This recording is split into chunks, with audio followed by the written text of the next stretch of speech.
said it was an army of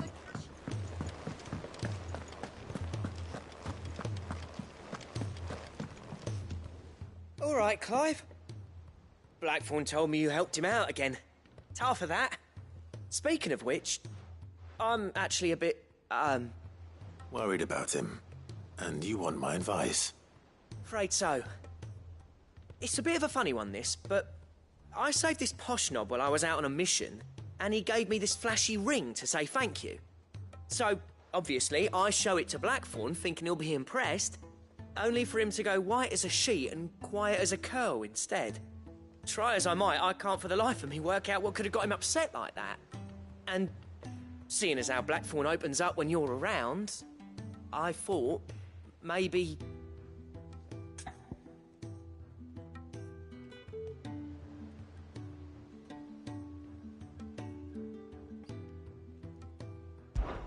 I'd speak to him again. Well, I suppose there's no point leaving him to stew. Cheers, Clive. I'll be sure to pay him a visit as soon as I have a moment. All right, I'll meet you by the forge then. You come along when you're ready.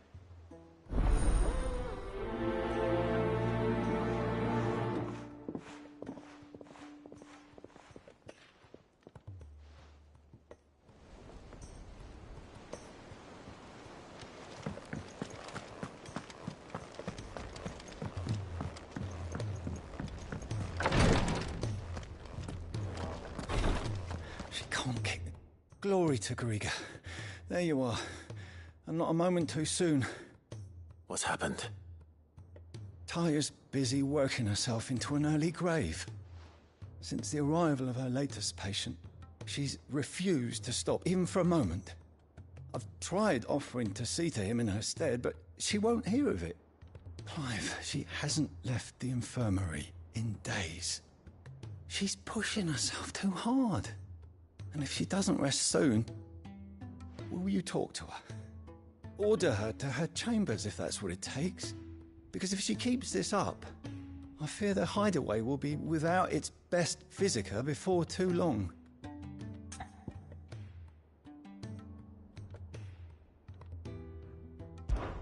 I know better than to order Taya to do anything.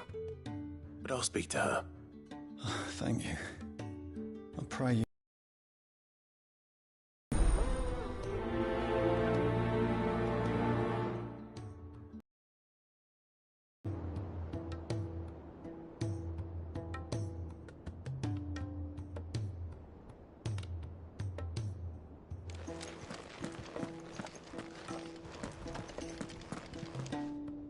Well, Taya, Rodriguez worried about you. And if what he says is true, then so am I. We all admire your dedication, but you do need to rest. I will, when it's time.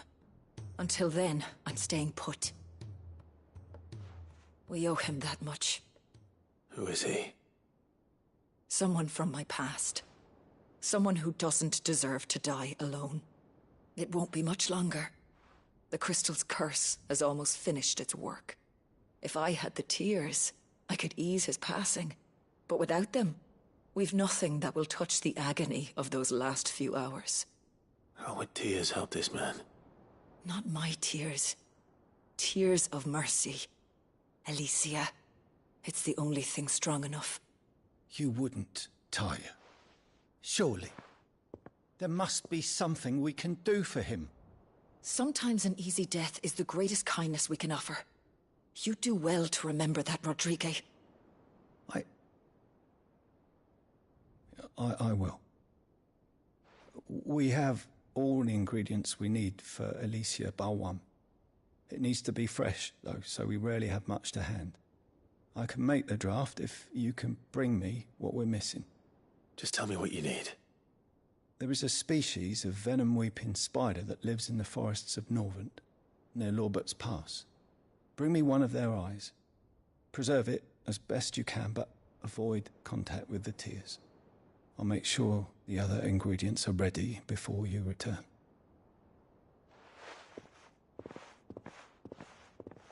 Thank you, Clive. I won't forget this.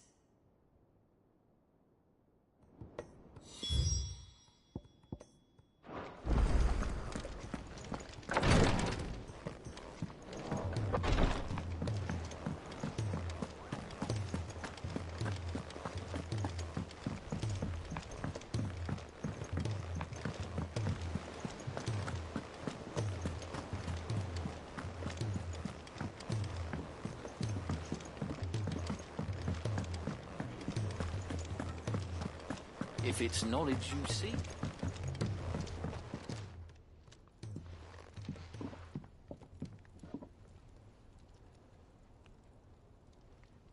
Bloody hell, Clive. Not this again. Oh, ain't you got better things to do with your time?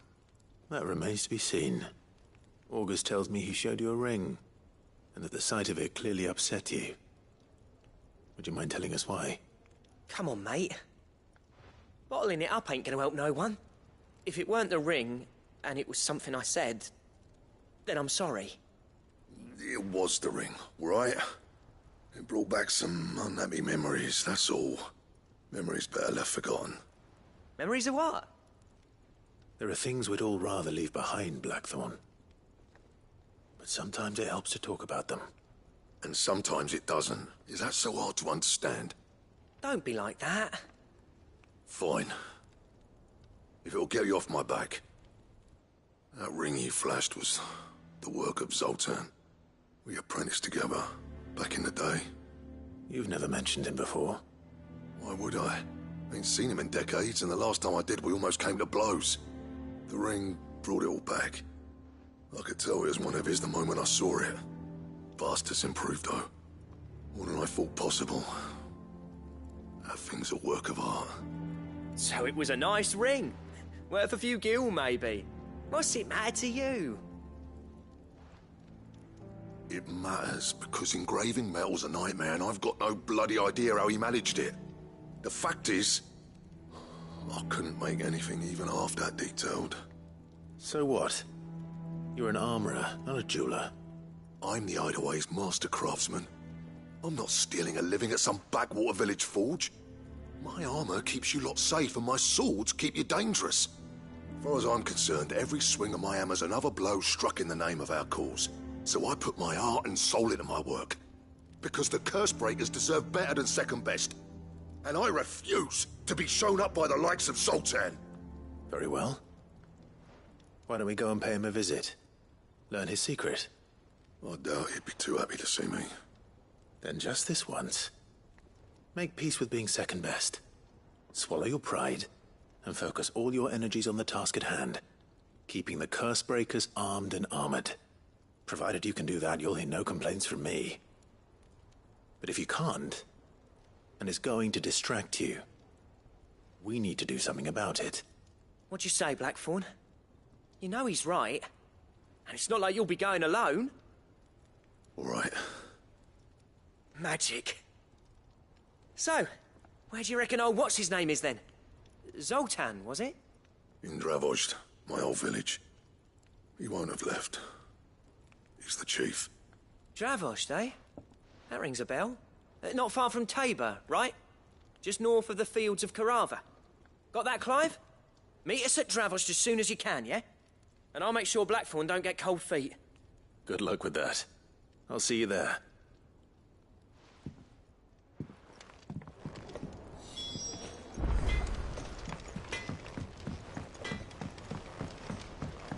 He's a surly soaker.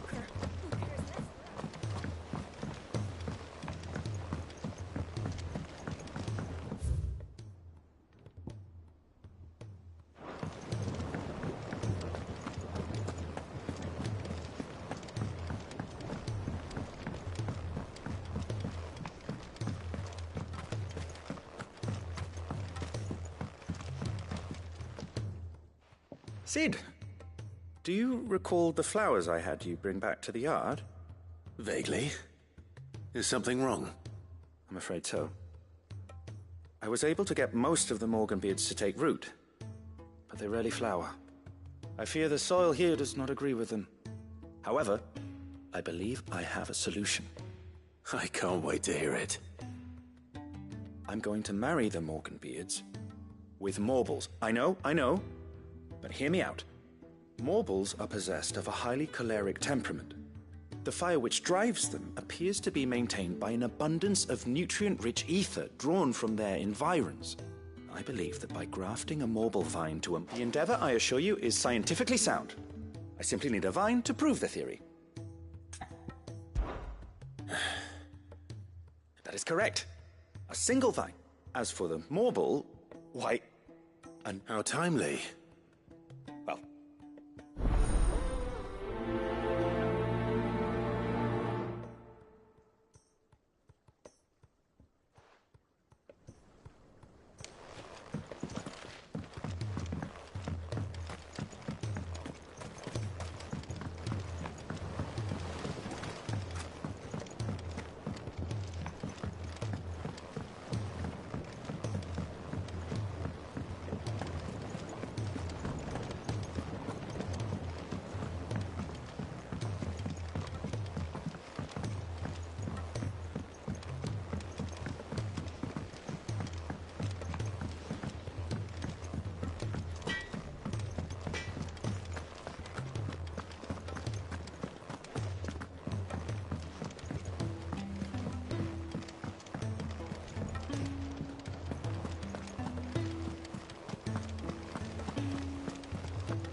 Here's the scraps you were after.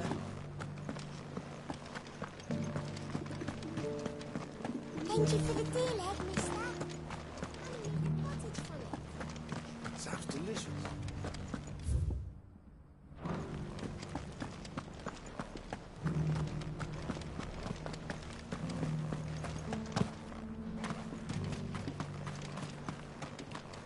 Are you buying or selling? A fine choice.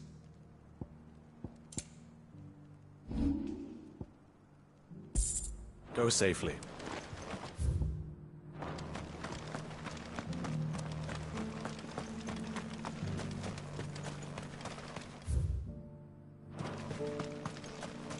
Ambrosia won't help me here.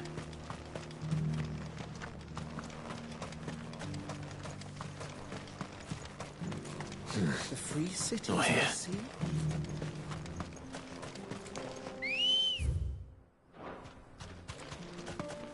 Ready, go?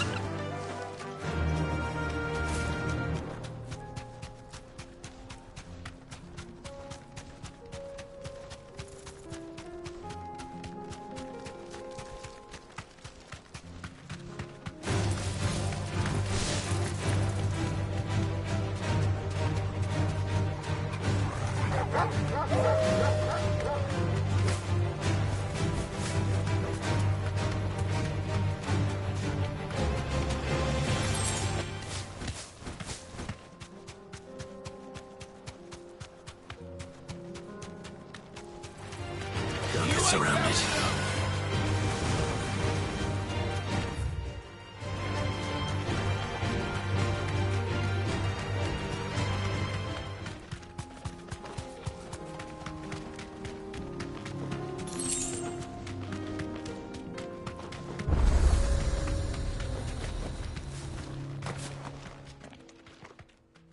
Kicked out already? No. This charmer ain't letting anyone through. Why are the gates closed? Chief's orders. No one's allowed in without his say-so. Not that I'd have let you in anyway. You look like trouble. I suggest you go home. That's what I'm trying to do, you little prick. Ain't changed a bit, have you, Snotty? No. It isn't. Blackthorn. Long time no see, eh? What the hell are you doing here? Well, it was meant to be a surprise, but since you are so nicely, I'm here to see Zoltan, you fucking numbskull. Now let us through. All right. Just don't go starting anything with the chief. Yeah, I promise I won't throw the first punch. That good enough for you?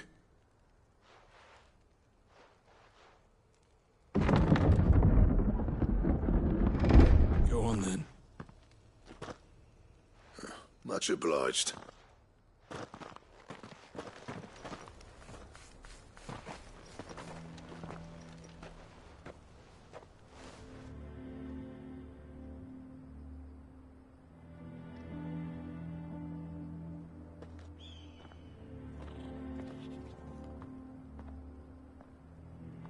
So this is Dravoged. Not much going on, is there? It's a smithing town. When I was a lad, you'd have to shout to be heard over the sound of hammer on anvil.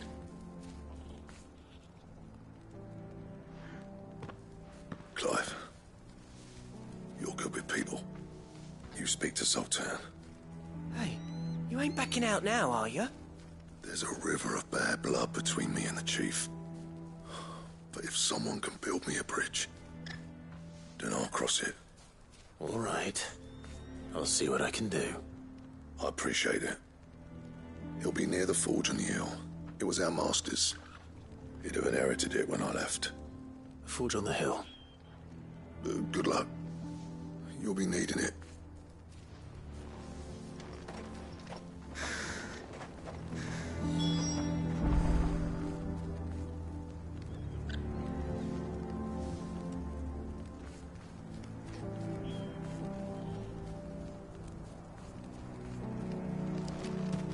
But if we can't fire the forges, how are we going to earn our keep? Mama?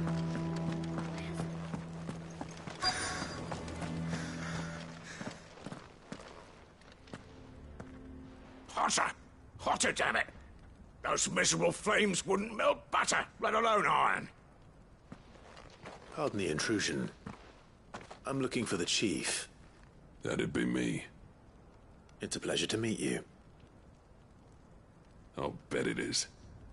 Keep the gates closed, I tell him. Well done, Snotty. You're not welcome here.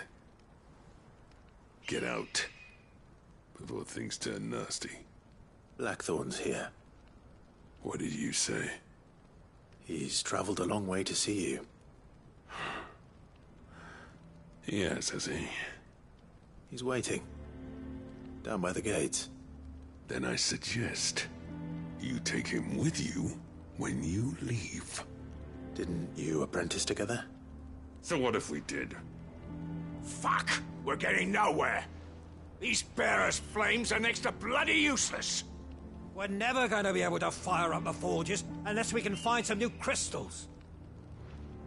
I'm a busy man, as you can see, so do me a favor and piss off. Oh, and if you're struggling to find your way out, ask Blackthorn. That prick knows exactly where the exit is. He's not wanted here. And neither are you. All right. I'm going.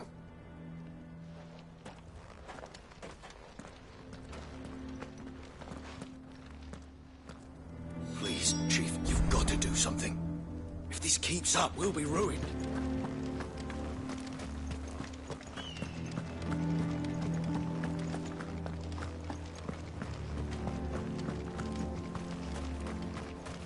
But if we can't fire the forges, how are we going to earn our keep? Let me guess. Zoltan told you to piss off. As a personal favor to him, yes.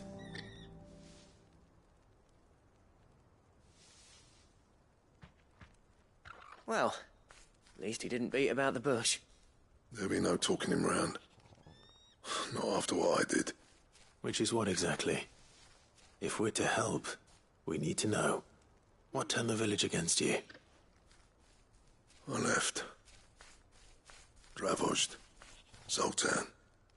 The burden of leadership our dying master dropped in our laps. All of it. There are two kinds of smiths in this world, you see.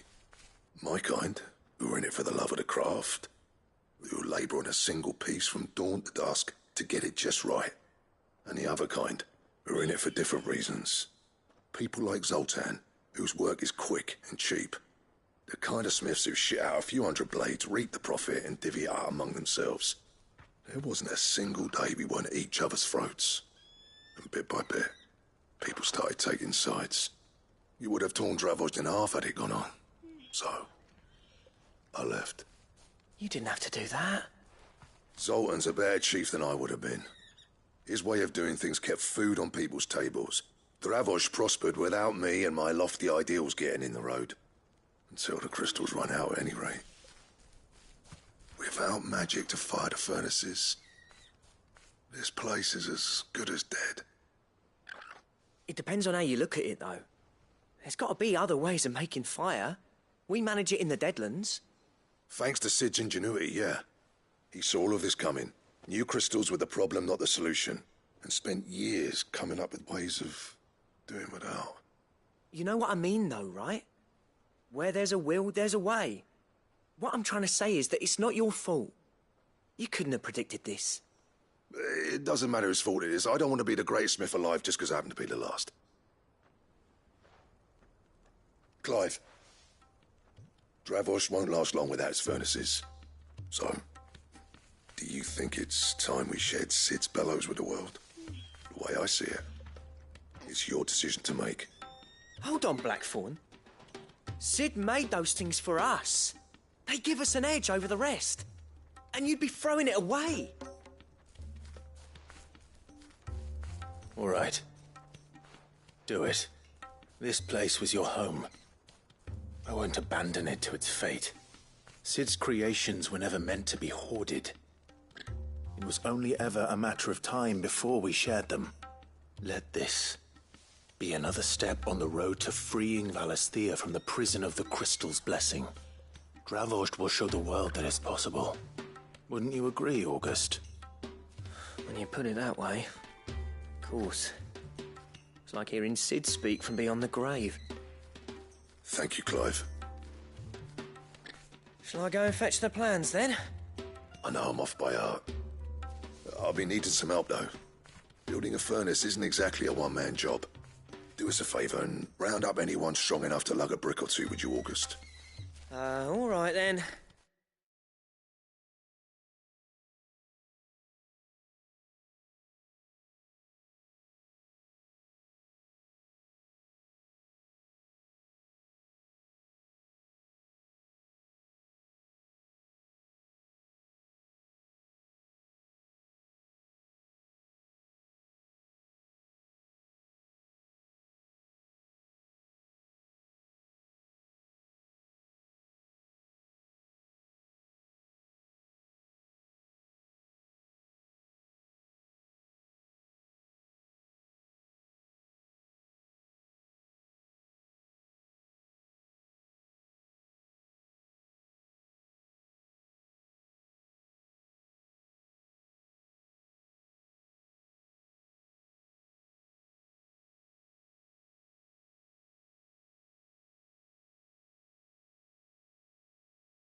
And I've got a job for you too, Clive. Finding me some salamander skin.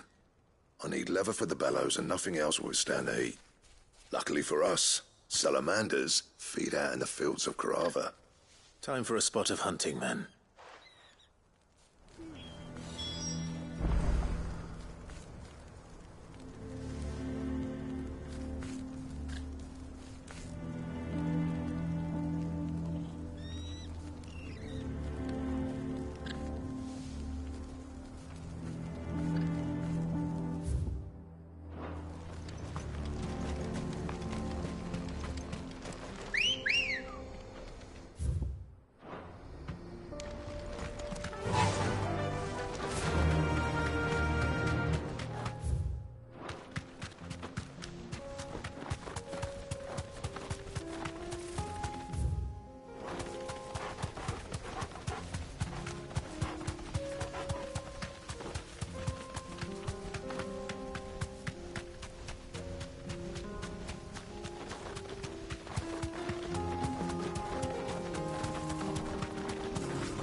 Let's make this quick, shall we?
I dare say that would be enough for a decent set of bellows. This is no time to ride. Fly, Ambrosia.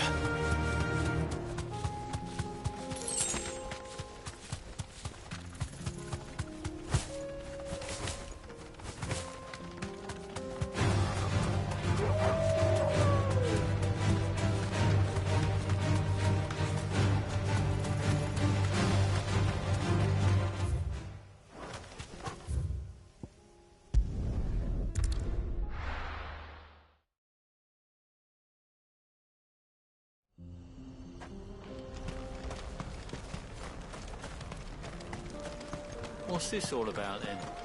Dunno. Some kind of new invention. Any trouble finding the skin? Nothing I couldn't handle.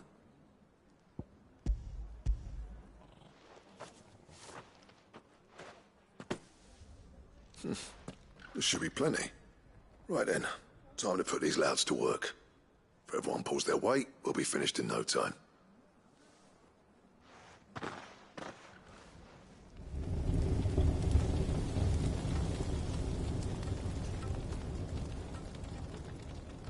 Well, I'll be damned. I honestly didn't think it'd work. But it's hot enough, all right. And without a single crystal in sight. You know what this means, don't you? I do, yeah. Dravost is saved.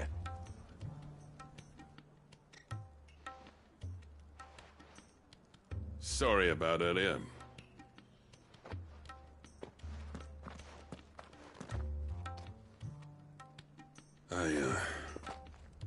take back everything I said. That thing you built us is an honest-to-God's marvel. You've saved our village. It's Blackthorn you should be thanking. He oversaw the construction.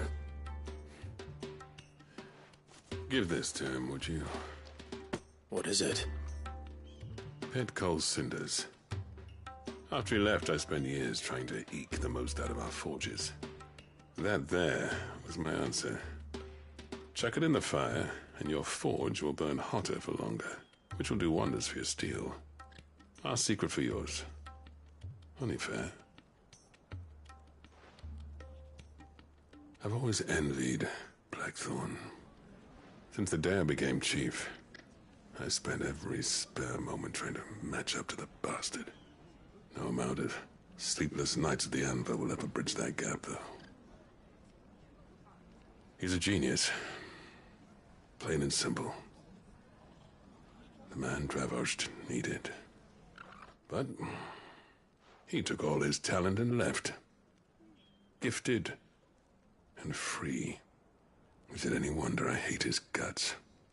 The cinders would mean more coming from you. I need to forgive him first. And that's not gonna happen.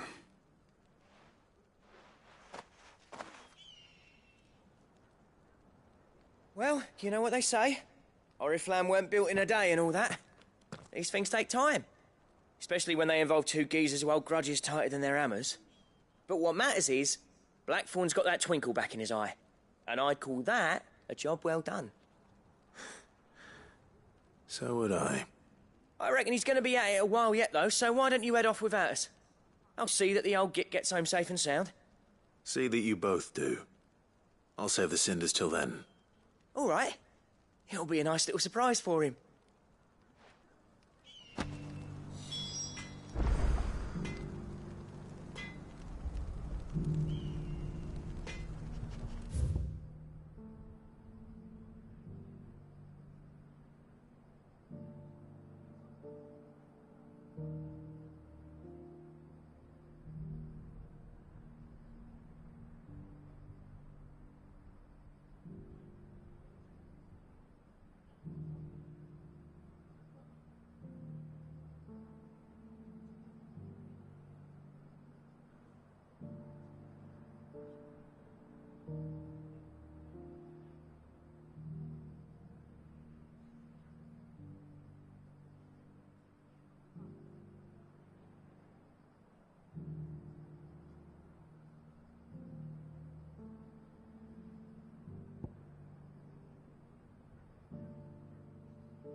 Yeah, that's not black.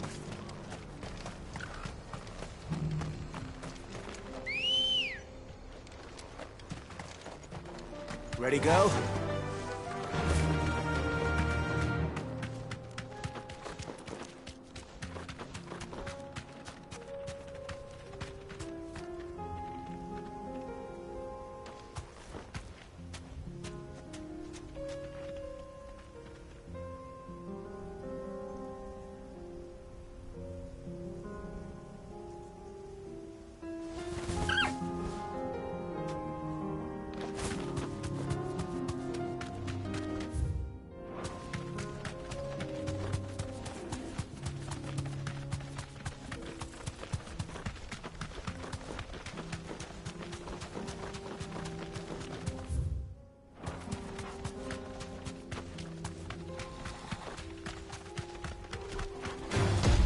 This won't be easy.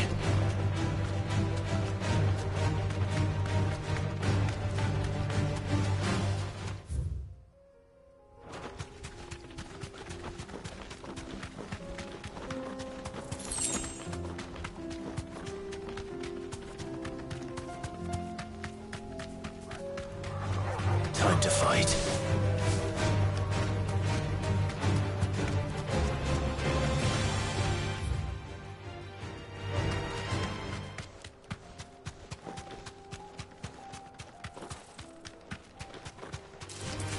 Don't get surrounded.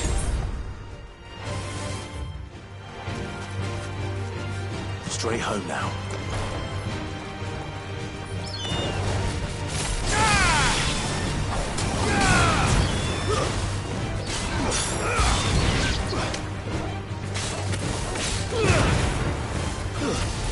Stay down!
Come on.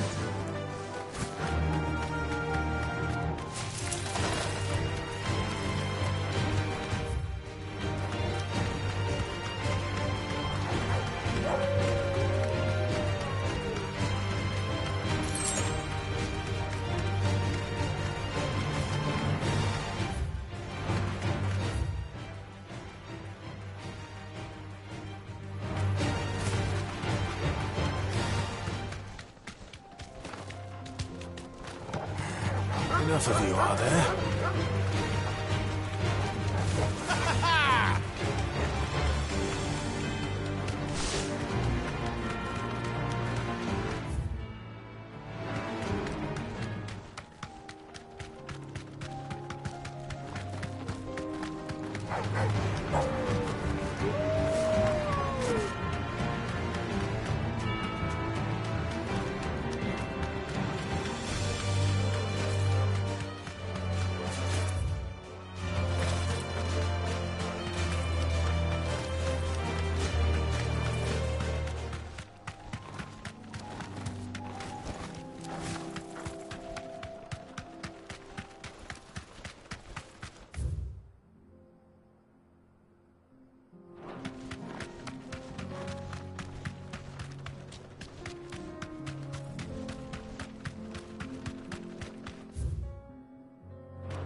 Thanks, girl.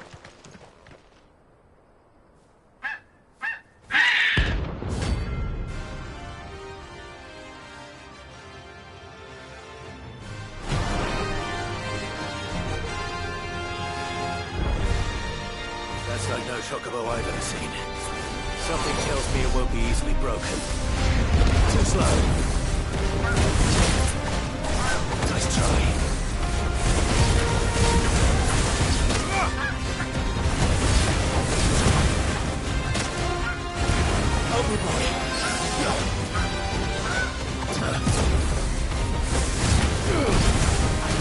Too slow.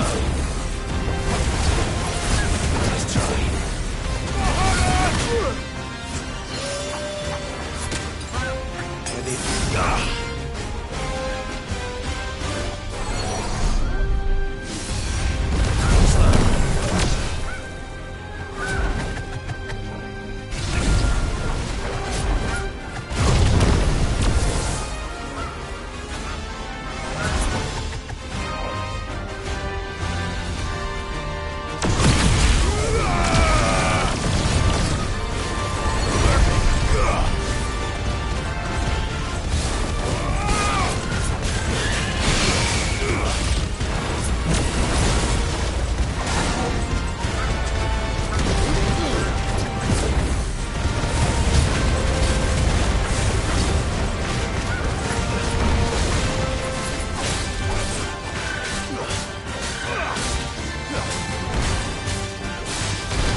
It's over.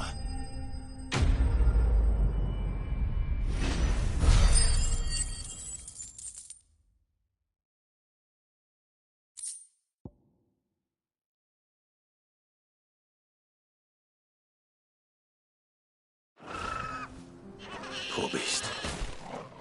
There was nothing I could do.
This is no time to write.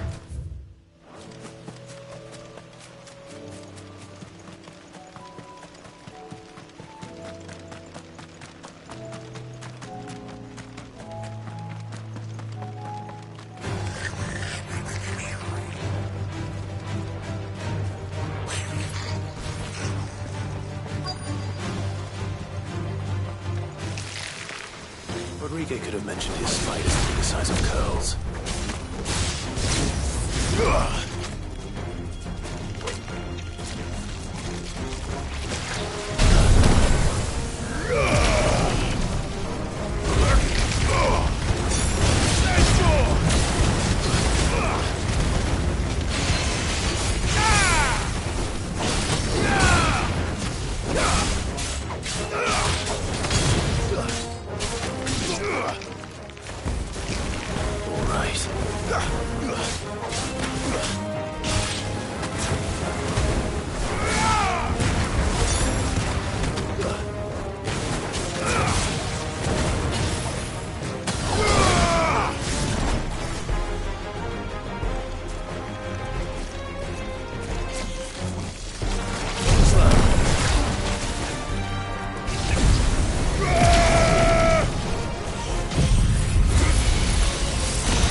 Hopefully one will be enough.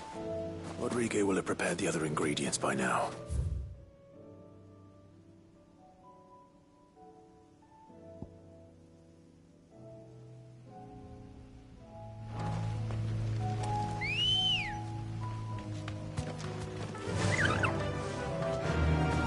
Faster!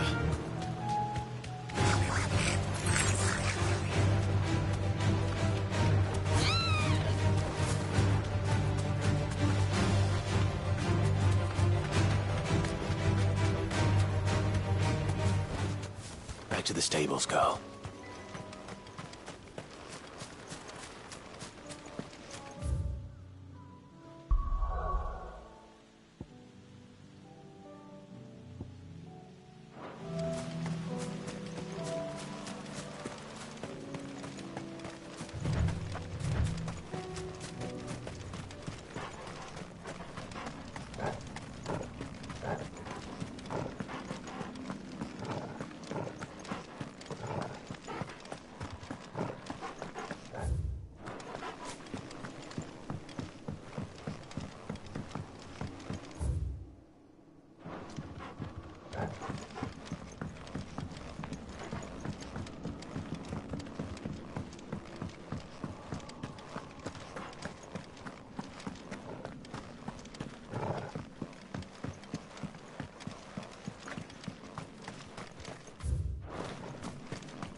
and my daughter.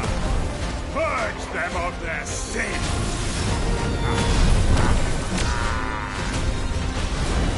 Regret doing my mother's bidding.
Your work here is done.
Come on. Fly, Ambrosia.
That was definitely anything but ordinary. Now, let's get this vine back to the yard.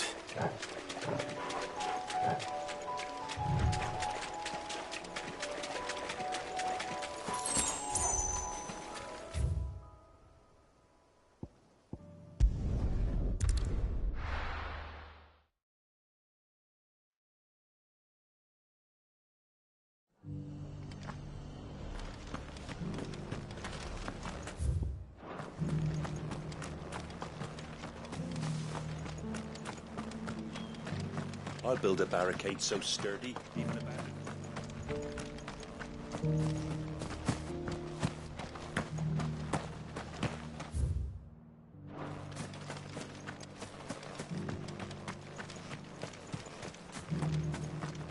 It doesn't still hurt, does it?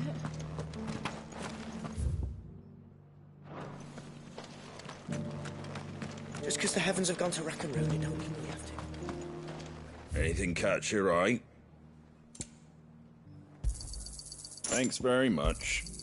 Much obliged. There you go. Much obliged.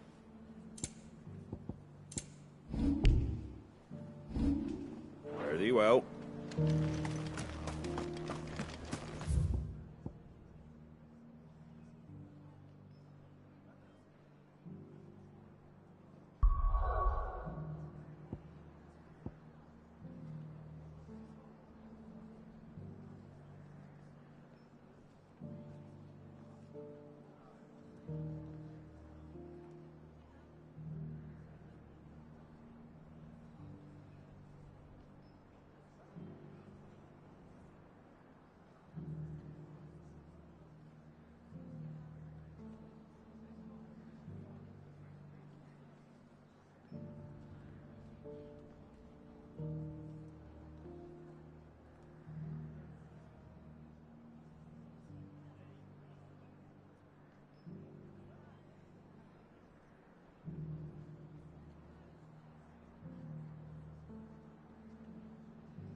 Gentlemen, I see you both made it home in one piece. Yeah, well, we didn't want to outstay our welcome. The whole village turned out for a go on the bellows after you left. Everyone except Zoltan, that is. Didn't see hide nor hair of him. Oh, but that reminds me. I have something for you.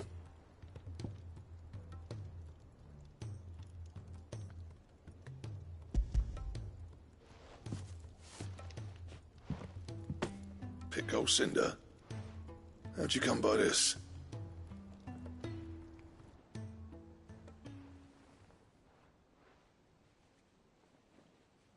And you're sure he wanted me to have it? I'm sure. He didn't say so, but I think he wants to forgive you. Huh. Imagine that. Yeah. You know I could never leave this place, don't you?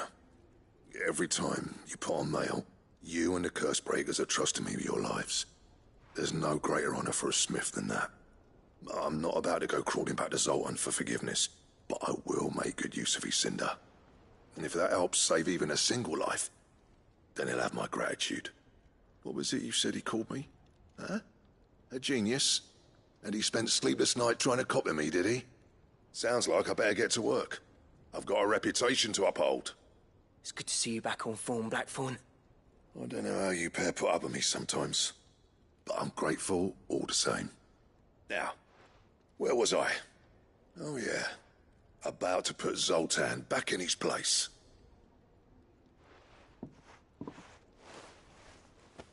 Ain't got the art to tell him how similar they are. Stubborn bastards. A little healthy competition should be good for him. You're not wrong. Still, it's a shame him and Zoltan couldn't let bygones be bygones. No use grumbling about it now, though. Blackthorn's happy. Or as near to happy as he gets. And that's good enough for me.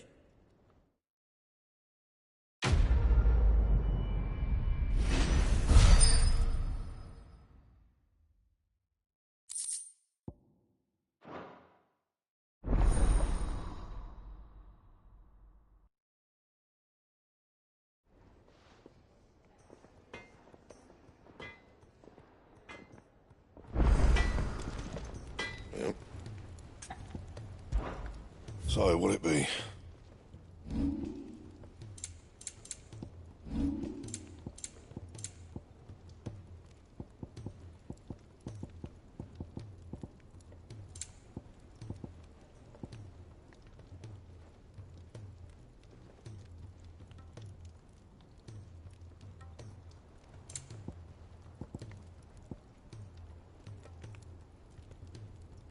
Anything else?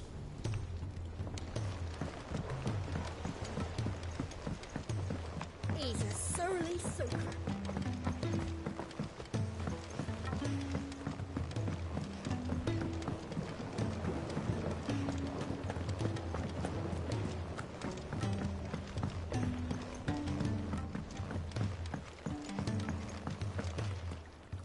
Sid, I can't help but notice that your satchel is twitching in a most violent manner.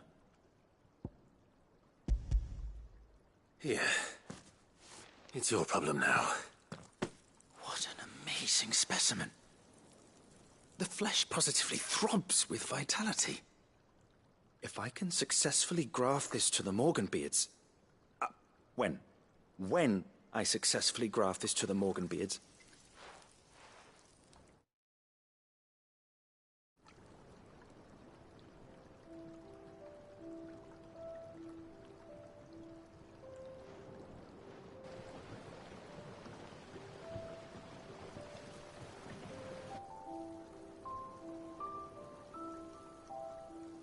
It's just as I hoped. Witness how the Why, I dare say such a vine graft would be... I'm glad I could be of assistance. You've not only helped us, Sid. You've saved us. Do you recall the extract with which I provided you before? I took a moment to distill some more, but this time with the petals from the invigorated Morganbeards. And would you believe? Its potency has nearly doubled. You must accept this vial as thanks for your assistance. The rest, I shall give to Taya.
Sid! Heard you were in Canberra fetching young men.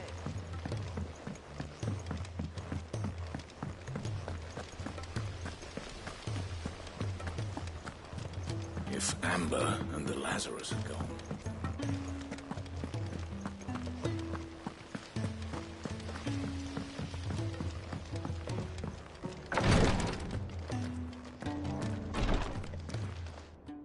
thank goodness you're back.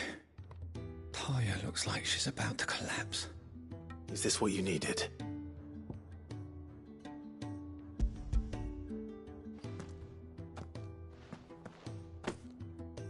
Yes, it is. Thank you, Clive. I'm loath to give a patient Alicia, but a single dose dulls even the most agonizing pain, and all other sensation with it. It may be a gentle way to die, but it is death nonetheless. I wish there was another way.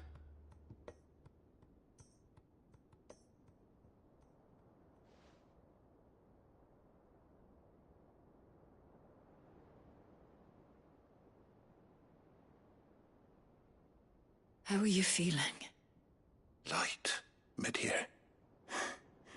Drifting on waves. Good. Just relax. Let the waves carry you to a better place. Thank you, Taya. I'm so proud of you.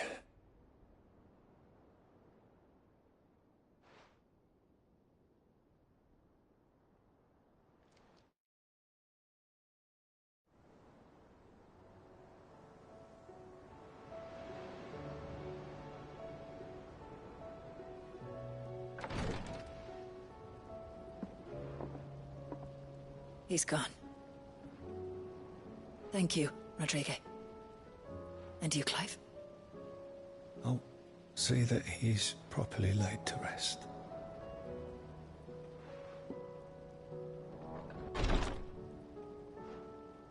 The man you helped today was my mentor, back in the Southern Isles, on the front lines of some meaningless war.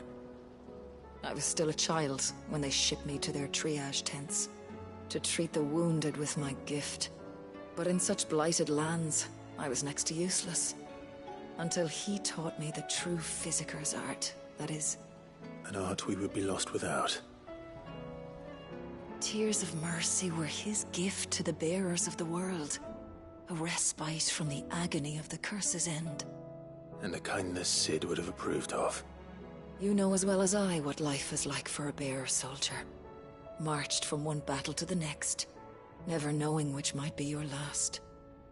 A commander may care nothing for the bearer spent in his service, but my mentor's gift gave the dying one fleeting moment of tranquility before the end.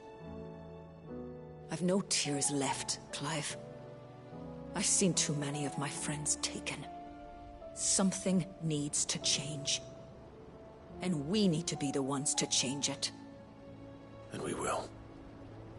I promise. I hope so.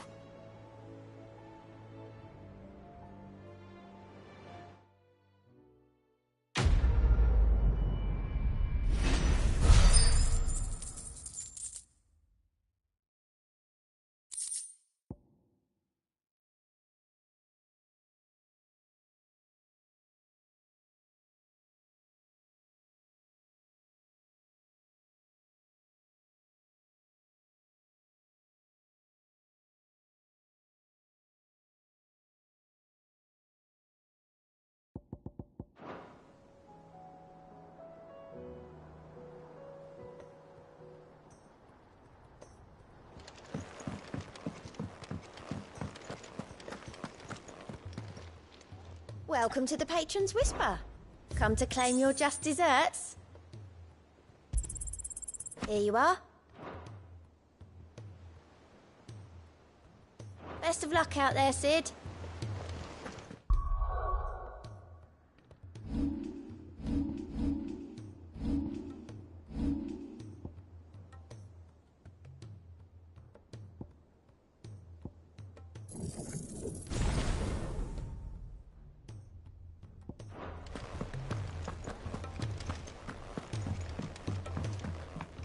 Cole said it was an army of Acacia.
all right, Clive. My dad had it all worked out. He'd be proud of you, Mid. His writings may have helped, but this achievement is all yours. Can we catch them? The Aina is one of the largest, fastest vessels ever built. And it won't help she has the wind at her back. Any other ship would be hard-pressed to keep pace with her, let alone reel her in. But this isn't any other ship. This is the Enterprise! And the world's never seen anything like my dad's engine. It certainly hasn't.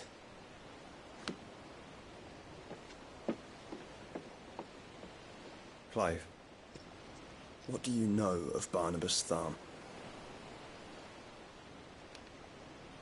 Only what the bards sing. And he sailed to Ash from southern lands. That it was his mastery of the blade which won him the throne. And that his sword, Odin's sword, can sever the very threads of creation. But don't lose any sleep over a last tilt. We'll do what we must to survive. What we must. The light! I thought this cove was meant to be hidden.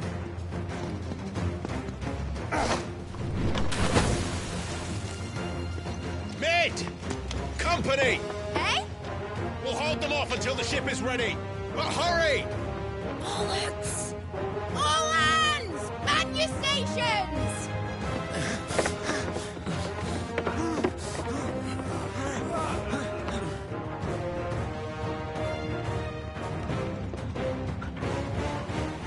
Everyone with me?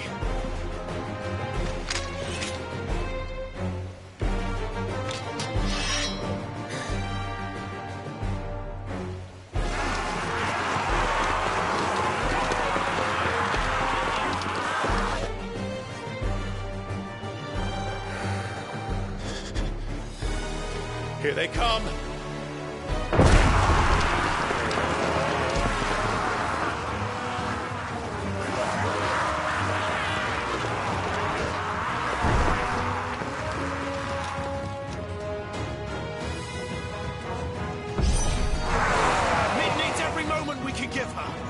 Behind me, Lord Rosfield. I'll take care of these fuckers. Behind you? I'll have you know earth-breaking here once struck fear into the heart of every man in the Clints.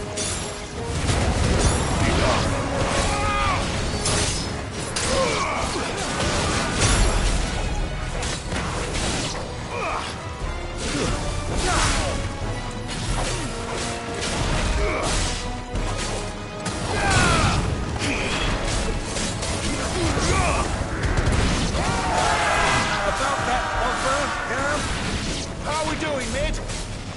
I thought you said that ship was fast! What did you do for that next time? Unless you fancy giving us a push, you ain't no second chance. Oh? I haven't felt this alive in 20 summers. Come on, then! Which of you lot fancies meeting Ogre Killer next? I thought it was called Heartbreaker.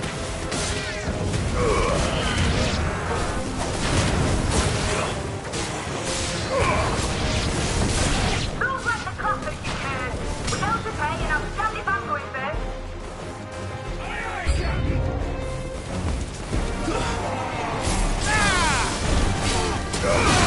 Too slow.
That was easy enough. All right, you lousy lot. Get your asses on board. She's ready to sail. You heard the captain.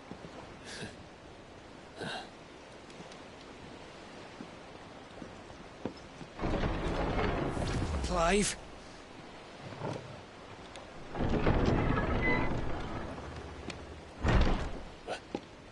But I thought he was... Confounded. Then it is as I feared. Sleipnir is no man, but a creation of Odin.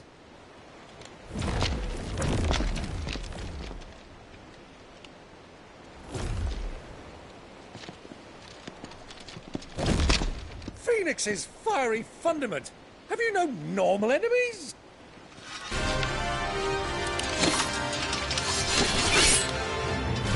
Up for another round? Of course we are. Right, Lord Rosfield? My boy, there was a time people called me the Executioner. Or was it my ex? No matter, heads will roll all the same. Mate! New plan! You leave! We follow! Follow? Swimming, are you? Oh, bugger me! Weigh anchor! Engine's dead slow ahead!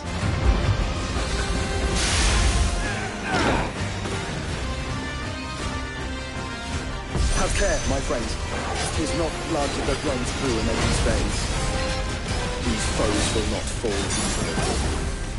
They will. Like oats before a woodman's stools. Good thing I brought one!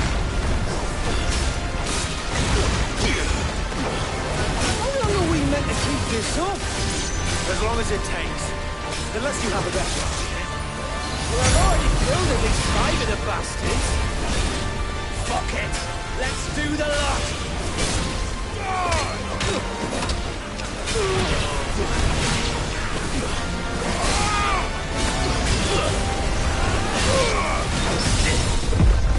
It's over!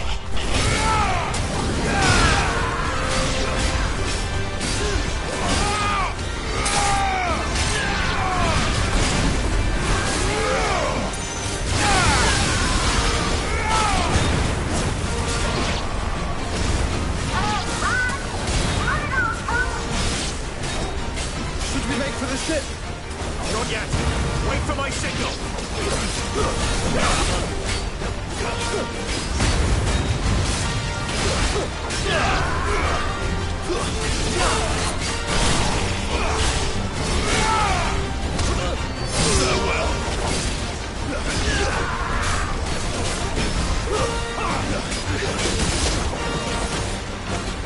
In your own time, Clive!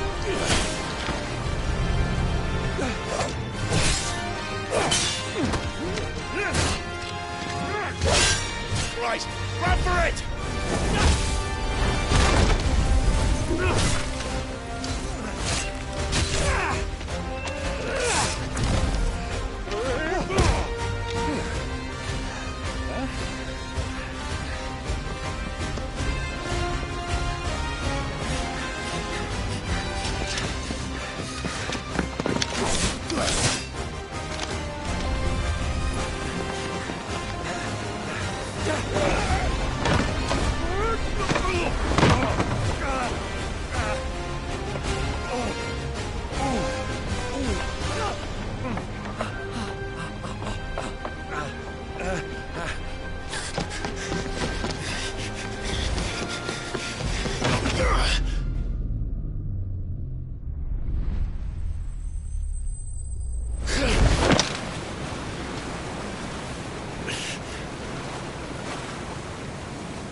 Now, mate! All right, engine full ahead!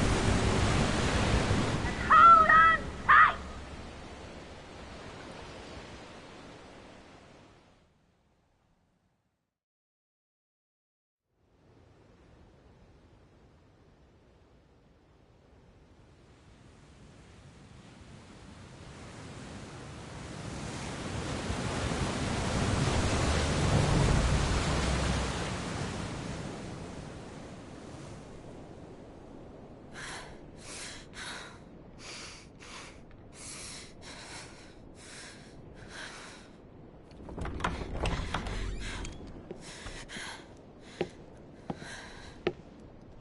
What do you want?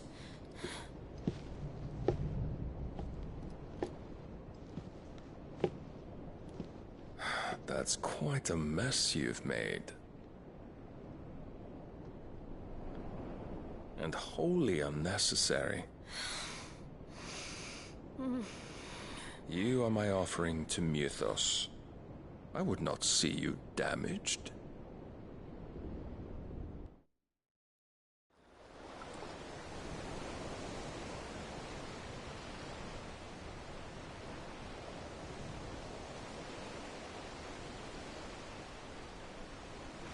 Now back to your stations!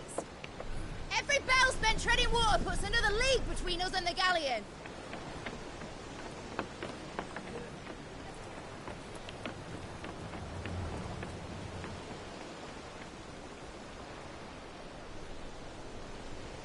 I don't suppose Mid has a spare engine?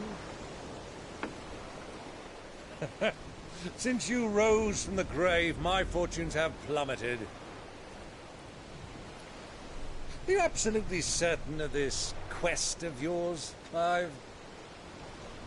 The foes you face are as terrible as they are numerous. Aye. And they'd have us live and die on their terms, which should answer your question. Ah! You have that same stubborn look as your father did when he set his mind to something. On the battlefield, I am but a single axe. A deadly one, mind, but a single one nonetheless. Yet what you require is 1,000, and I believe my old friend in Randalar can provide them. Take care, Clive. I have many more tales of your father's exploits to share. And I cannot very well do that if you're dead. Again. Good luck, Uncle. And may fair winds attend you. As for you, Joshua, take care. I shall do my best, Uncle. Farewell, my nephews. When next you see me, it shall be with an army at my back.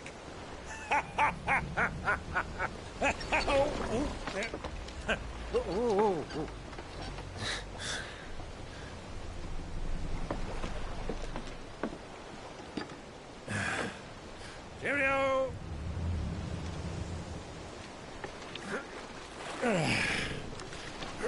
Oh, yeah. Do keep up, my boy.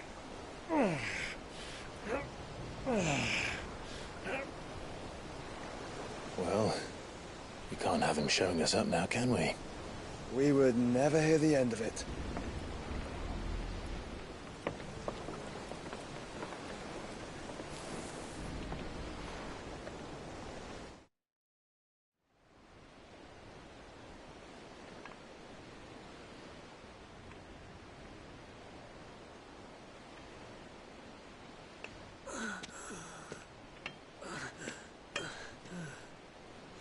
Brig of mercy.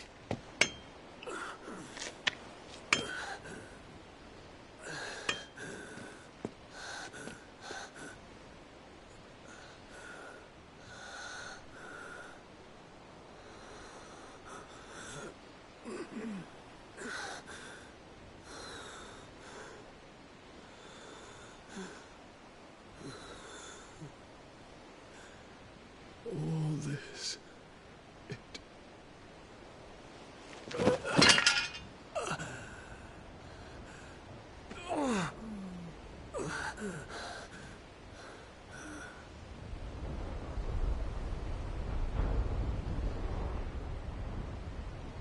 What have I done?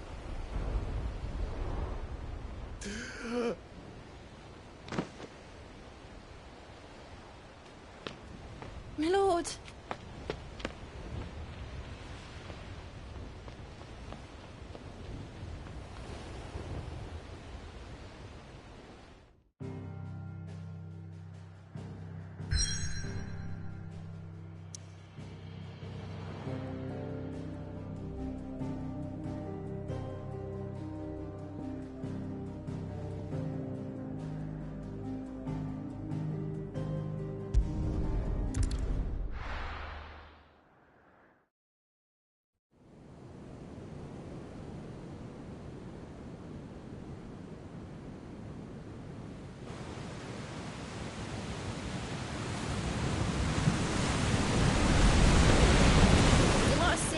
nearing Waloed, but any ship heading north has to round Zemeckis and put through the Narrow.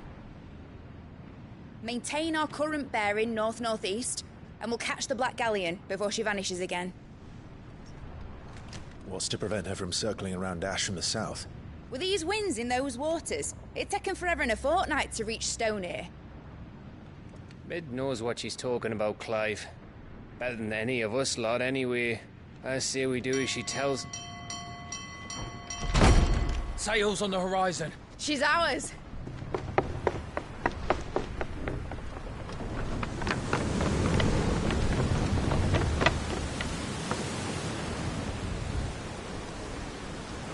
Look alive, boys! Pull ahead!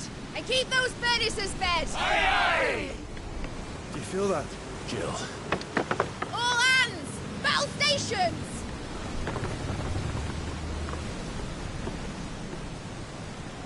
Let's see what this girl can do.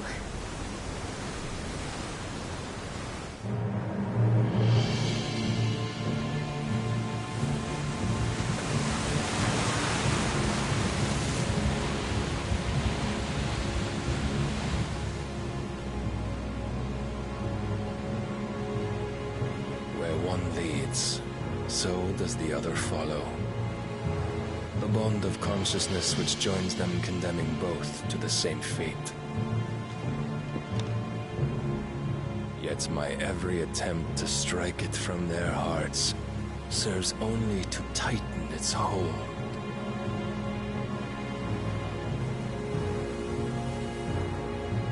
Fascinating.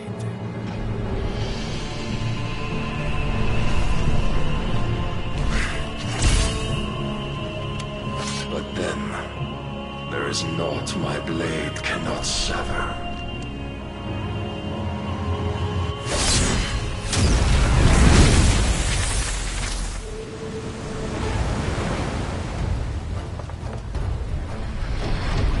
Great Grigos, gosh!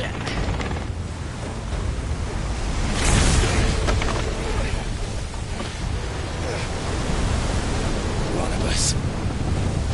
Hard a port! Heads down, you brutes! And brace for impact!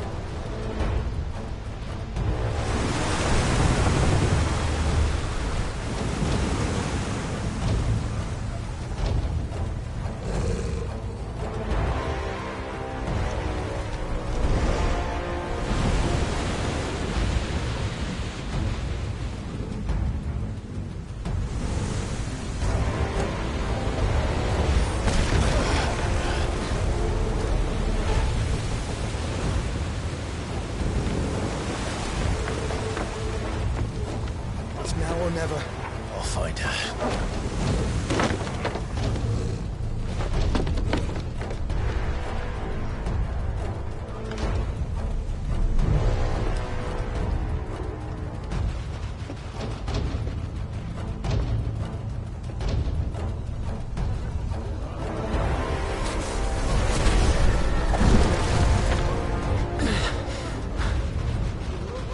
Bloody hell! Out of starboard!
We'll fight at last.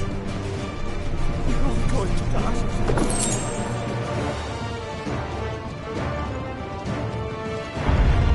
I need to hurry.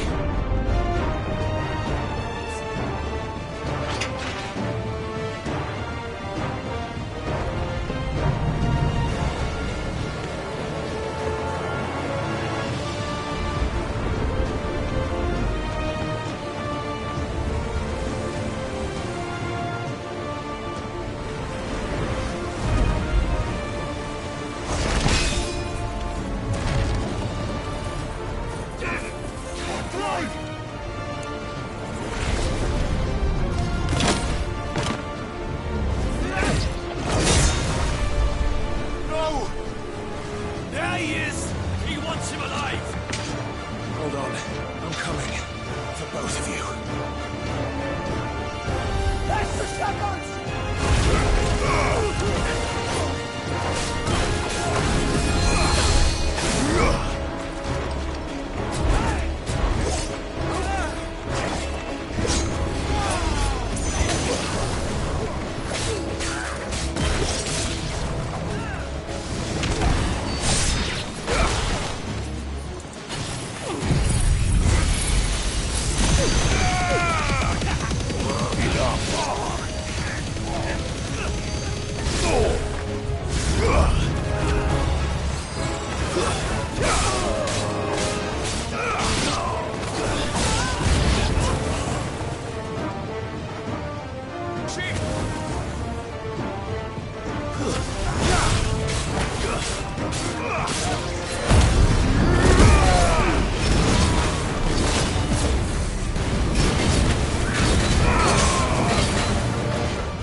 You came.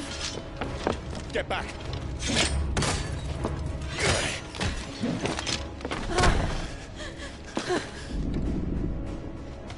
Clive, how did you... I'll explain later. Hands.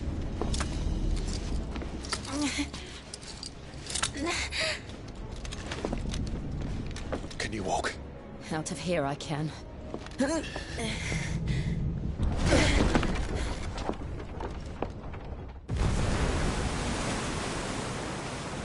Stand still!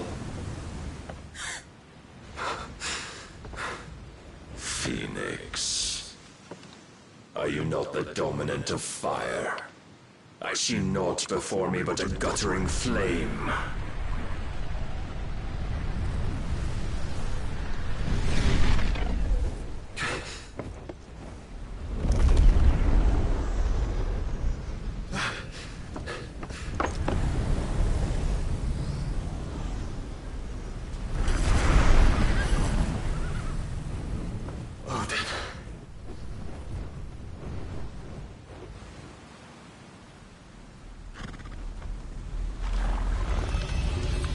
In earnest, then.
Can you go on?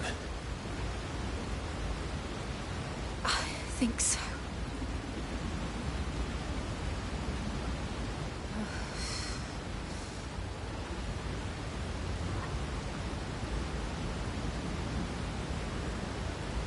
But to where?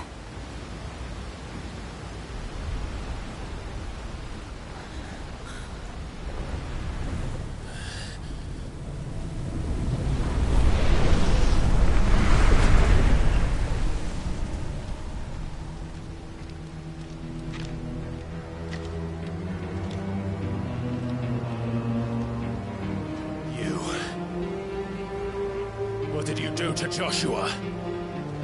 The Phoenix? Oh, I expect he will survive. This consciousness in which you coil your feeble souls is grown thick with desperation. And thus has my master turned to my blade.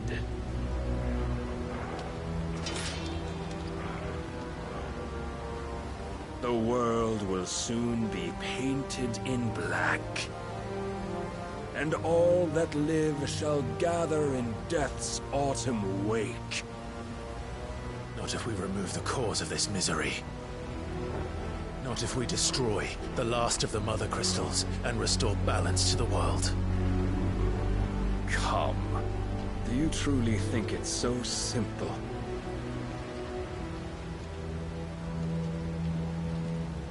The blight is inevitable. Not even the Almighty might stop its endless march. Your efforts will avail us naught. Naught, that is, but suffering. You must embrace the truth, Mythos. Accept your place with the Lord. Keep it. As long as there's a chance, there's a choice. Ever led astray by your blind resolve.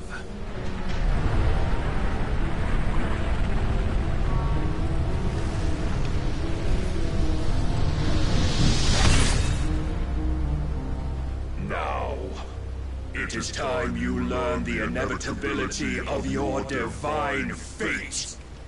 However much it may hurt. Get as far away as you can.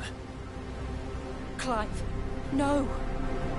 Trust me, Jill.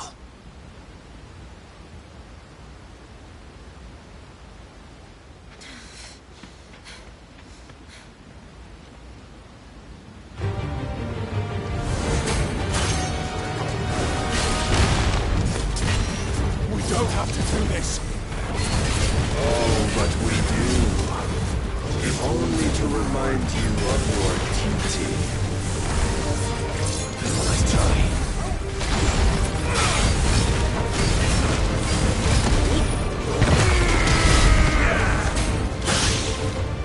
In the short time since our last meeting, you have grown much. Yet as a vessel, I fear my Lord will still find you lacking.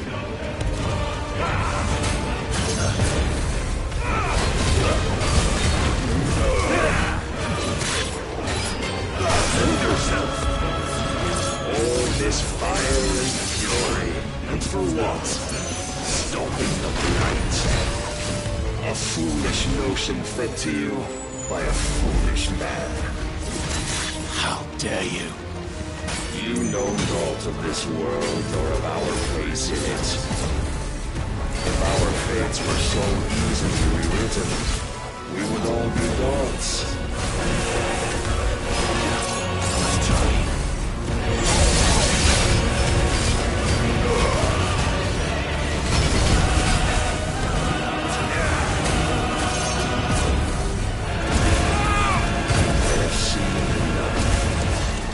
If reason cannot sway you, there are other means of persuasion that might. There's a good boy.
Thus is the light of hope severed.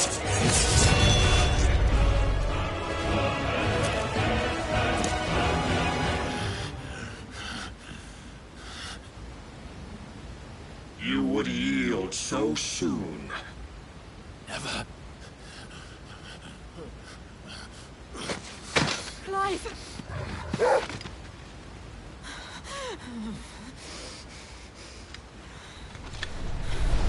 Do you not see?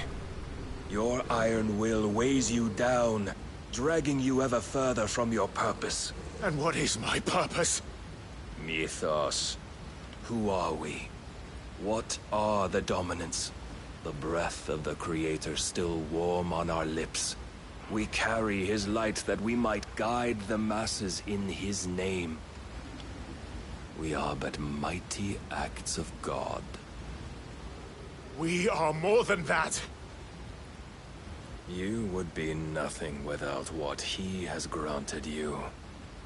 The power we wield is his, And yet every time we draw upon it, it wears away at our very being. It breaks us.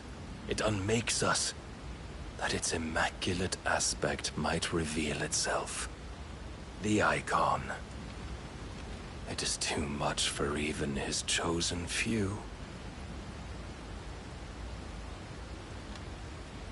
Apart from you, Mythos.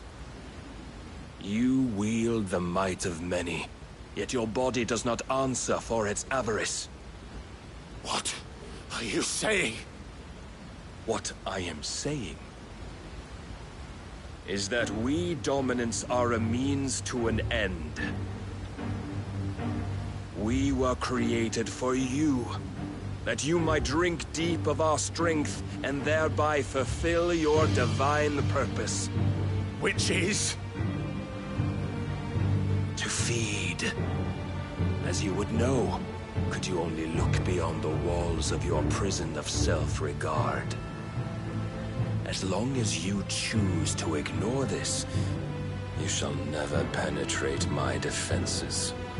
Still, you may take solace in the fact that you are not alone in your plight.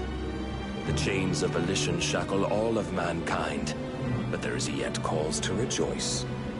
For the Lord, in his mercy, has taken pity on his flawed creations, and shall see them restored to their proper forms. And what exactly would that be? Why, loyal servants to God. No. Manners, Lord Rossfield? They are men, like you and me. Albeit ones unburdened by the wills that drive our kind to madness. They are pure. They are divine. You mean to turn everyone Akashic? Not turn, Mythos. Turn back. For too long has mankind been led astray by their clamorous wills. It is time they return to a world of quiet equality, where they might once more know salvation. Salvation? And abandon everything we hold dear? We don't need your salvation. We'll save ourselves, and we'll do it on our own terms. Not yours. And not your gods! With every defiant expression of your will, the tighter the chains of consciousness become. But perhaps that fact may be put to use.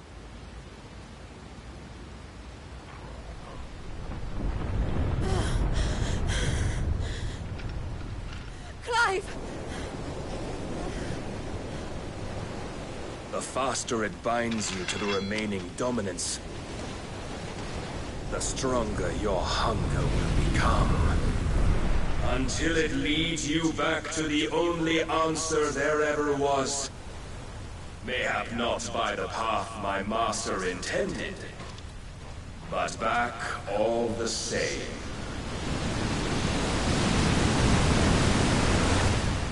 Ash is not far. I could freeze a path. You're in no fit state. Probably not, but I can try.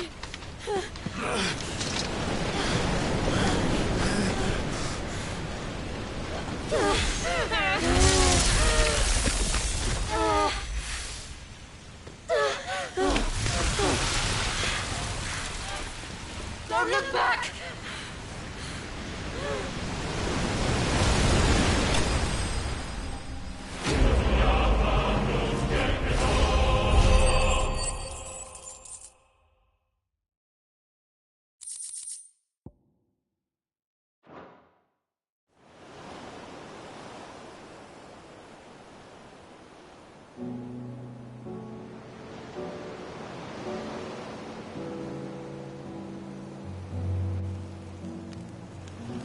I hope the others are safe. The Enterprise was clear of the gap when we fell. They made it, Jill. and they would have seen the ice where it led. We need only wait till dawn.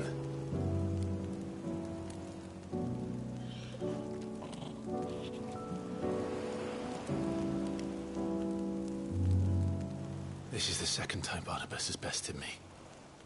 I'm powerless against him. And maybe there really is nothing else for it but to give yourself to his master.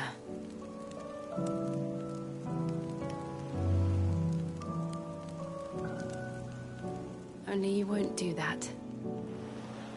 The Clive I know would never do that. So you believe? But do you really know me? If what Barnabas said was true, then I'm more monster than man. And each time I summon the flames from within, I burn away the things that make me who I am. Do you, though? Think of what you've used that power for. Of all the people you've saved. It doesn't matter how or by whom it was granted, only how you choose to use it. And you've chosen to use it for good, haven't you? I've also used it to kill. What if that's my purpose? What if it's all I'm good for?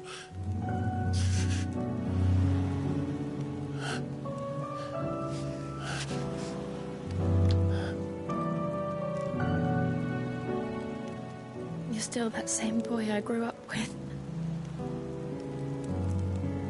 Always so eager to save everyone around you, and yet always so low. Because you failed to realize the one thing that needed saving most of all. You, Clive. You. You never once took the time to save yourself.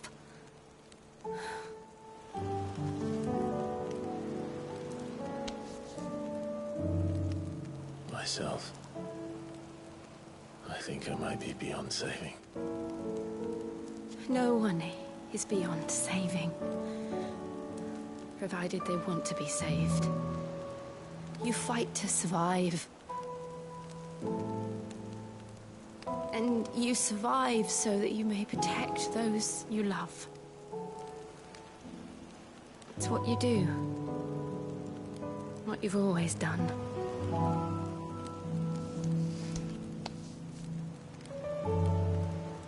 And I know you're not about to change. So I'm going to help you. To give you what you need to protect us all.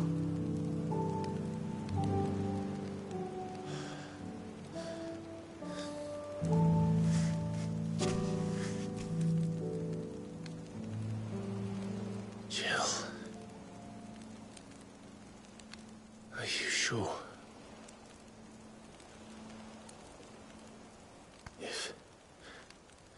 If this is what you want, then...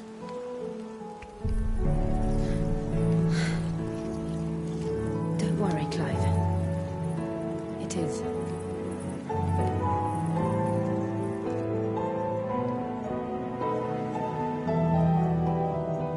This burden, I'll give you the strength to bear it alone. But I'm not alone. These burdens I carry, my sins, my pain, my sorrow, I see now that they are all a part of me.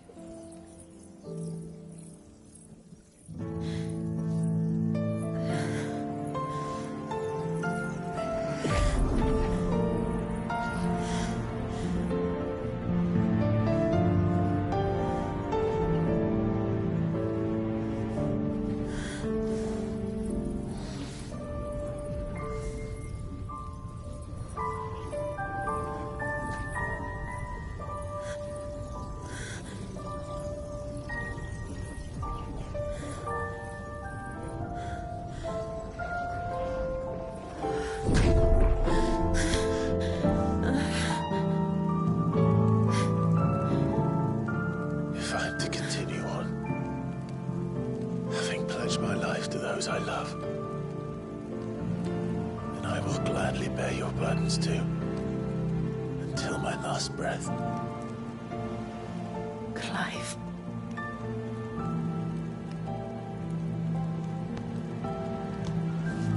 I promise you, Jill. We will find a way to escape this fate. Find a way to save each other.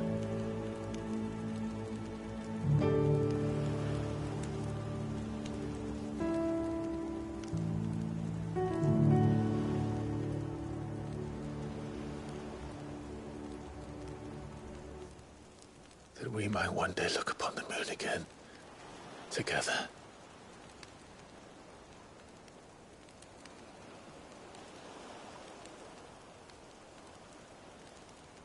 And I promise you, Clive, that I will be there, no matter what you must become. I know.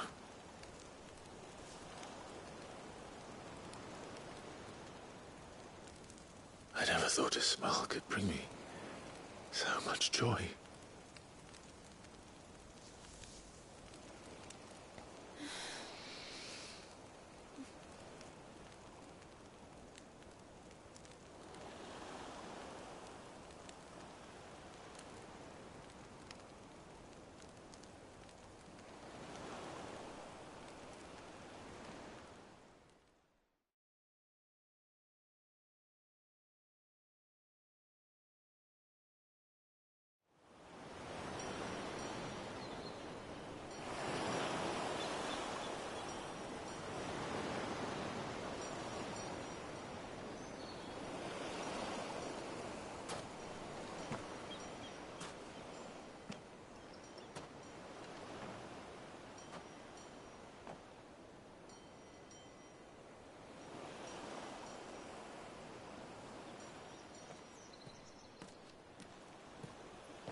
What of Barnabas?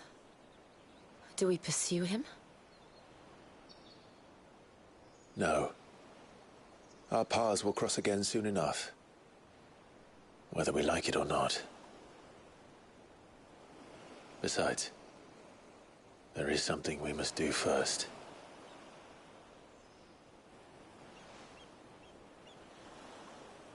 Of course. Drake's spine. The last Mother Crystal. The Einherjar is at the bottom of the sea. Waloed won't dare move on Storm without her. But they know we're coming now. We'll need a plan. And a damn good one at that. Then let's go home and find one. Ash will have to wait.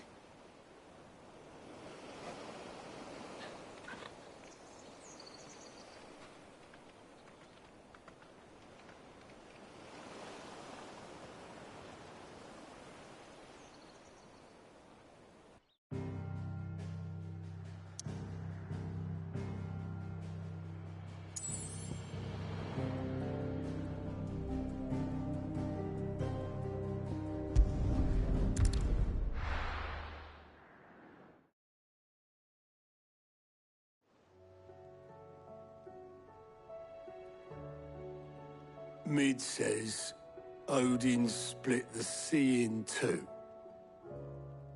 She's always been partial to a tall tale. But there's tall, and then there's tall. I struggle to believe it myself. I see your uncle isn't with you. He stayed with the Enterprise. After our brush with the Einherja, she was in urgent need of repair. And my uncle knows a shipwright in Randalar. We're to join him there when we're ready to sail for Ash. You sure that's wise? Last I heard, the place was still overrun with Akashic. Show me a city where that isn't true. Ultima's plague is spreading. We're running out of time, aren't we?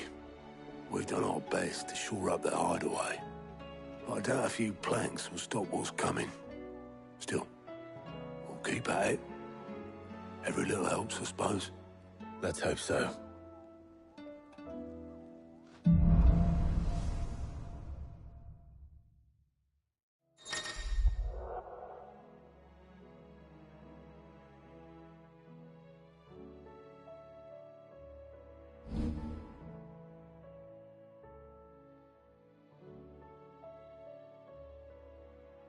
I should visit Joshua.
Talia will allow it.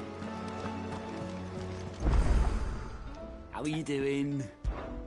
Here you go.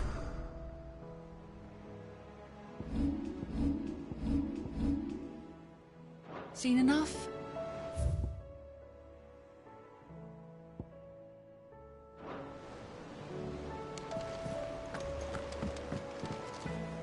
Heard the bad news then, did you? What bad news? About Dravost.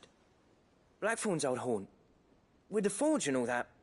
Well, anyway, the mines just down the road from there are spewing at ether like no one's business. And the village? Safe from the flood for now, but they've got other problems. Akashic. Every creature in the area is either turned, or on the way to turning, apparently. Zoltan and the others are living on borrowed time. They need help, and quick. Doris sent a few curse breakers to keep an eye on things, but there's only so much a couple of scouts can do. Except get eaten. If something ain't done soon, the old place will be overrun. I won't let that happen. Didn't think you would. Does Blackthorn know? I thought it might be better if he didn't. He'd only do something stupid. You reckon we should tell him? No. It's better this way. Yeah, well, I can't stand about knowing what's happening out there, so I'm off. I'll see you in Dravost.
Miss, can we read Miss Editor's story? Canva lost. It can't be true.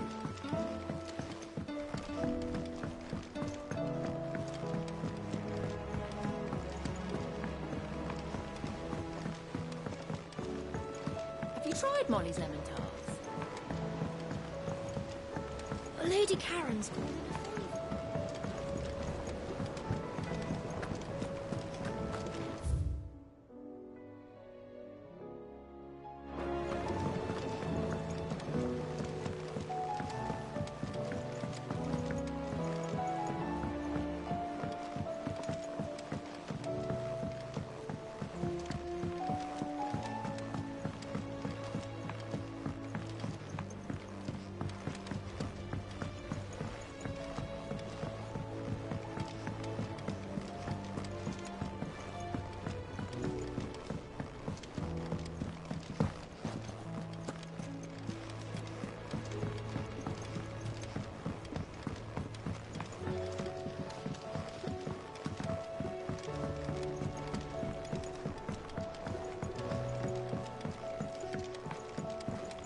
How was she?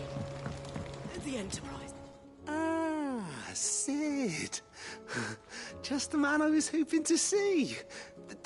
Did you have a mo? Don't tell me. You need more bomb ash. Oh no, we still got plenty of that left. I'm working on bringing another one of the Chief's designs to life. This time, it's a new smelter. It's got a reverberatory hood over the top for additional thermal amplification and a system of reciprocal recirculatory regenerators that let's just say it gets very blimmin' hot. A heck of a lot hotter than anything Blackthorn's got in his forge, that's for certain. Only mithril engines get hotter, and you can't chuck ore in one of them and get metal out the other end. Trouble is, we won't be able to make out of any old rubbish neither. We need the good stuff. And I hear you once helped Helena get her hands on exactly that. Any chance you could help me too?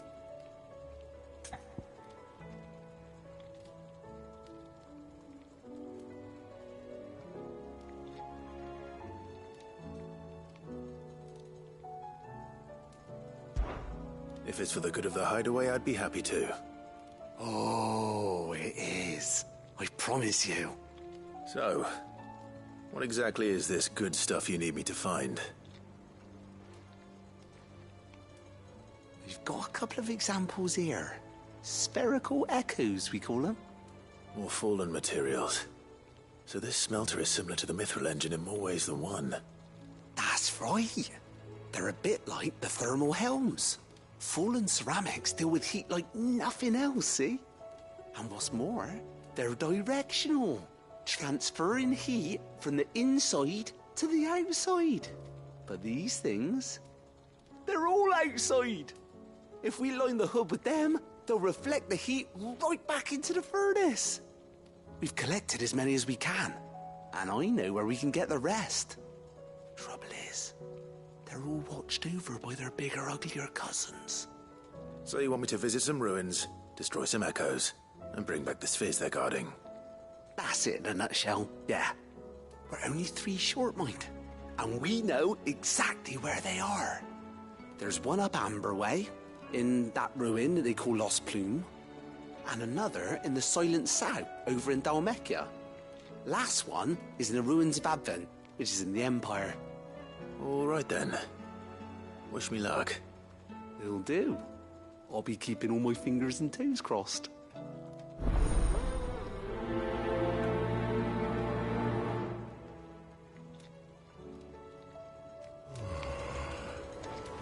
With convert in the hands of Akashic. I need to find another.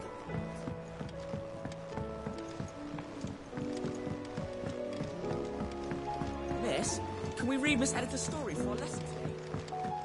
Canva lost.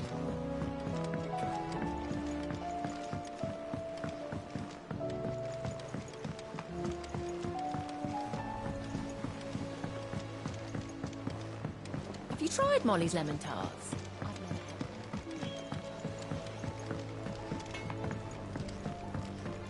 The stew's awfully thin. My Lord Marquis, I heard about Eastpool. That some of my fellow Guardians are to build a new home there, both for themselves and for Madame Martha's bearers. Is it true? It's true. The village is to be rebuilt. I have many fond memories of Eastpool.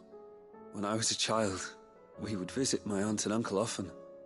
They would lavish attention upon me as if I were the son they never had. I went to see Aunt Hannah after my uncle passed away, but not nearly as often as I should have.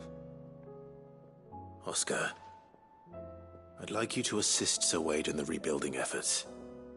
But my lord, my training is not yet complete. I couldn't possibly. I warned you I might not be the easiest of masters, but I'm not as hard-hearted as that. Go. Be with your aunt. Rebuild her home. Is what she would have wanted. Yes, my lord. Thank you, my lord.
There's no way of knowing if Doris will confide in me, but I can speak to her at least.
the stew's awfully thin. Come back. Covered in nicks and lumps, the lot of them.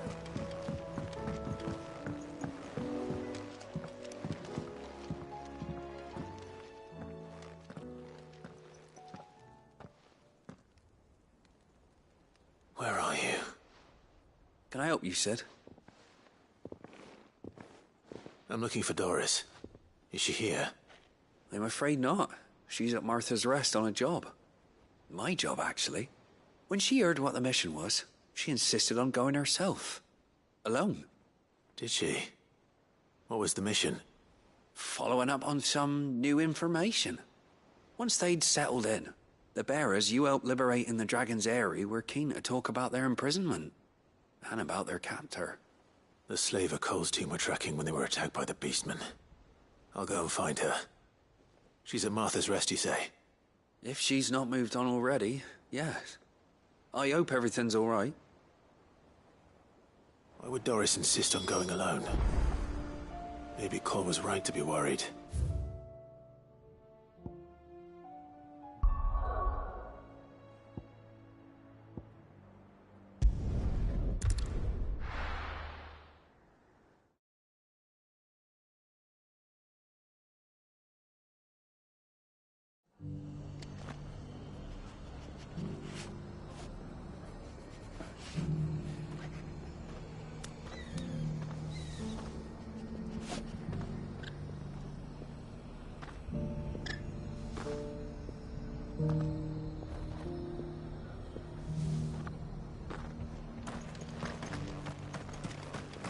Doris should be somewhere nearby.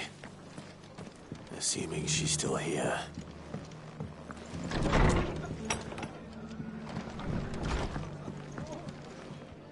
Ah, Clive. I was just about to send for you. I'd like you to take something to Sir Wade up in Eastpool. Seeds for planting. I'll keep providing them with whatever they need in the meantime, of course.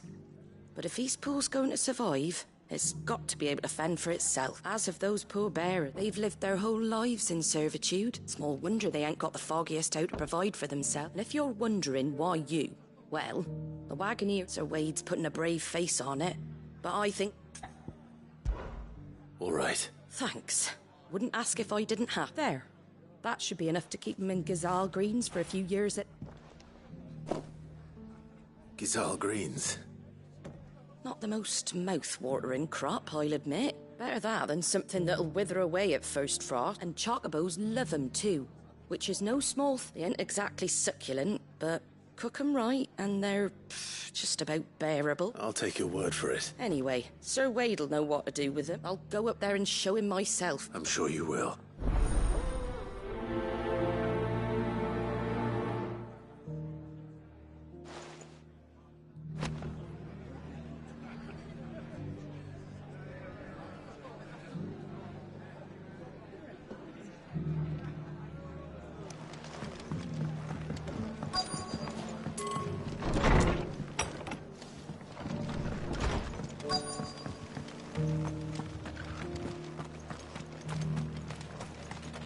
What are you after? There you go.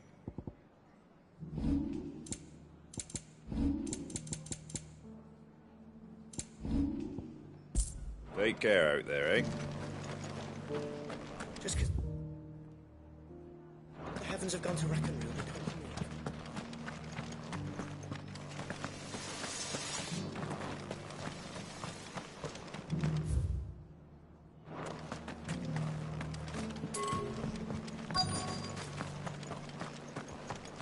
I've got greens of all Looking for shapes shelter. and sizes. Colours too. Nearly done. It doesn't still hurt, does it?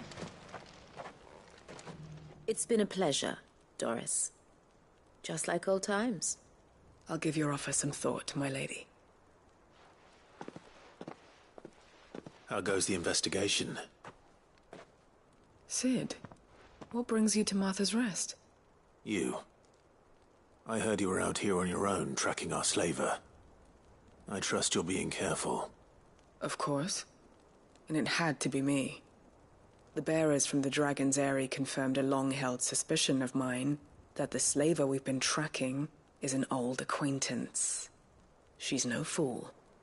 If we'd come in force, she would have spotted us straight away, and then vanished without a trace. That was her just now, wasn't it? So, was it a fruitful reunion? I'd say so. She tried to recruit me. Seems her time in Rosaria is coming to an end. She's abducted bearers from across the region and is looking to smuggle them back into Sambrec. After her brush with those beastmen on the road to Northreach, she hired herself an Imperial escort, which she wants me to join. She's dangerous, Sid, but I think I can stop her. Then I'm going with you. I'll take care of the escort. You can see the bearers to safety. Where are they? The Baum Archers, soon to break camp. You go on ahead. I'll follow once I've sent word back to the hideaway.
Let's go.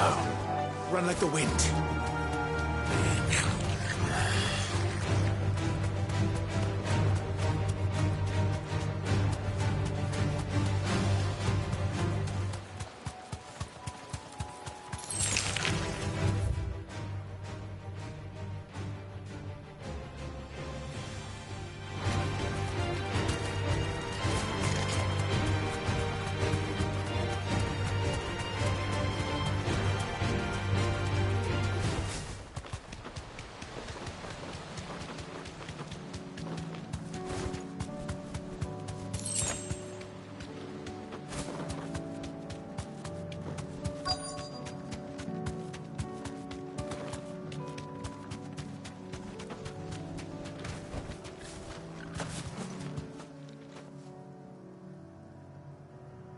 Good.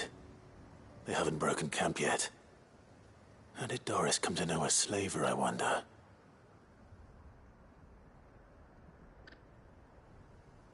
We've waited long enough. She's not coming. Ready the bearers. We're leaving. Back to civilization, is it, Mom? With all haste. Lest any of you lackwits start talking like these feckless bumpkins. I presume your men are ready. We've suffered too many delays as it is. Any more and I'll be docking your pay. Yes, Mom. Oh, but before you go, it appears we have company. Kill him. You're welcome to try.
So much for your escort. You'll forgive me for not avenging my men. I'm not the swordswoman I used to be. I surrender. Do with me as you wish, Sid the Outlaw. Sid! Ah, Doris. I take it you're not here to rescue me from our brooding renegade? You know, I always wondered where you'd vanished to. But casting your lot with this criminal of all people... Better fighting for a cause than killing for coin. I'm sorry, Sid. I should have told you sooner. This woman, my former master, once trained bearer children to be weapons in service of the highest bidder. She raised me like a daughter, and I did terrible things to earn her favor. It wasn't all terrible, surely. We had our fun, too. You were always so eager to learn, and had such clever hands. All my other children took either to the blade or to the books. Always either or. But you proved yourself a master of both. That's why I kept you for my own. How about it, my little dagger? Care to swear that blade to me again? I never swore my blade to you, nor will I ever. I fight for a higher cause, to liberate the bearers of this world. Farewell, Master. Thank you for making me the weapon I am. You always were a righteous child. Perhaps that's the reason I loved you so.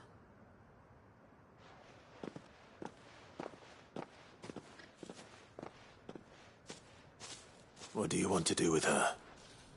I am not the killer she wanted me to be. Not anymore. And she no longer has friends in high places. The Dame does, though. Her connections at the Imperial Court will see that justice is done. All right. If you're certain. I am. And thank you for everything. Now, I better let these bearers know that they're safe.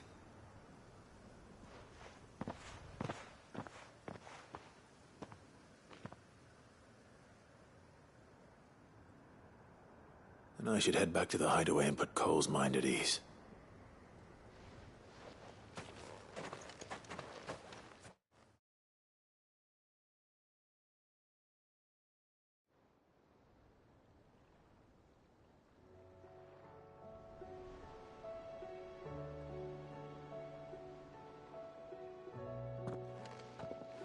Welcome back, Sid. Doris's message just arrived. I hear you saved more bearers from being smuggled across the border. With any luck, they'll be joining us in the hideaway shortly. Oh, and your letter. You don't need to worry about Doris anymore. I'd been hoping as much. She mentioned one or two things in her report. So the slaver we'd been chasing all these months was her former master. Wish I'd known. She's been arrested, by the way, over in Sandbreak.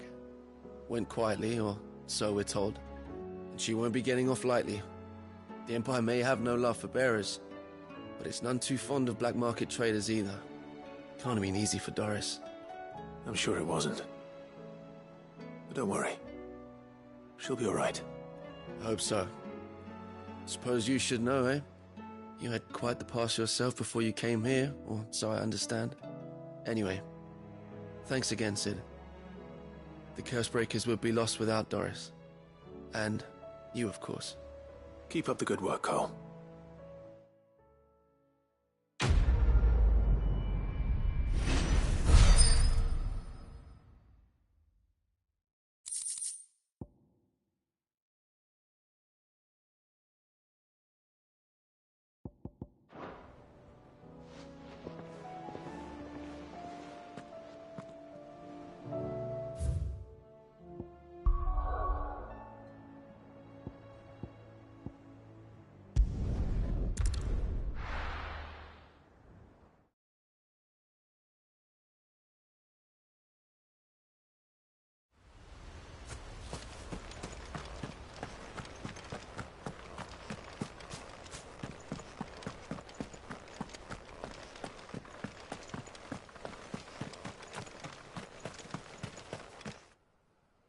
Ah, Lord Rossfield.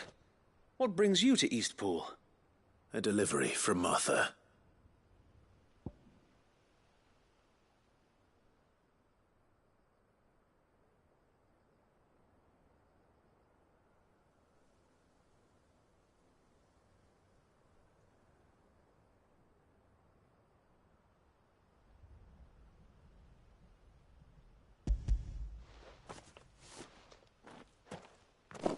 These are Gizal green seeds. Martha's keen to cut the apron strings, then, is she? I jest, of course. You see, I had thought we might be able to revive the old wheat fields, but they'd long since gone to seed, only without the seeds. Martha was hoping he might be able to show the bearers how to plant and tend these, so that they'll be able to fend for themselves. That's not a bad idea. These bearers had only recently escaped their bonds before we brought them here. They know little of freedom, of providing for themselves and their loved ones. Unless we teach them how to live like free men, I fear that all we have achieved in bringing them here is to exchange one master for another. Not that myself and the Guardians have been the best example to them so far, subsisting almost entirely on Martha's charity as we do. It's about time we all started to provide for ourselves, bearers and Guardians alike. Unfortunately, we've been a little too busy of late to focus on much besides bolstering our defenses. There have been alarming reports of... The Horde is closing in. They're coming, so wait, all of them. Time it all. I thought we'd have more time. Gather the men in the square. Send to the rest for reinforcements. Yes, Sir Wade. The Horde. A Kashek, a veritable legion of them. They've been seen prowling around the northern reaches for a while now. We don't have the numbers to hold back a swarm that size. I had hoped to build a perimeter wall so that myself and the Guardians might be able to defend the village, but... Now you're out of time. Precisely. If reinforcements from the rest arrive before they do, we may just scrape through, but I fear that's rather an enormous if. What if you could call on reinforcements from Eastpool? You mean the bearers? We brought them here so they might live, not die, fighting for their lives. So wait. You said you lack men to defend the village. Are the bearers not men? Do they not wish to see Eastpool saved? Though they may not be trained soldiers like your Guardians, what help they are able to offer could still prove the difference between victory and defeat. You're right, my lord. I will appeal to them.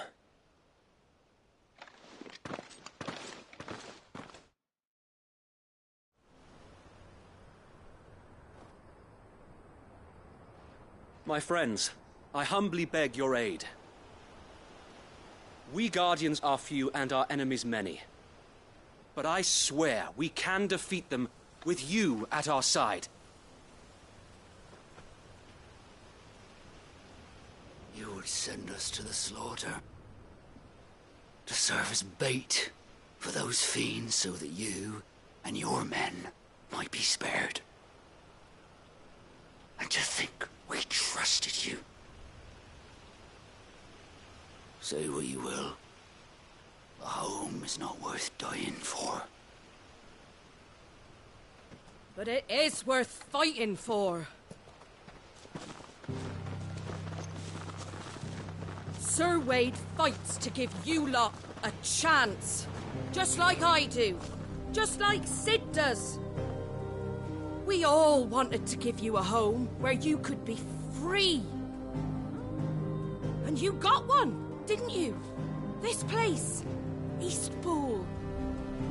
This is your village. Your home. And if you don't fight to protect what's yours, you'll lose it. You know I'm right. This world wants to take everything from you. Everything. Your homes, your freedom, your very lives. So then, are you going to stand by and let that happen to you? Are you going to accept fate like good little Bran did and die, having never stood up for yourselves? Or will you fight like free men and women?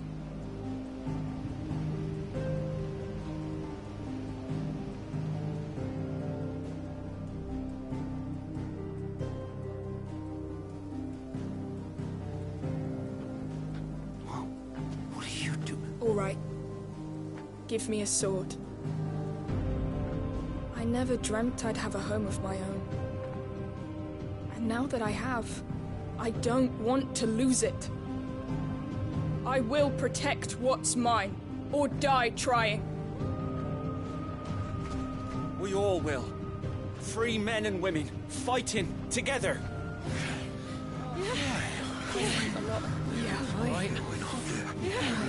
For Eastpool! For Eastpool!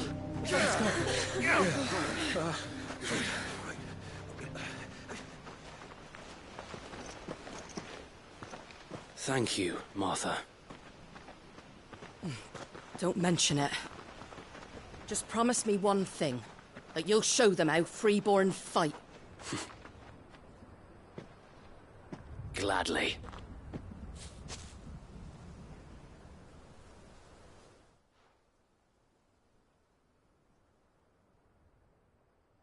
Well, if it was numbers you were lacking, you certainly won't be now.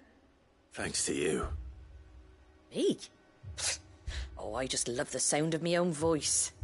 Lord Rossfield, my lady, we're ready. So what's the plan of action?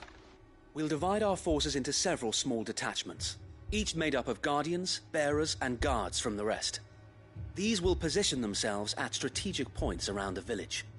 Upon engaging with the Akashic, each detachment will keep the creatures occupied as best they can, steadily retreating all the while.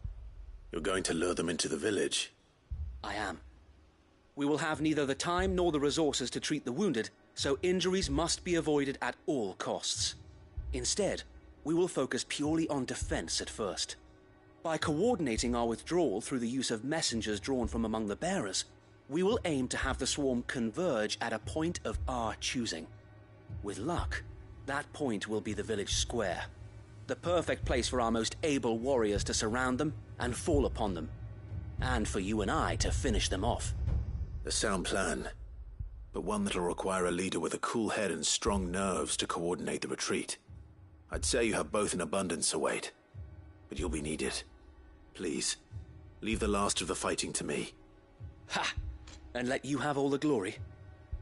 Sir Wade! They're here! Then you know what you must do. We work together, everyone playing their part, each shielding the other that no man might fall, that Eastpool might live on. For Rosaria! For Rosaria! We've no time to argue, my lord. I'll do as you ask. And I will do as you ask. Suppose we'd better do our bit too, then, eh? Right you are, Martha.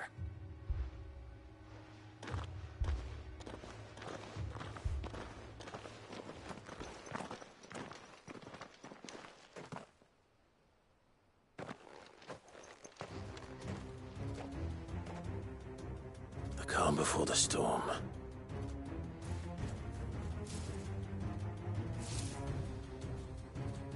And here it comes. I will not let this village fall. And another!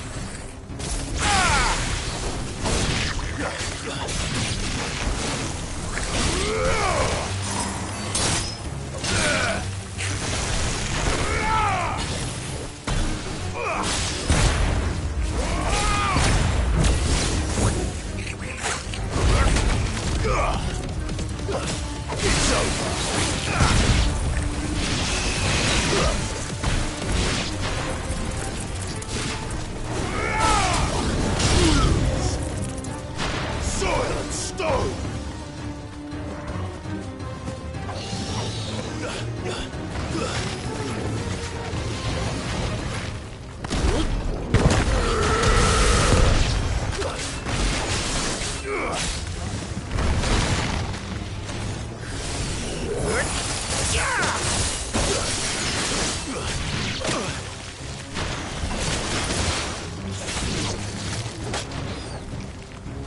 Guess we're all ready.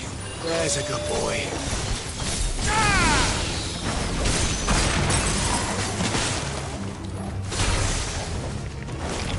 It's over.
Looks like that's the last of them. Lord Rushfield! Change of plan! What is it? Owl from the rest. An Akashic curl's been sighted on Rhiannon's ride and is headed in their direction. Well, the better half of her guard is here. So wait, how many Akashic remain in East Pool? Hard to say. My men are still facing some resistance, but I think the worst is behind us. I could order a detachment or two to fall back and... No. Let them finish the job. You stay here too, Sir Wade. Your men need you. I'll go after the Curl. Join me only when East Pool is won. If you're sure, my lord. May the Founder protect you.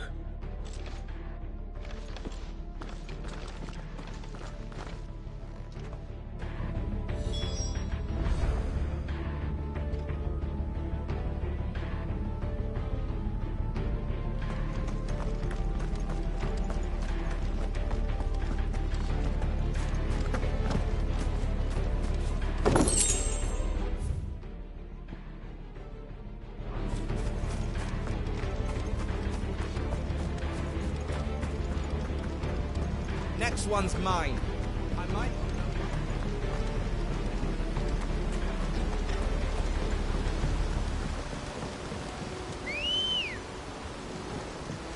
Come on. Fly, Ambrosia.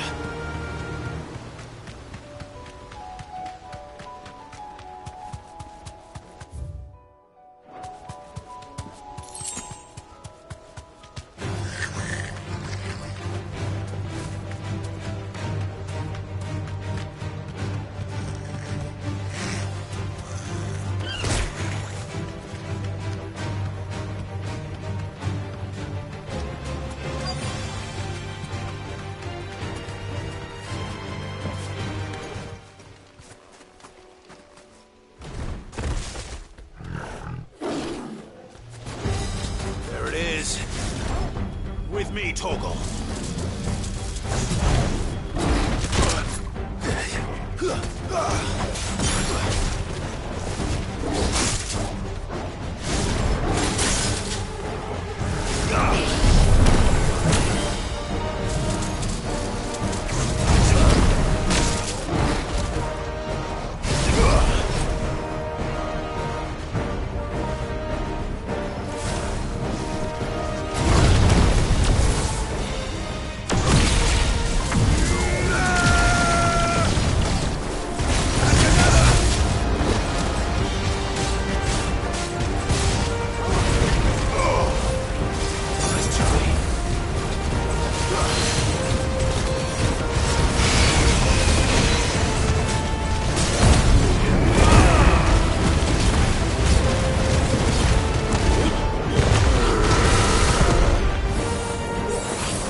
right. Back to Eastpool.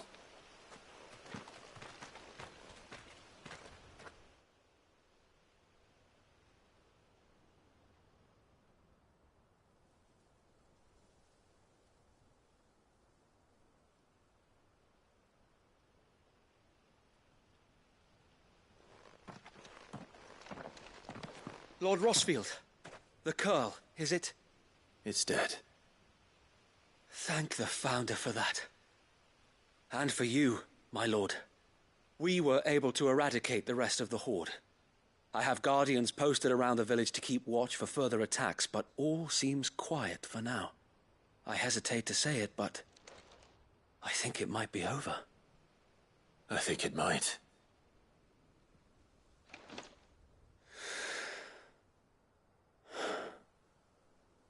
We did it.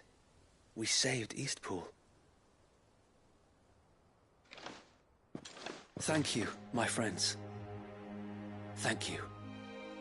No, Sir Wade. It's us who should be thanking you. You brought us together. Showed us what it means to fight for what you hold dear. We never had nothing to call our own before. We didn't know what it meant to protect it, but now we do. We really do. Forgive us, Sir Wade. You and your people saved us, and still we doubted you. But there's no doubt in my mind anymore. We're free men now, so we have to start acting like it. We have to fight to protect what's ours, to protect Eastpool. And we shall. We all shall. Together. This is our home. And if anyone or anything tries to take it away, they'll have us to answer to. Come on then. Let's get to work. This village isn't gonna rebuild itself.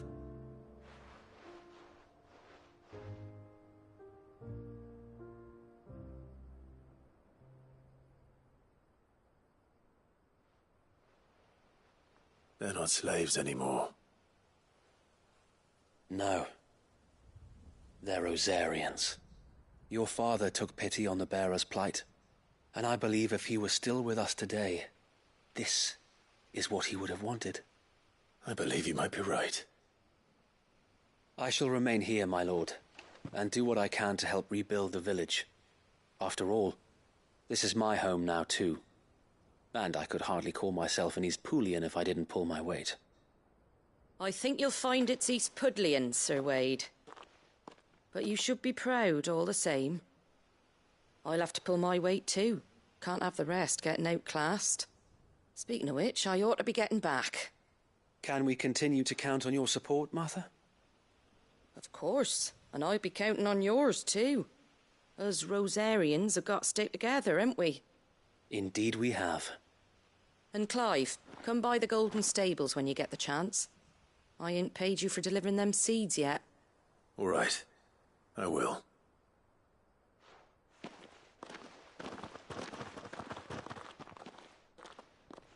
Lord Rosfield, do you remember our very first mission together? Clearing the goblins from the Stillwind marshes? How could I forget?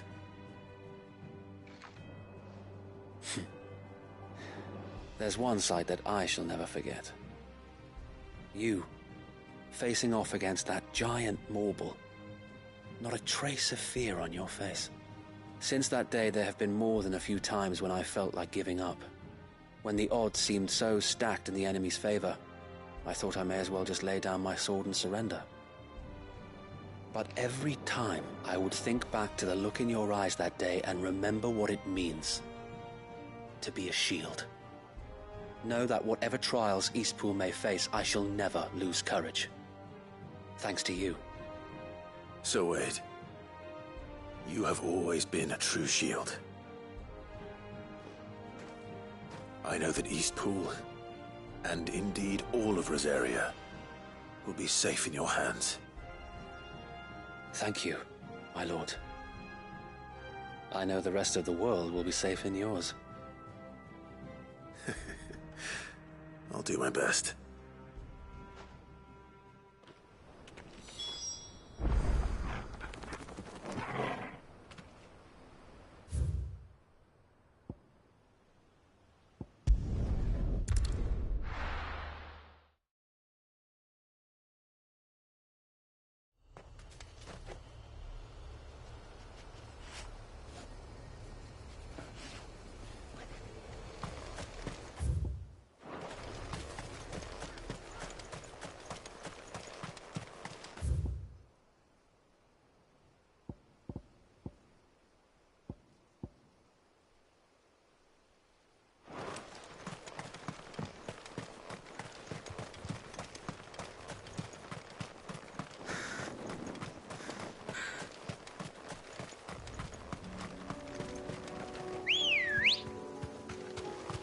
Good girl.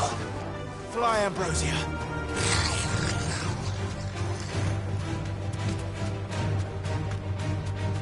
Ha!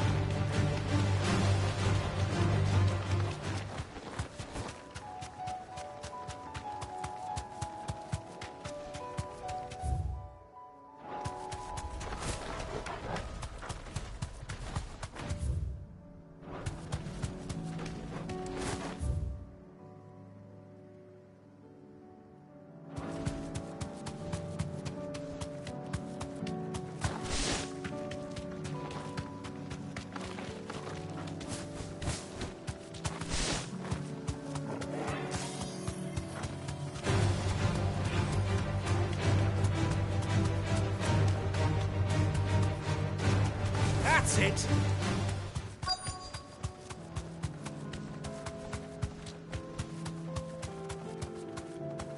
Straight home now.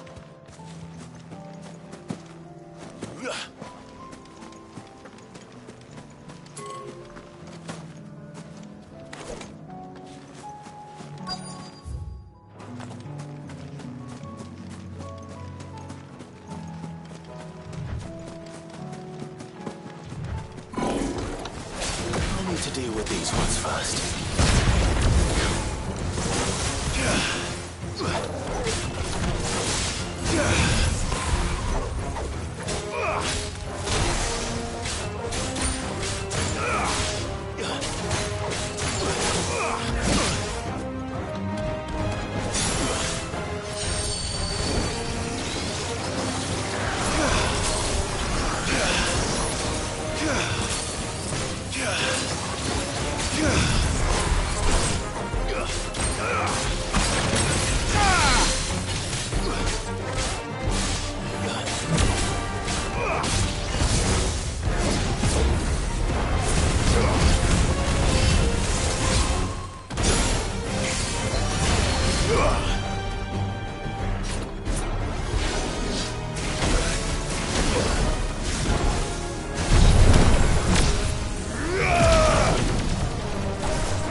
Fine how.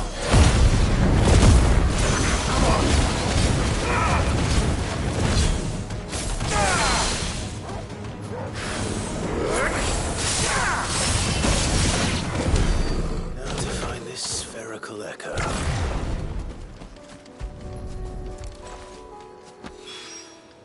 This is it. Right then.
The hero returns.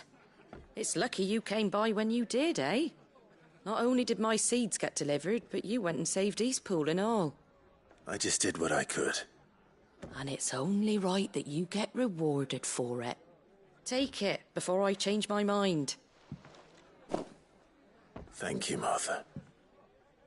So, Eastpool's finally back on its feet again. And a home to free bearers. Who'd have thought we'd see the day, eh? Well, it was your idea. I know that, but I never stopped to think what it would mean. Bearers in charge of themselves, thinking for themselves, working for themselves. Like your hideaway, but not even hidden away. Though I suppose the rest ain't much different nowadays. You know,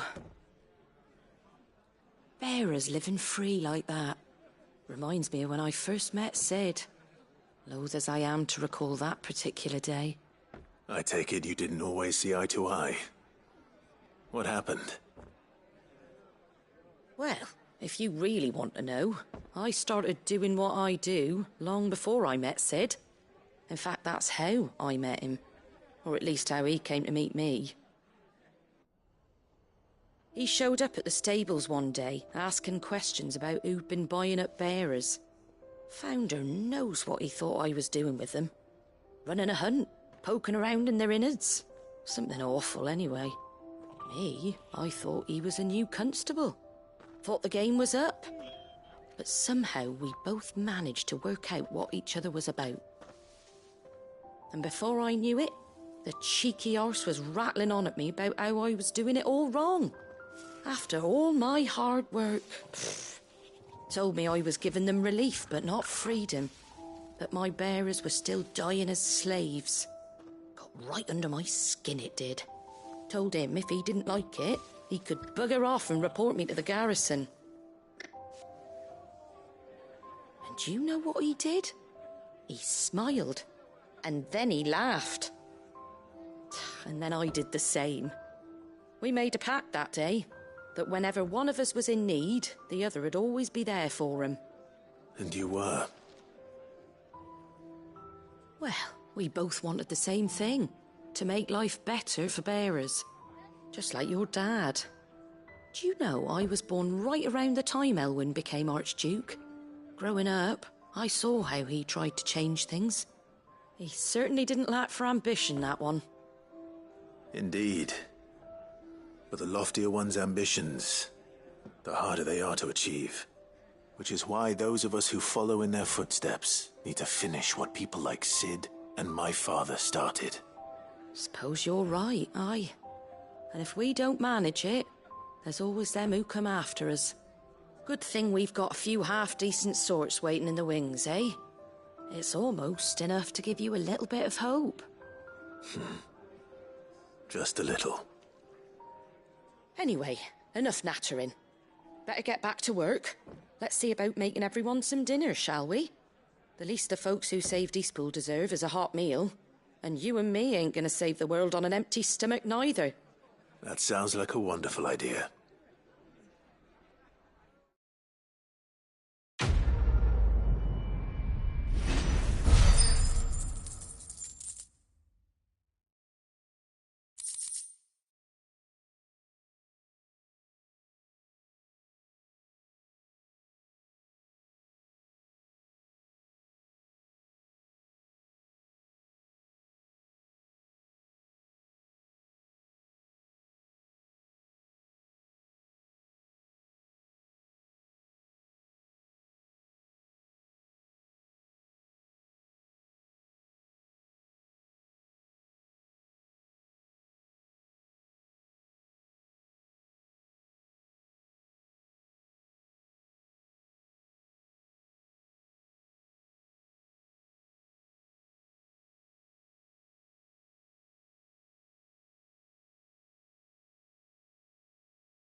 There were ghosts at the gates not days ago.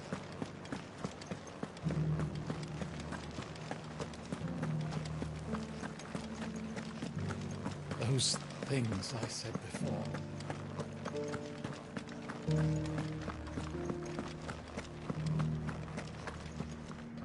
Oh, Clive. What am I to do? My wards and I may soon be without a home. What's happened? The High Cardinal has descended from his lofty throne and taken up residence here in Northreach.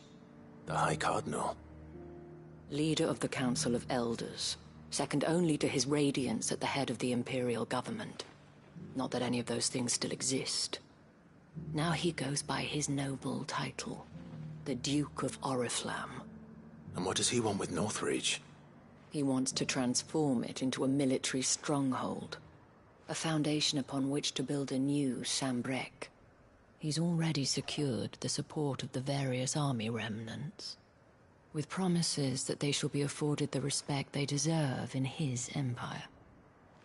One built on the confiscated property of the people. He would rob the populace to pay for it. Believe me, I have used every means of persuasion to discourage him from this folly. But for whatever reason, he will not listen to me. What does Captain Philippe make of this? When the town was under attack, it was him the soldiers rallied around. Couldn't he use that influence again? How? By speaking out against one of the most powerful men in Sambrec. A man whose stated aim is to revive the empire Philippe's comrades swore to serve, and to improve the soldiers' lot within it. The captain can offer them a regular supply of gruel, and an occasional trip to the Vale to help them forget the terrors they face each day. The Duke offers them a vision of strength and safety. No. Any attempt to incite mutiny would cost Philippe the support of his men, if it did not cost him his life. But given the mood around town, mutiny may yet be unavoidable. The people have little appetite for further deprivation, least of all when it serves only to elevate others. And who could blame them? Clive, would you appeal to the Duke on my behalf? For your services to Northreach, you have the respect of the soldiers, and they will take you to His Eminence if you ask them. And unlike Philippe, no bonds of loyalty prevent you from speaking your mind to the man. Well, will you try? You could hardly fare any worse than I did.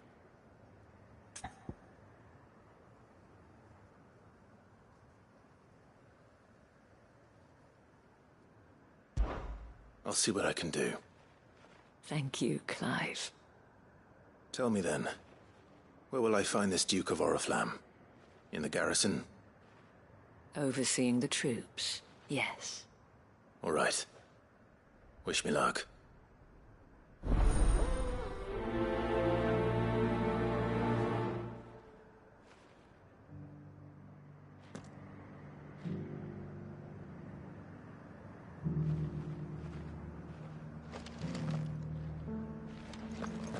I may have met you before, at the Remembrance Ceremony. Let's hope I didn't make a strong impression.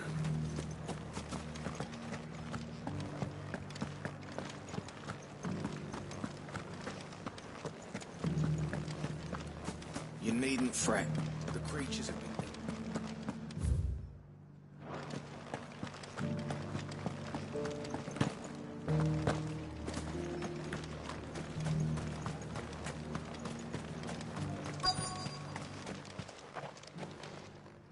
Halt! Oh, sorry about that. You're the dame's man, aren't you? You got some business with the captain? No, actually. With the Duke. I was hoping I might be able to speak with him. We're under orders not to let any civilians pass. But you should be all right. His Eminence has heard all about you and your heroics. Wait here. I'll go and ask.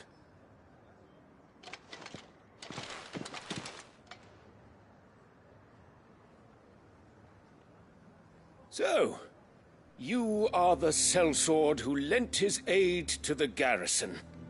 The Empire owes you a debt, and I shall see it repaid. But tell me, is it wealth that you seek, or favor? Neither, Your Eminence. I thought only to inquire about your plan to turn Northreach into a stronghold. Ah, I see. You are worried the expanded garrison will render your services redundant. Yet you needn't be. A proud fighting man like yourself shall always have a place here. Pride of place, in fact. For too long has the contribution of the noble soldier been under-reckoned. But no more. For it is they who shall see the Holy Empire rebuilt, beginning right here in Northreach. Why here, Your Eminence?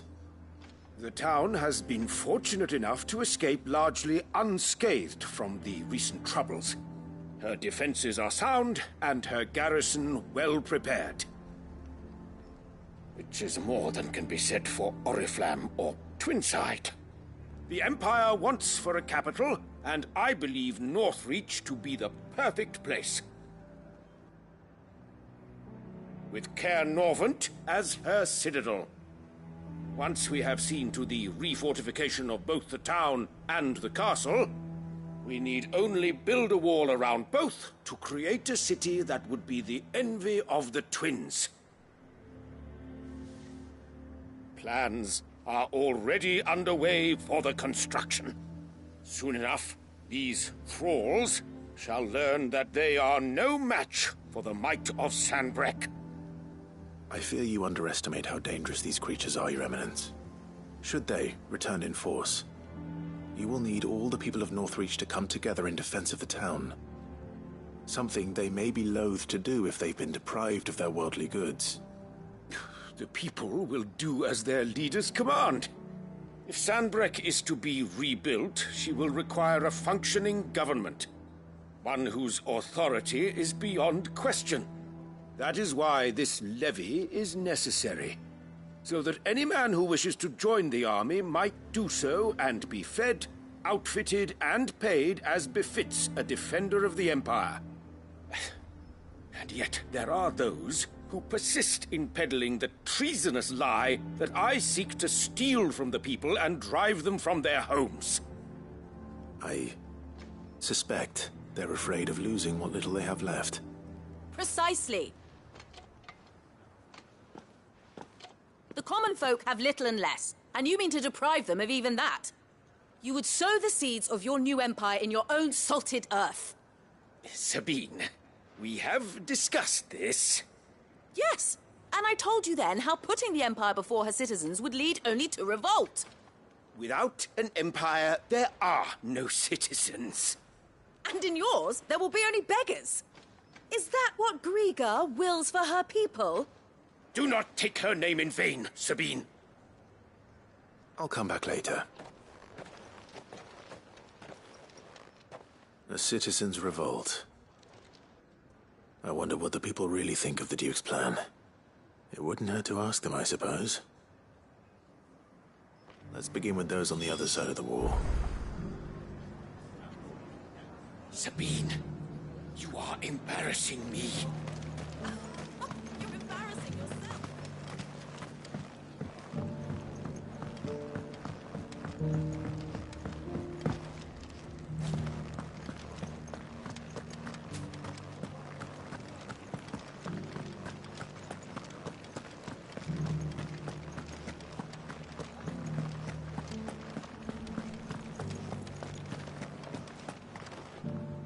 All right there. What is it you're after, sir? Just your opinion, actually. I wondered what you thought of the Duke of Oriflamme. Oh, him. Not much. None of us traders do. It's thanks to nobles like him that we had to set up shop this side of the wall in the first place. Couldn't have the rabble getting any closer to the holy capital, could they? And now he's trying to drive us out completely, threatening to take everything we got from us if we don't clear off. If the dame said she wanted him run out of town, I'd be straight through that checkpoint, tar bucket in hand.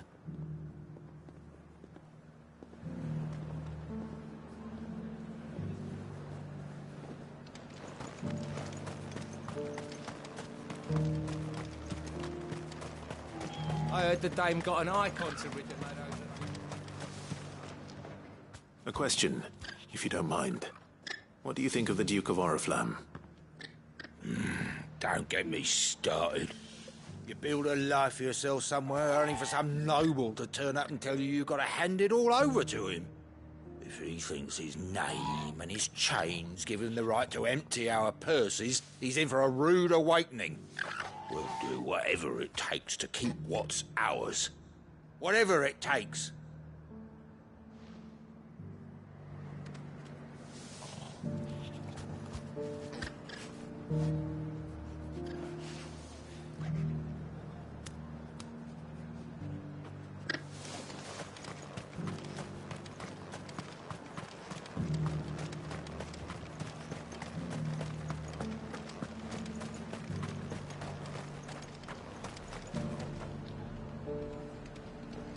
Why, your stall is as... I've been hearing a lot of talk about a certain duke. Nothing good, I'll wager. Going around acting like he owns the place. And with hardly a word to the dame. This is her town, not his. I take it you'd rather she was in charge. As far as I'm concerned, she still is. Just need his eminence to sod off back to Oriflamme. Well, the people seem united enough. What about the soldiers?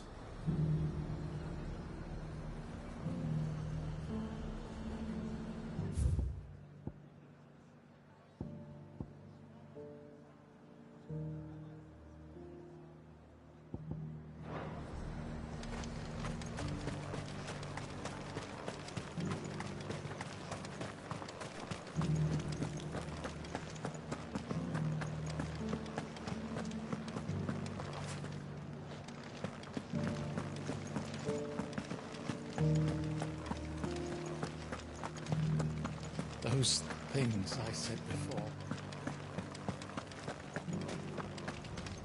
Excuse me, do you have a moment?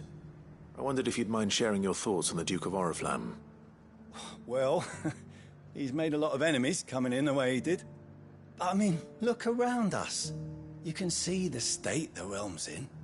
The traders might not like having the screws put on them, but if they volunteered a few more of their hard-earned gil before things got bad, maybe they wouldn't have to. I think the Duke's got a point when he says rebuilding the Empire is the best way of making sure we're all protected. And if that means people who don't know one end of a sword from another have to make way for those who do, well, that's just how it goes.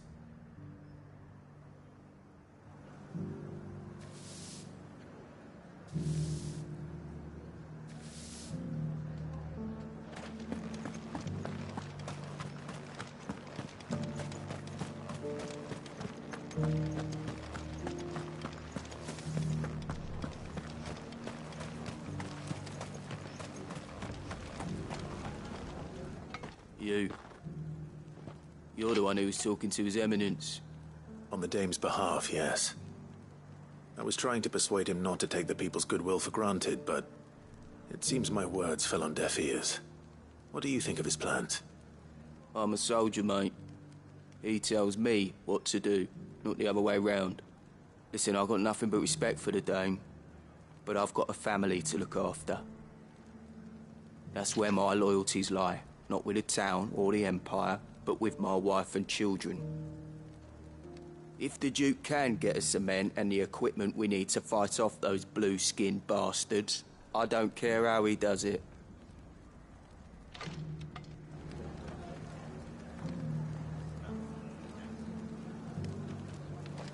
I left everything. As long as you remain, the Veil will see to your needs.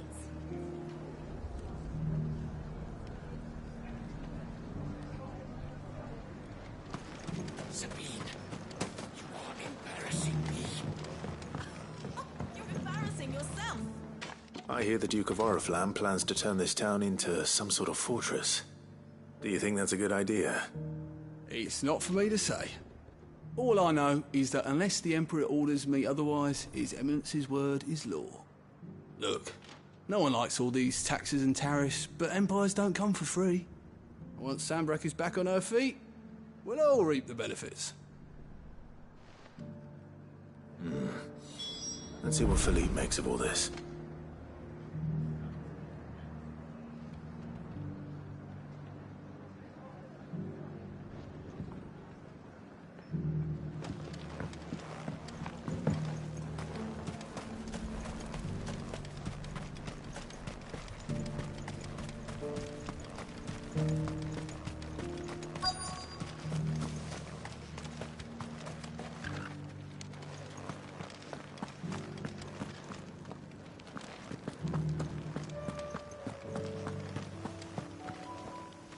Captain, do you have a moment? For you? Certainly. Clive, wasn't it? Thank you for last time. How can I help you? I wanted to ask you about the Duke of Oriflamme. Do you intend to go along with his plan? But to tell you the truth, I'm in two minds. It's my sworn duty as a captain of the Imperial Army to obey his orders. But I can't say I agree with him. Philippe, I remember you saying that you became a soldier to protect the people you loved. The Dame included. That's right, I did. Well, she doesn't agree with the Duke's orders either. She thinks they could tear Northreach apart.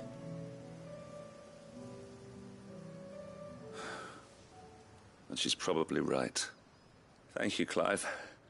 I know what I need to do now. Protecting the people I love is what matters. Doesn't matter how. Well, duty calls, so I better go. Thanks again.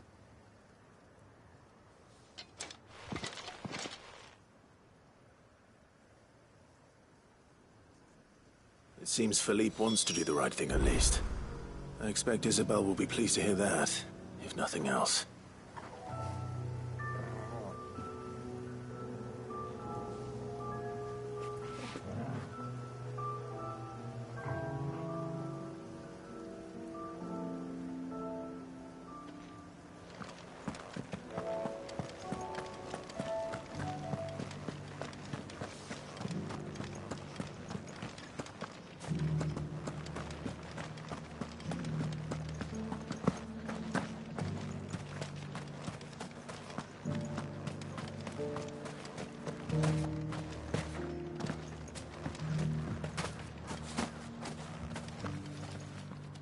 Ah, Clive. How did you fare? Were you able to speak with the Duke? I was, but...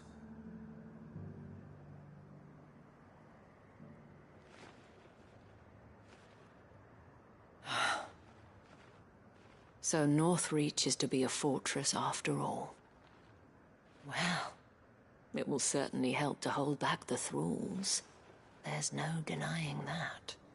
Though I doubt it will come as much consolation to the townspeople whose worldly goods are confiscated to pay for it. They deserve to be heard, Clive. To have a say in this new empire the Duke means to build.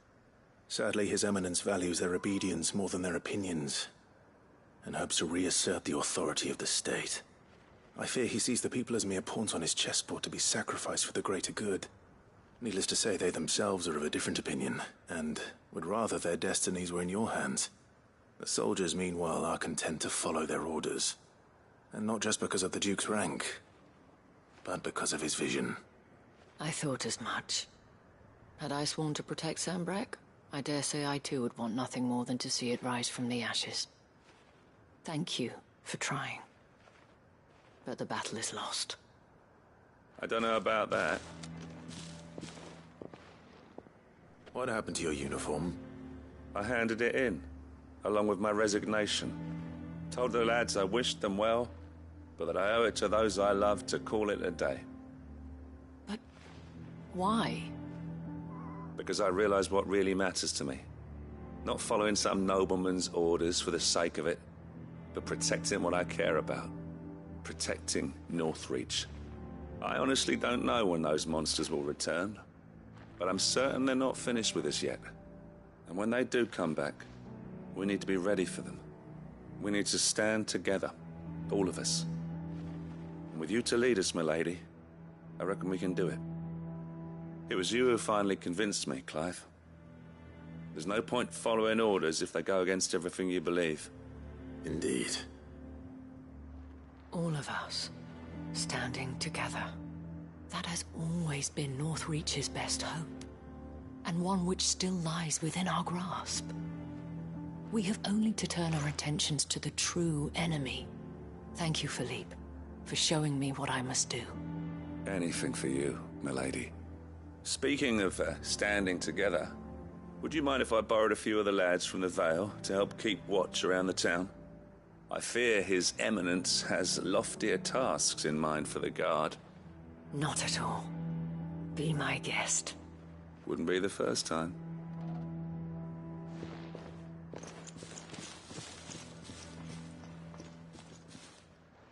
There may be hope for Northreach yet. Especially with men like you and Philippe to champion our cause. I, for my part, shall continue to work upon the Duke, in the stubborn belief that I might still tempt him into joining hands. But I suspect I shall have to call upon your aid again. Until then, Clive. Until then...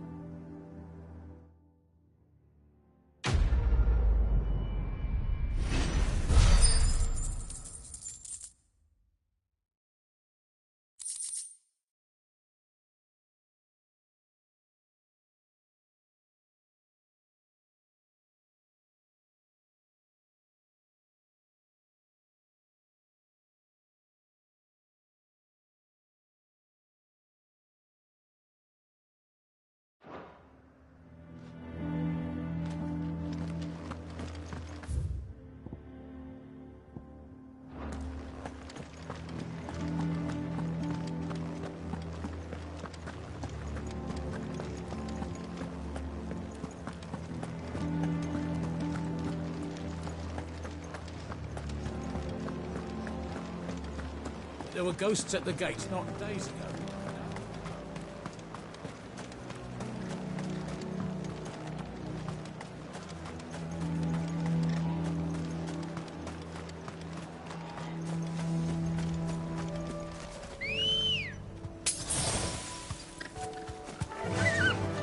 Fly, Ambrosia.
Straight home now.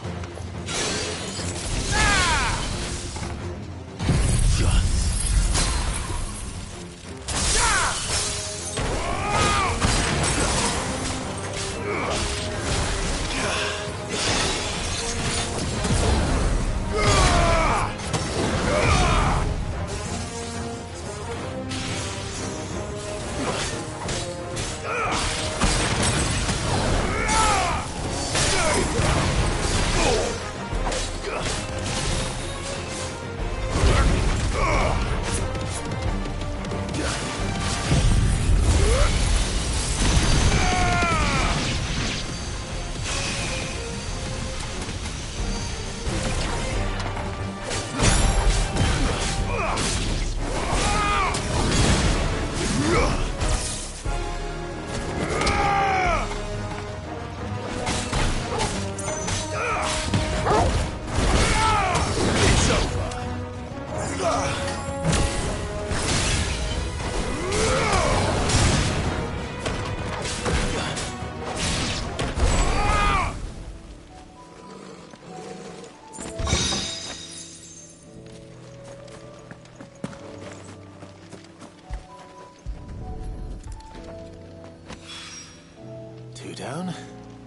What?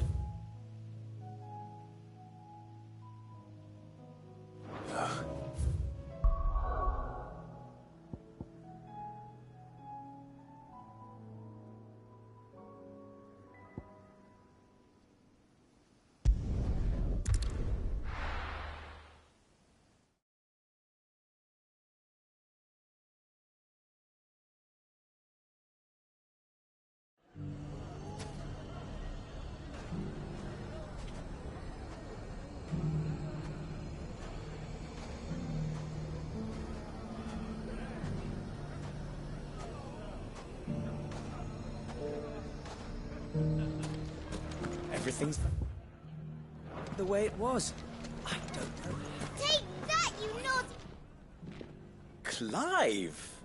To what do I owe the pleasure? I just wanted to see how the town's been faring since you brought everyone together. Since we brought everyone together, all is absolutely wonderful.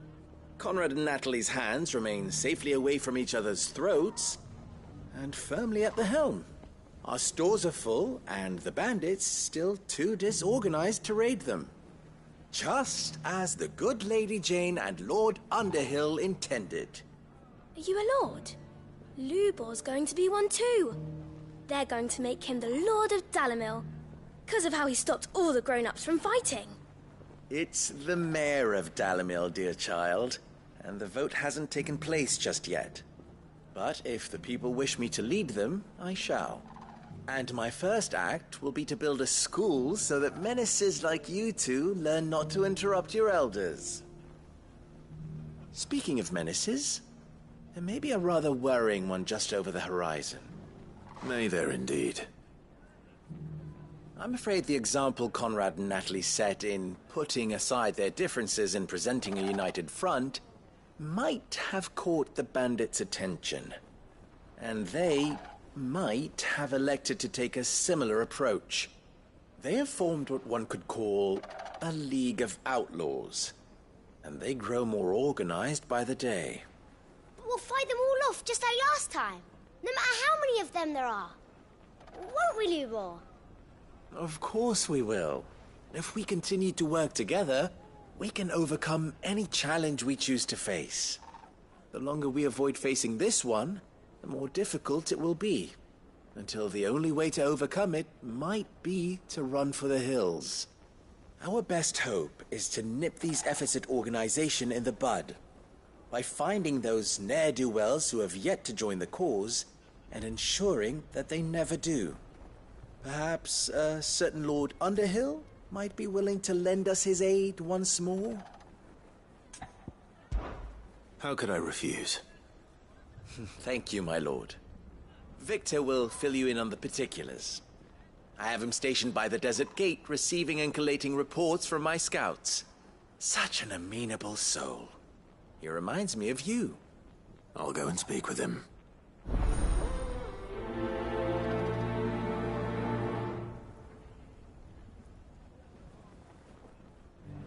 What's the difference between a lord and a mayor? That's easy. One of them swings a sword, the other forges them.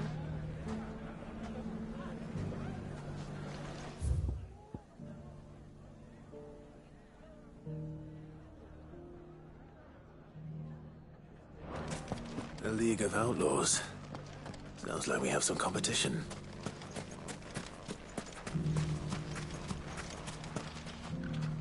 Still in Dalimil, Victor? Ah, Sid. I thought you'd have returned to Cosnis by now. I did. Then I came back. I've developed something of a fondness for the place. And having worked so hard to see it saved from one fate, it would seem remiss to abandon it to another.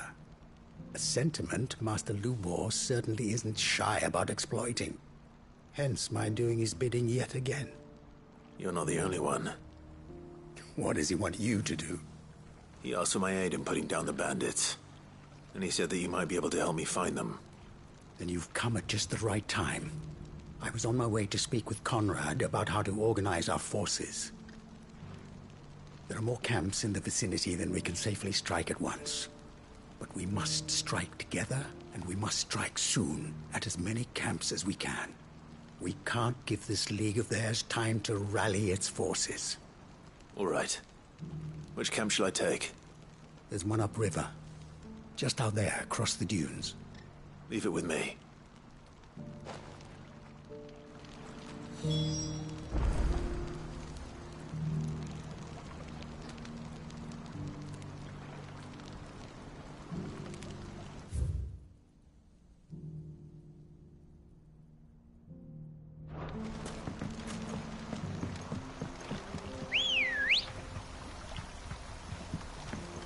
Good girl. Yeah! Where's Ned?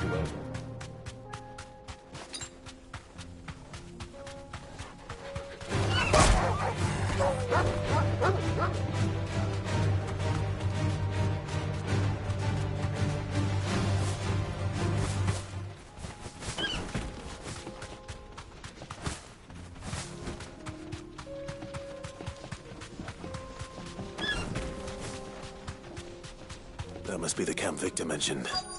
Come on then, Toggle. That's him! The one who killed Locke and Fingers. Take his head off!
I'd better let Victor know.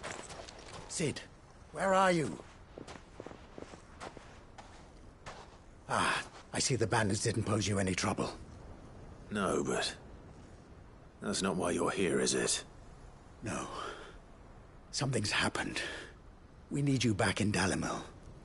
What is it? The whole town's in uproar. They're saying that Lubor is a bearer. What? Seems that one of our parties wasn't as thorough as they should have been. They let one of the bandits escape, and his escape route took him right through Dalimil. Some of the children spotted him, and he was about to silence them. And when Lubor felled him with a bolt of magic, and without a crystal. But that's not possible. It is, if he's a bearer and has been hiding it all these years, which is what people are saying. If he has, well, I wouldn't blame him. No man is branded by choice. Still, all those people see is a man who's lied to them all his life. One who was made a leader of himself when the world believed he should have been a slave. Fuck. I don't know where we go from here, but I know one thing. Lubor needs all the friends he can get right now. You're right.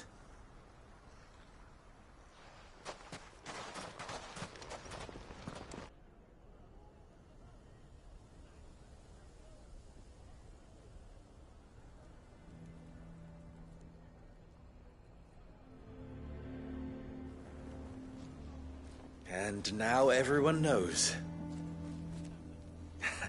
I made it a habit to keep a crystal close at hand for just such an occasion. And when that occasion arose, I forgot to reach for it. Well, it was bound to come out sooner or later. We're sorry, Lubor. We tried to keep running. But we just couldn't anymore. There's nothing to be sorry for. I rather enjoyed playing the hero for once. All that matters to me is that you two are safe. Look at him talking to his betters like it's nothing. All lies, I'll wager. Just like the ones he fed us all these years. Once people make up their minds, it's hard to change them.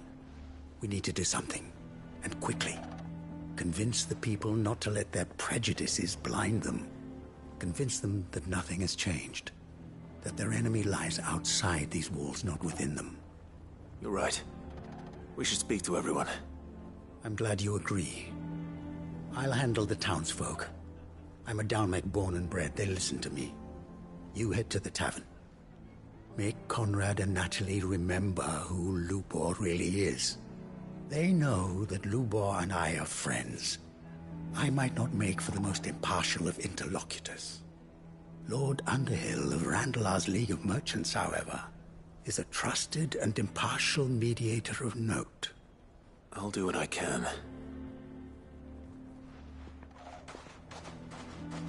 Lubor, stay here with the children. I can't promise anything, but we'll try. And that is all I can ask of you.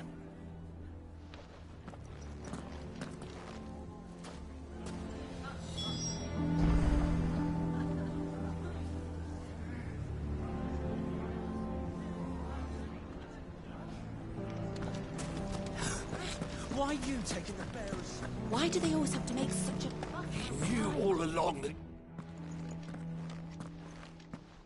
Forgive me for disturbing you, but could I have a moment of your time? I've seen your face before. As have I. Lord Underhill, wasn't it? Of the League of Merchants. That's right. I wanted to speak to you about Lubor. The rumors that he's a bearer. All true, I'm afraid. He'll never be mayor now. Not if I have anything to do with it. But what of his wares? Bearer or no, his steel is highly valued throughout the Republic. In this, at least, he's done the town a service. Might that not earn him a little leniency? Leniency? He pretended to be one of us when he was laughing behind our backs all the while. I'm sorry, my lord, but he lied to us. He lied to you. He cannot be trusted. So what do you propose? Will you drive him from his home? Close his forge? Perhaps. That is a question for the people of Dalimil. And they will thank you not to get involved.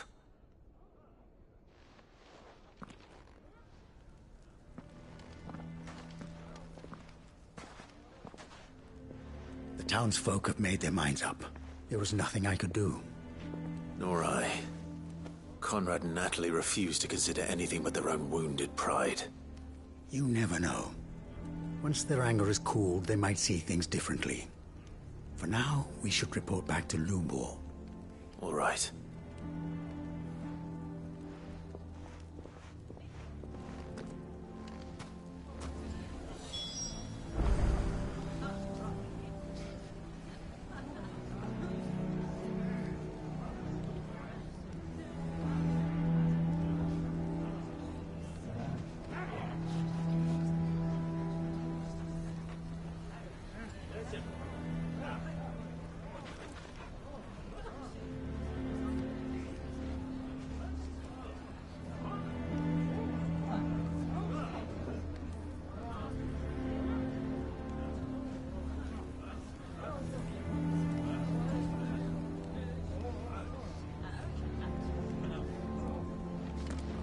Why the hell would Victor take the bearers?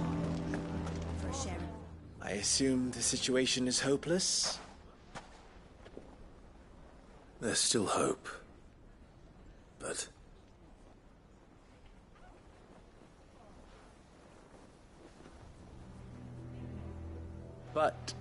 Perhaps not in this lifetime, I think it's fair to say. You mustn't think like that, Lubor. Give them time. They'll come around. We'll talk some sense into them in the end, you'll see. No, you won't. And your efforts would be better spent elsewhere. But Lubor... Rosina would often tell me that steel does not lie, that a blade is a reflection of the smith who forged it. To yourself be true, that was her point. Rather an ironic one when you consider that her life was taken with a blade of her own making. But I do not doubt that she was always true to herself and what she believed in, right to the end. And so must I be. I must do what I know to be right, no matter what others might think of me. And now, I know what that is. I must embrace my new role of villain so that the people of Dalimil have something to unite against. For only united can they hope to stand against the threat that awaits them. I'll need to make a suitably dramatic exit, of course. Don't go, Lubor. You're the only one who was ever kind to us. We'll be all alone. Again. Trust me, little ones. It is for the best that I go. Not only for the town, but for you, too. How could it possibly be for the best? These children need you. The least you can do is give the townspeople a chance to change their minds. They would not take it, Victor. It's over. Over, you say? And so just like that, you're going to throw this town and these children to the wolves? I thought you were better than this. But it seems you had me fooled as well. Victor. Forget it. Do what you will. You sure you're making the right choice, Lubor? Of those available to me, I believe it's the best one. Yes. Ah, but where are my manners? Here. A reward for clearing out that bandit camp. Right then. I have packing to do. If there's anything I can do. Anything. I'll bear it in mind. Thank you.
Here's the scraps you're after. Thanks.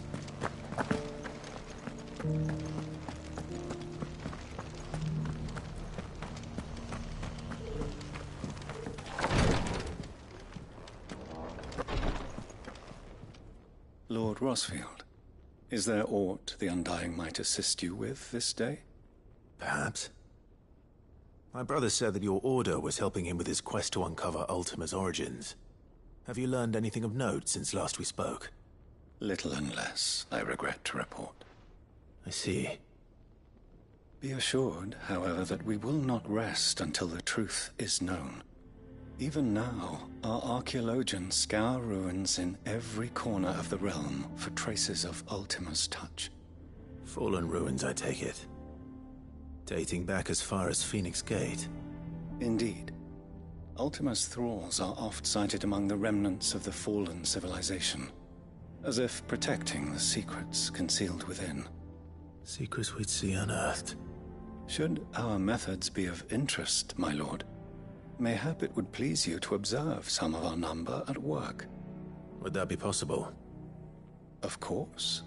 A survey is being conducted not far from here. Perchance you are familiar with Kretov, a small hamlet built around a fallen airship. I was due to visit my colleagues there to collect their preliminary findings, but if you would consent to do so in my stead, I'm sure that they would be honored to relate any discoveries they have made to you directly. All right. I'll go and meet with them. They will be most gratified, I am sure. Might I suggest you take the road through Titan's Wake? It will lead you straight to the village after but a short walk. Thank you. I will. I wish you a safe journey, my lord. May the Firebird's flames burn ever in your heart.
Ah, Clive.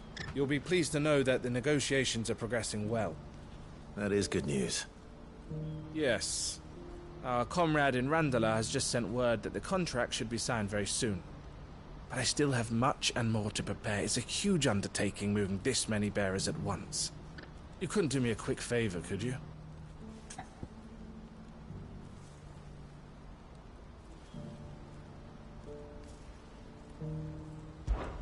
What is it this time? More wild beasts? Nothing like that.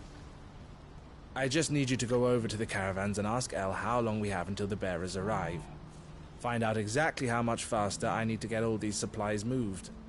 All right. I'll go and ask. Thanks, Clive. I owe you one.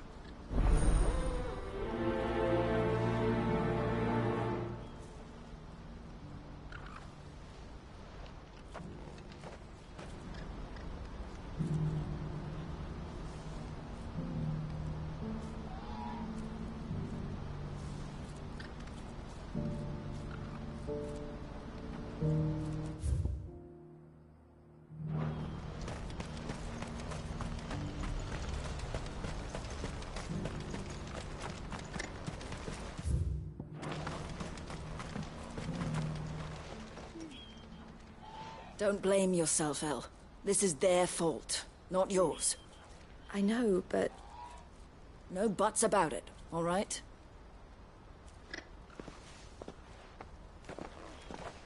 Is something wrong?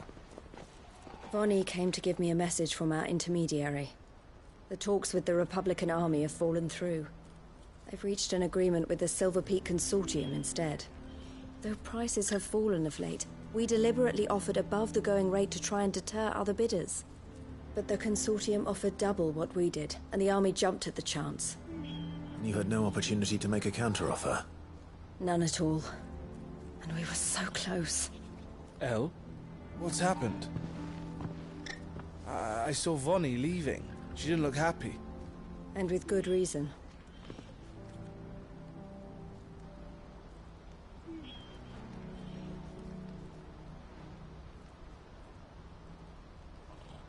But I thought we were the only ones the Fist were speaking to about the bearers. How did the consortium even find out about this? It's not so surprising. They have ears all over the Republic. This isn't over. The consortium will have to sell these bearers eventually, and at the price they paid, buyers will be few and far between. I'm going to Randalar myself. Alone? You sure that's wise? Are you offering to be my bodyguard?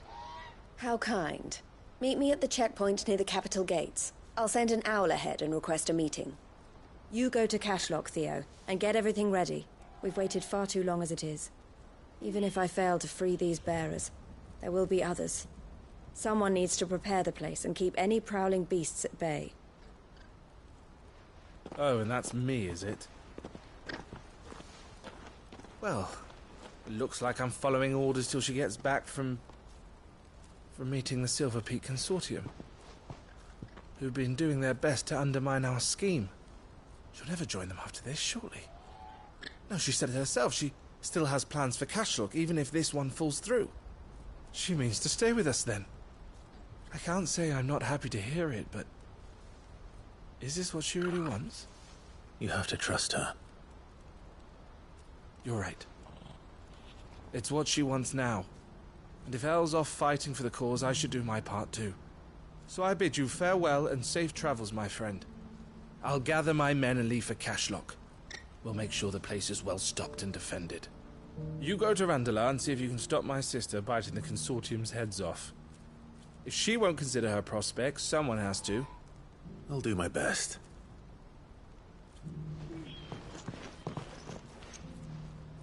All right. To Randalar, then. And better not keep Eloise waiting.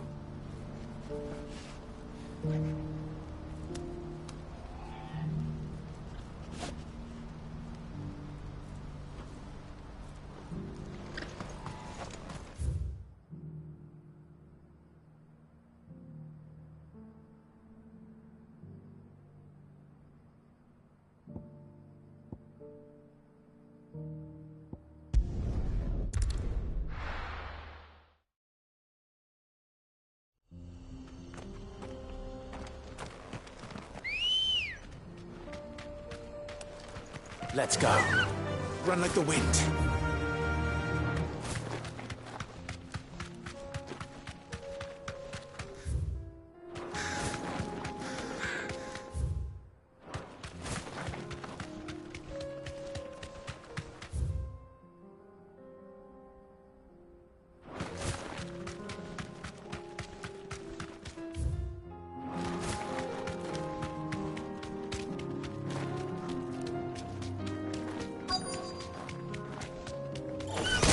This might take a while. You deserve a rest.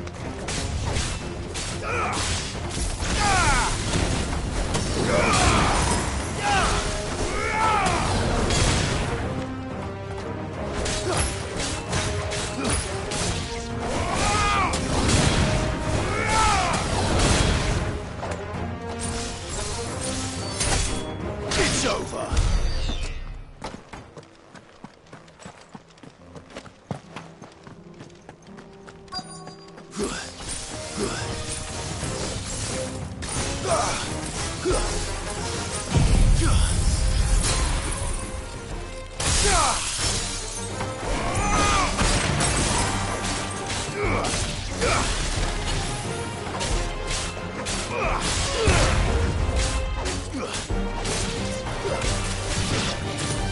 Nice try.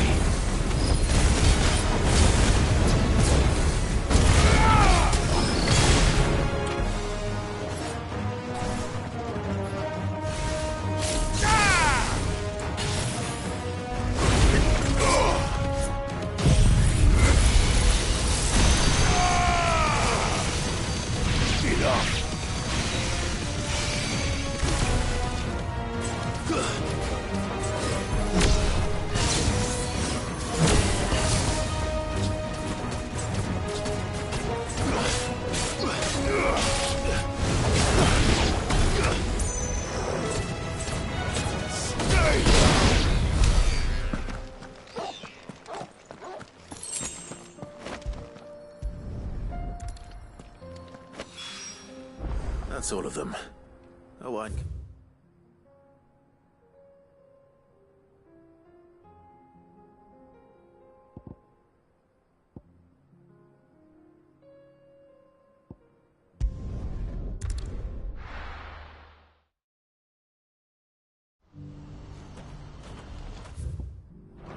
What's happened? Guards at the gate are all right.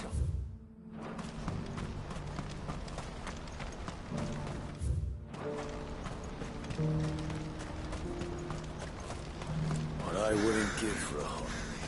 Looks like this is the end of the road.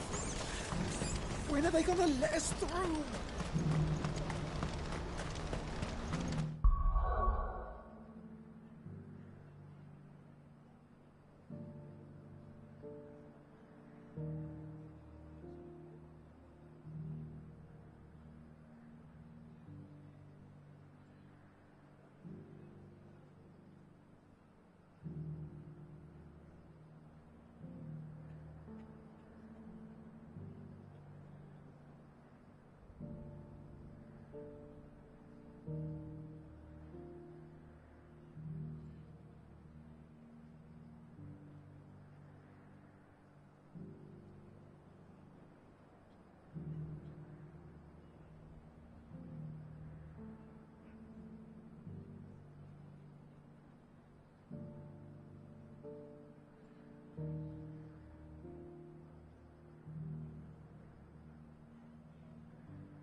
Good girl.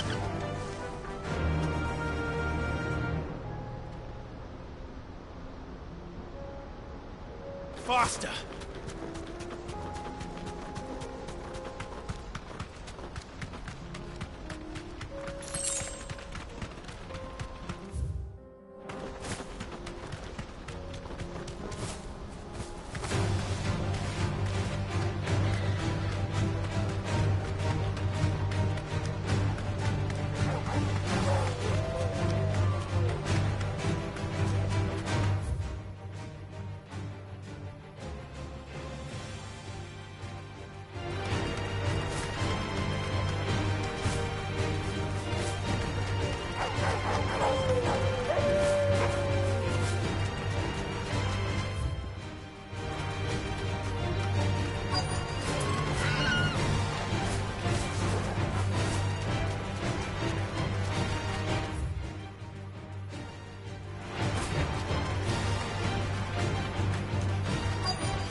I hope I didn't keep you waiting. Did you arrange to speak with the consortium? Here they are now. You wish to consult with me? I did. It's about the bearers you recently purchased from the Fist. We had all but finished making arrangements to buy them ourselves, and then you stepped into the fray. You misunderstand. The consortium had an interest in purchasing them from the very first. It was only our regard for you that kept us from bidding. But your hesitancy in accepting our offer to you suggested that the regard was not mutual. And so we resumed our business. I did not hesitate. I am simply not inclined to make such decisions without first giving them due consideration. But what is done is done. Come then. How much do you want for them? Alas, you are too late yet again. We rarely take on such unconventional merchandise without a purchaser in mind. The bearers belong to him now. Who is your buyer? A trader from across the water. A most demanding fellow, if it's any consolation. He insisted the bearers be fed, dressed, even given their own bunks for the voyage over. That's what you get when you deal with continental types. I wouldn't know. Oh yes, the culture on the continent is quite different to ours. They pay good money for bearers not fit for the knacker's yard, and treat them like kings. But as long as they pay... That does sound unusual. No matter then. If they've already left our shores, there's little that can be done. Allow me to withdraw my interest. And with it, my interest in joining your organization. My associates will be sorry to hear that.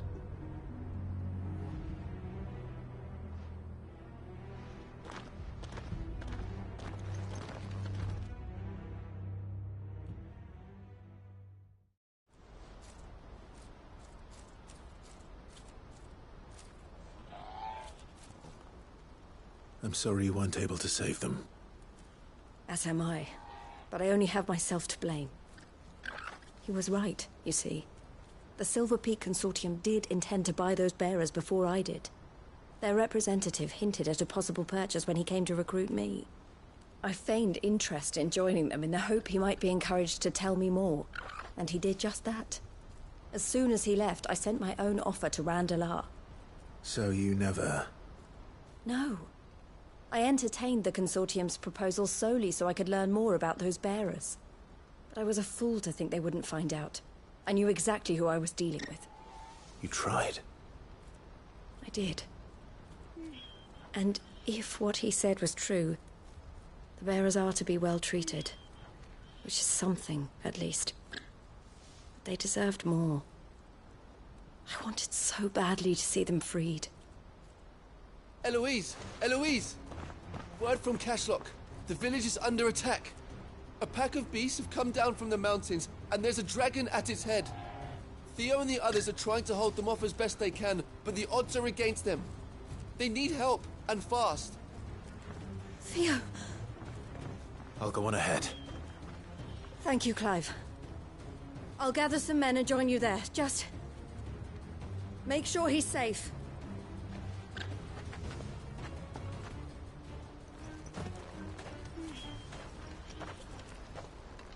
Hold on, Theo. I'm coming.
To the stables, girl. What's the situation?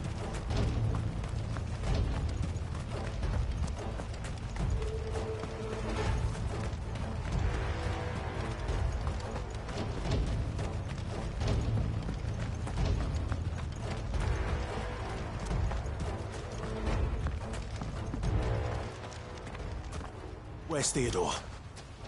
Upriver! He led the dragon that way to keep it from the village, but the whole area's flooded with ether. We just have to pray he makes it out in one piece. I can do better than that. Torgal, with me.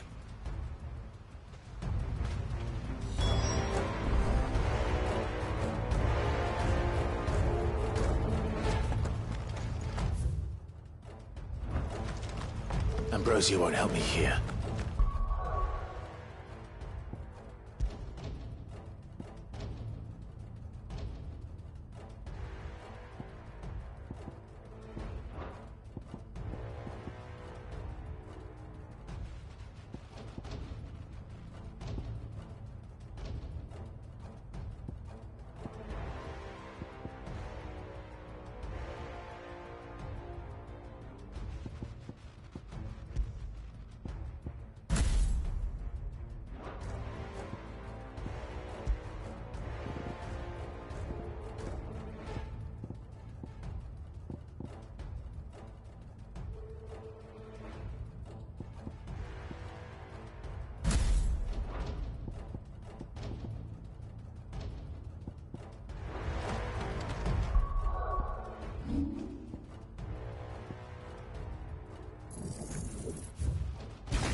Faster!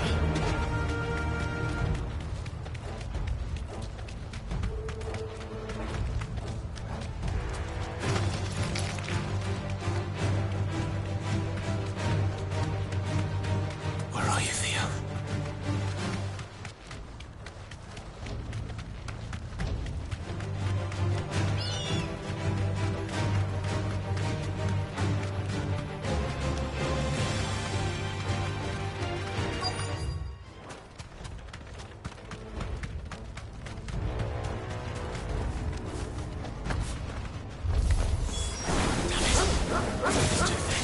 These creatures have already turned.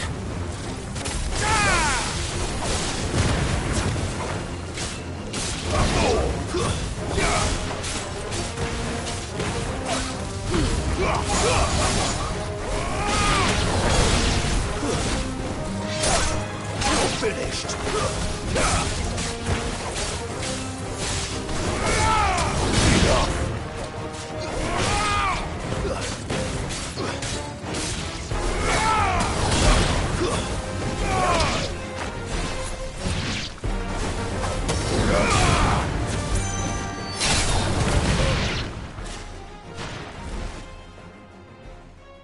I can't waste any more time. I need to find Theodore before that dragon does.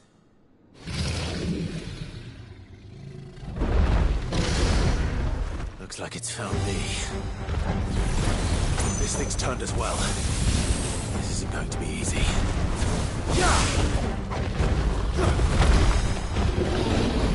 Too slow.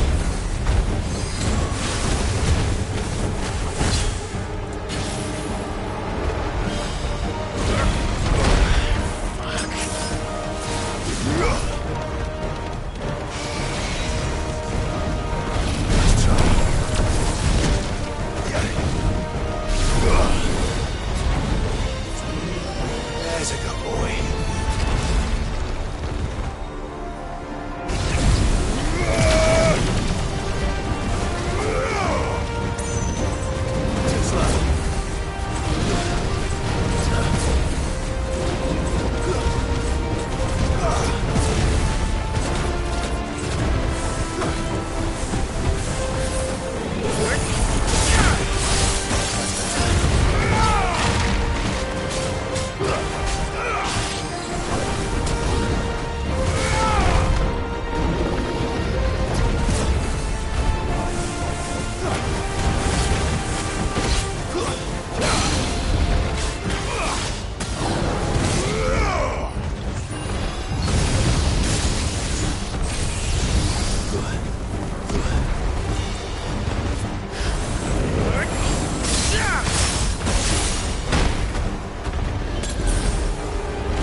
Clive. Theodore, you had me worried for...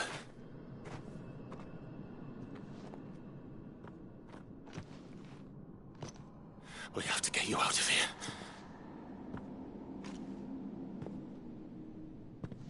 I think it might be a little too late for that. Bearer or no, there's only so much ether a man can take, and that Drake just wouldn't let me leave. You have my thanks, Sid, for finishing what I could not. For keeping Elle's dream. Theodore!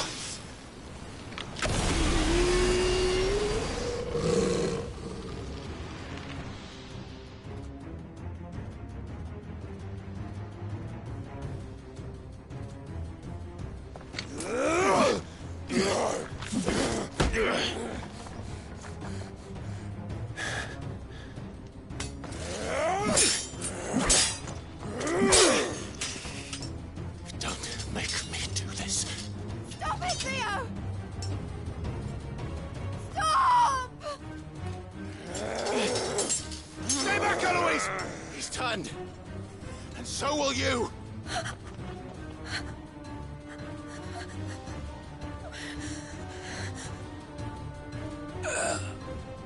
Elle. Theodore.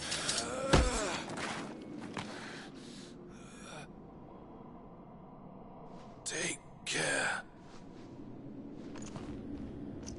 of my sister. Theodore, wait. Goodbye, Elle.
Thank you, Clive. I think I'll be all right now.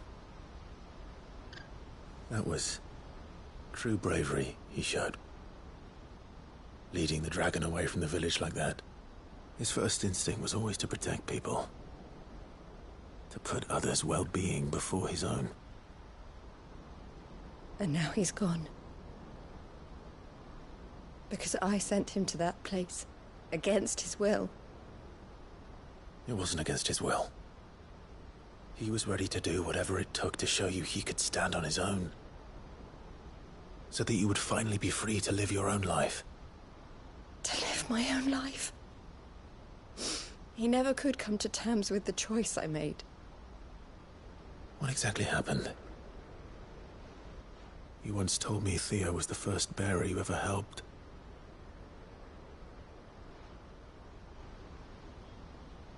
We grew up in Canva. We were born to one of the great trading houses. And I was chosen to inherit the family business. I had my father's head for figures, you see. Theo did not. While I studied the art of commerce, he played at soldiers instead. A late bloomer, in more ways than one. For unlike most bearers, it wasn't until his 15th summer that his powers awakened. My parents tried to drive him out of the house and into the care of the constables. But before they could, I took him into mine. Theo told me something else. He clearly admired your devotion to the cause of freeing others like him from slavery. But he said you deserved a better life than this. He wanted to free you from what he called your bonds, just as you freed him from his. I would be lying if I said I had not wondered from time to time how much easier my life might have been if I had allowed Theo to be taken and devoted myself to the family business instead.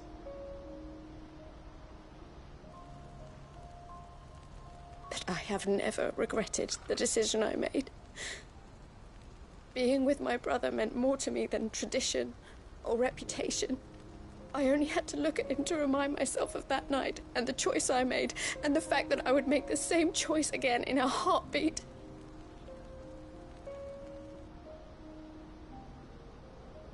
He was never a burden. How could he even think that? If anything, I was the one who weighed him down. You weren't, Eloise.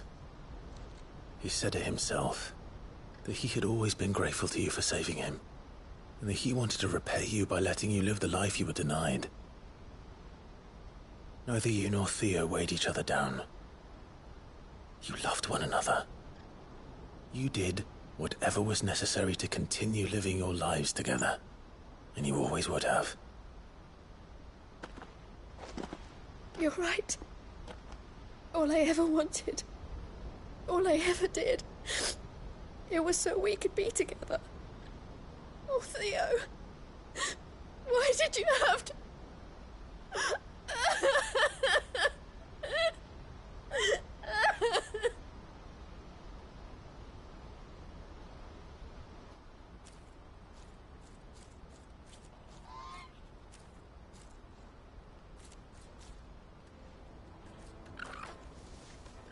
I know Theo wanted me to move on, but I'm staying here at the Crimson Caravans to continue our work. We can make a difference here. We can help people, save them. I need nothing more from life than that. So I'll carry on doing what we do, ensuring that goods, people, bearers get where they need to be, bringing smiles to people's faces just like we always have, and to Theo's. Wherever he is. This is the life I have chosen. The life I will always choose. I've made a choice of my own, to continue helping you however I can. Whenever you need it. Thank you, Clive. Let's go on together then. For Theodore.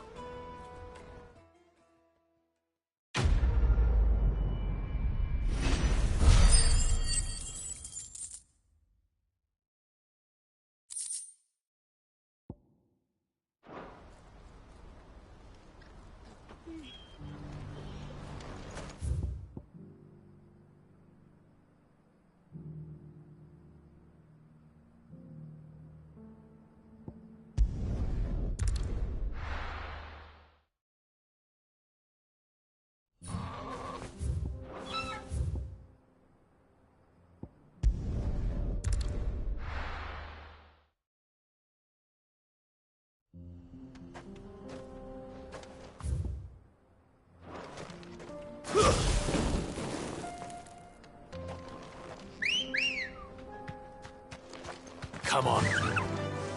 Faster!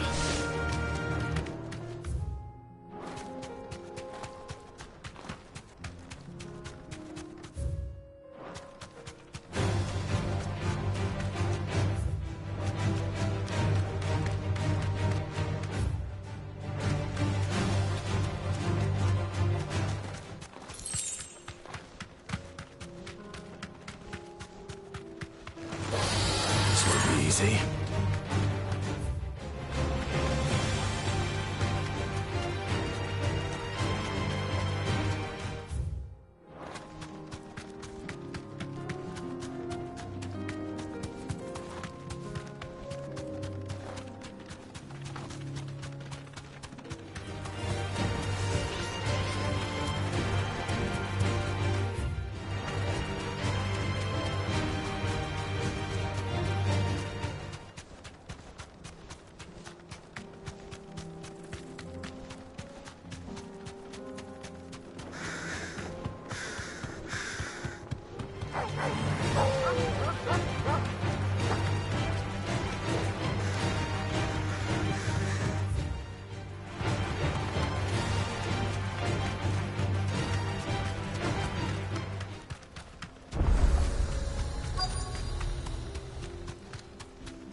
safe.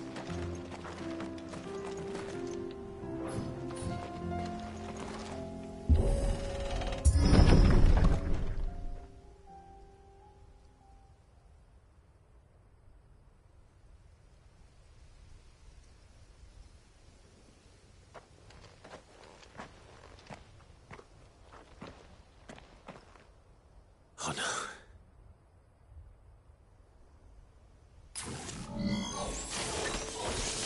You'll pay for this. May still be survivors.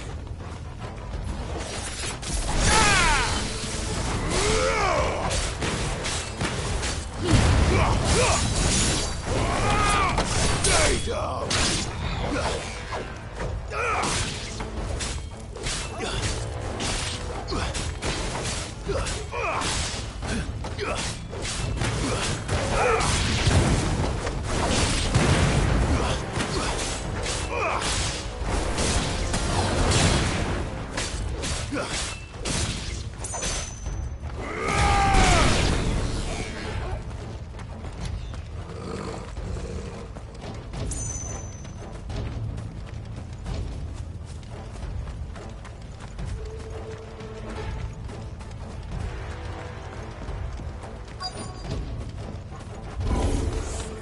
Whatever that thing is, I'd say it's their leader.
Should have stayed in the past.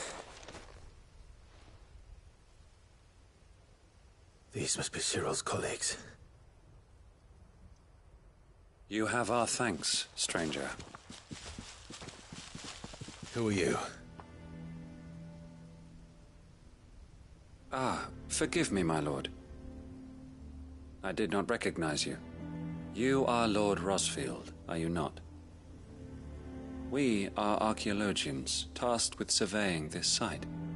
When the echoes appeared, our brothers here occupied their attentions.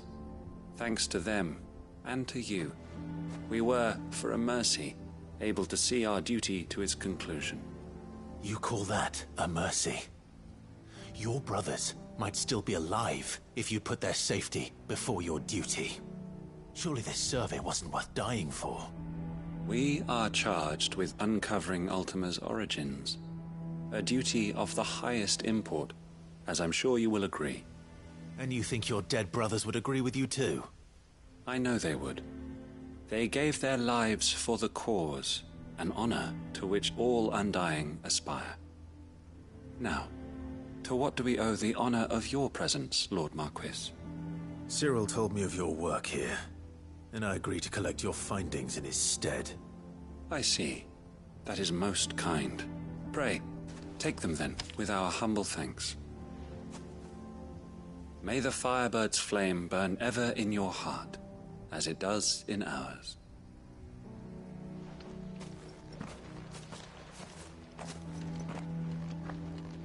It's one thing to lay down your life for another, but for a survey... I suppose I'd better get this back to Cyril.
Careful how you pack that leather. Any creases or scratches will bring down the cracks.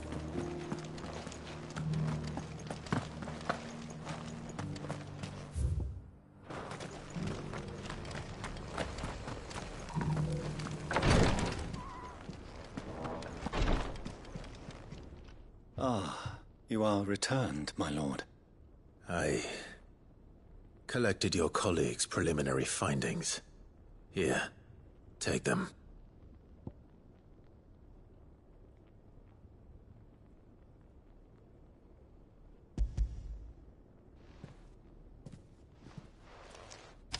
My thanks.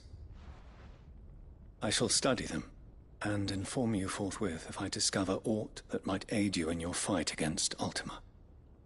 Cyril, your survey party suffered several losses in Kretov.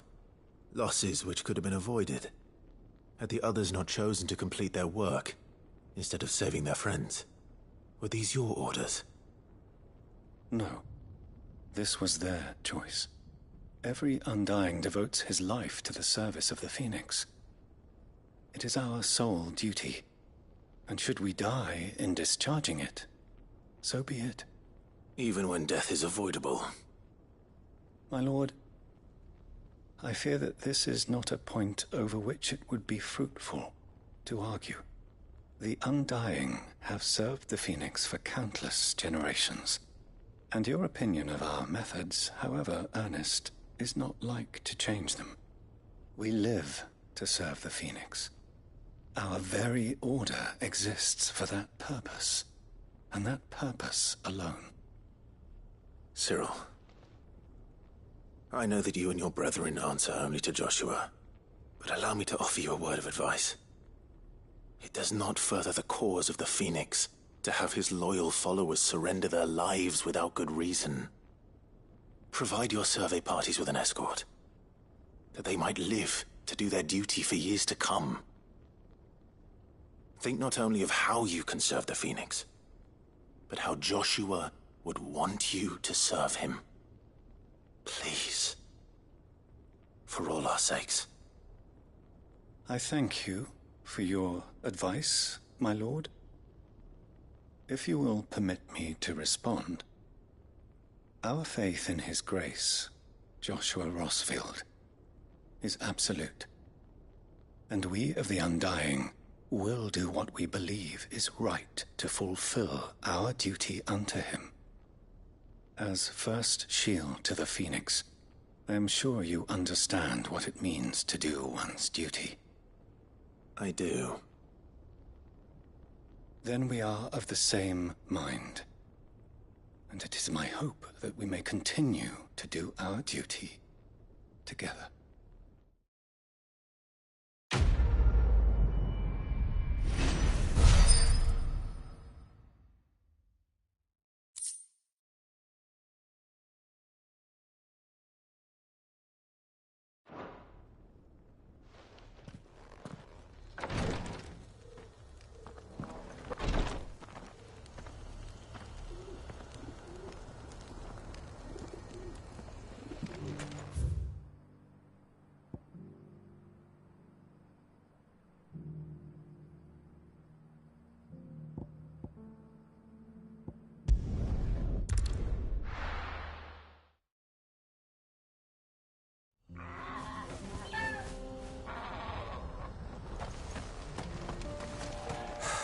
So Dravost is still standing.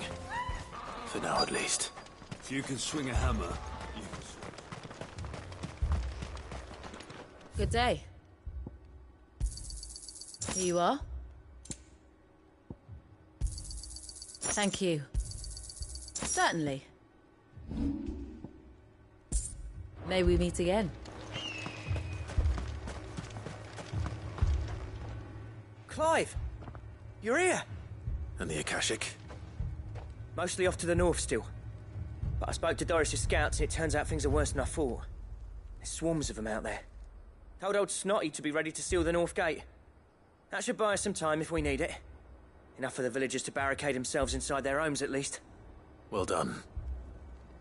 Welcome back, Sid. I'd never have guessed, you know. Not if August hadn't let slip. Who'd have thought that the savior of Dravost would turn out to be the realm's most infamous outlaw? Keen to help us out again? I am. Thought you could sneak off without me, did you? Blackthorn. Oh, what are you doing here? One of the scouts couldn't keep his voice down. Unlike my best mate who didn't think I deserved to know. Zoldan, how long's it been? Long enough for us two to turn into a pair of old codgers, I see. That your idea of an apology? Prick. Don't listen to him. You only did what you thought was best. For the village and that. I did, yeah. But that ain't the whole of it. Vulcan, our master, didn't leave the chiefdom to the two of us. He left it to me. The best blacksmith in Dravost, barring himself, of course. Bloody stupid tradition, in my opinion.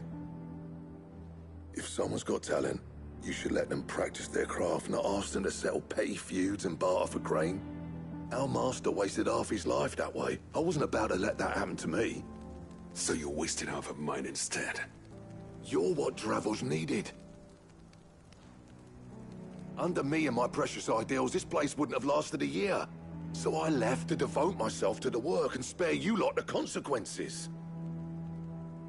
I may be a selfish prick, but I only did what I felt I had to. What you had to do was your duty! Even if it meant we all starved? Enough. This is no time for bickering. You can finish beating each other up once Dravost is safe. Fine. I've said my piece anyway. Yeah, so have I. Sorry, Clive. I shouldn't have stuck my nose in. We're short enough on time as it is. Still, give us a mo, would you? I need to get my head straight before any of them Akashic try to bite it off.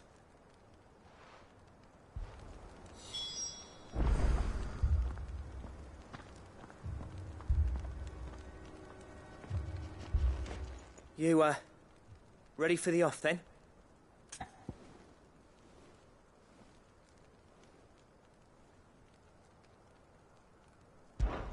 We can't afford to waste any more time.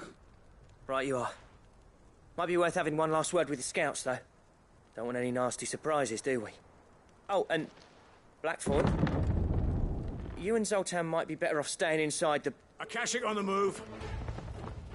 How close are they? Within sight of the walls, and there are more coming up from the mines. What was I saying about nasty surprises? They'll wash right over us if we stay out in the open. We're pulling back behind the gates. Good idea. Get yourselves inside, but keep your weapons handy. Understood.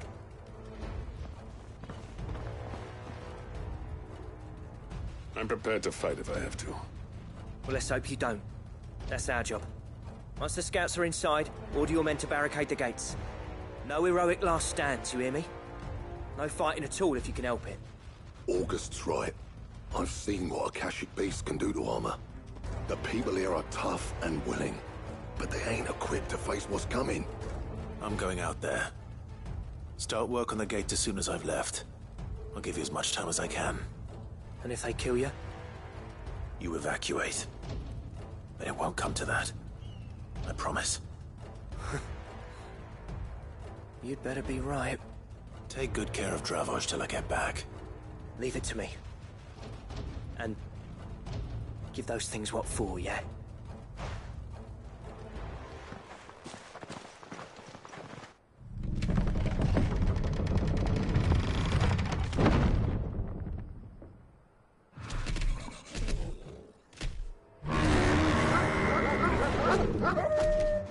All right.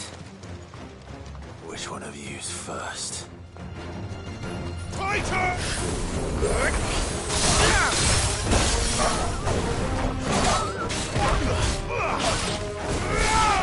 Stay down!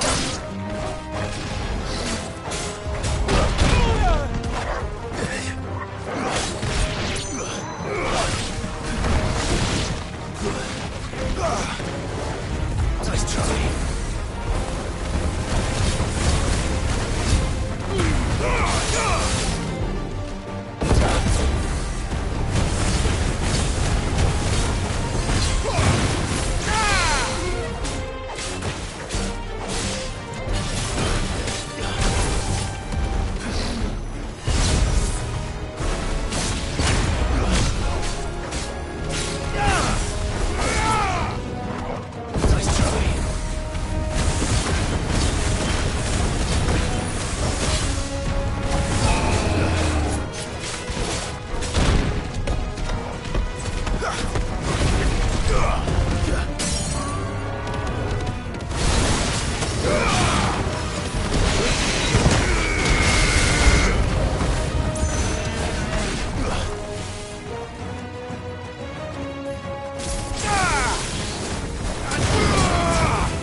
Apparently not.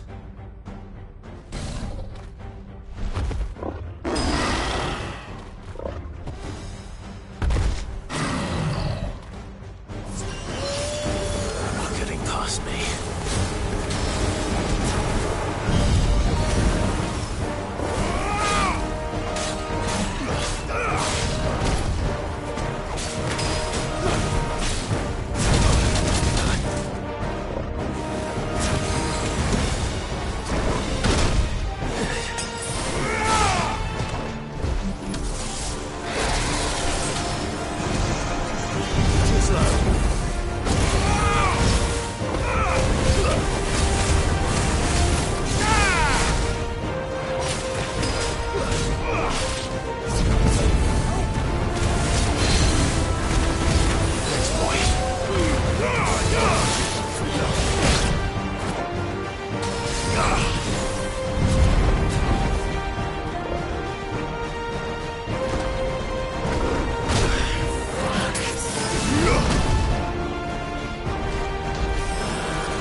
Now, the question is, did I miss any?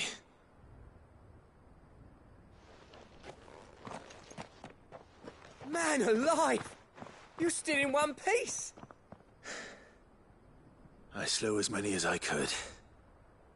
As many as I could, he says. The old bleeding lot, more like it. Well, almost. Only almost. Yeah, one or two did try to sneak over the wall. But we got the bastards, don't you worry. Good. Though you do know, more will come in time. In time, yeah. But we can think about them later. Let's get you back inside.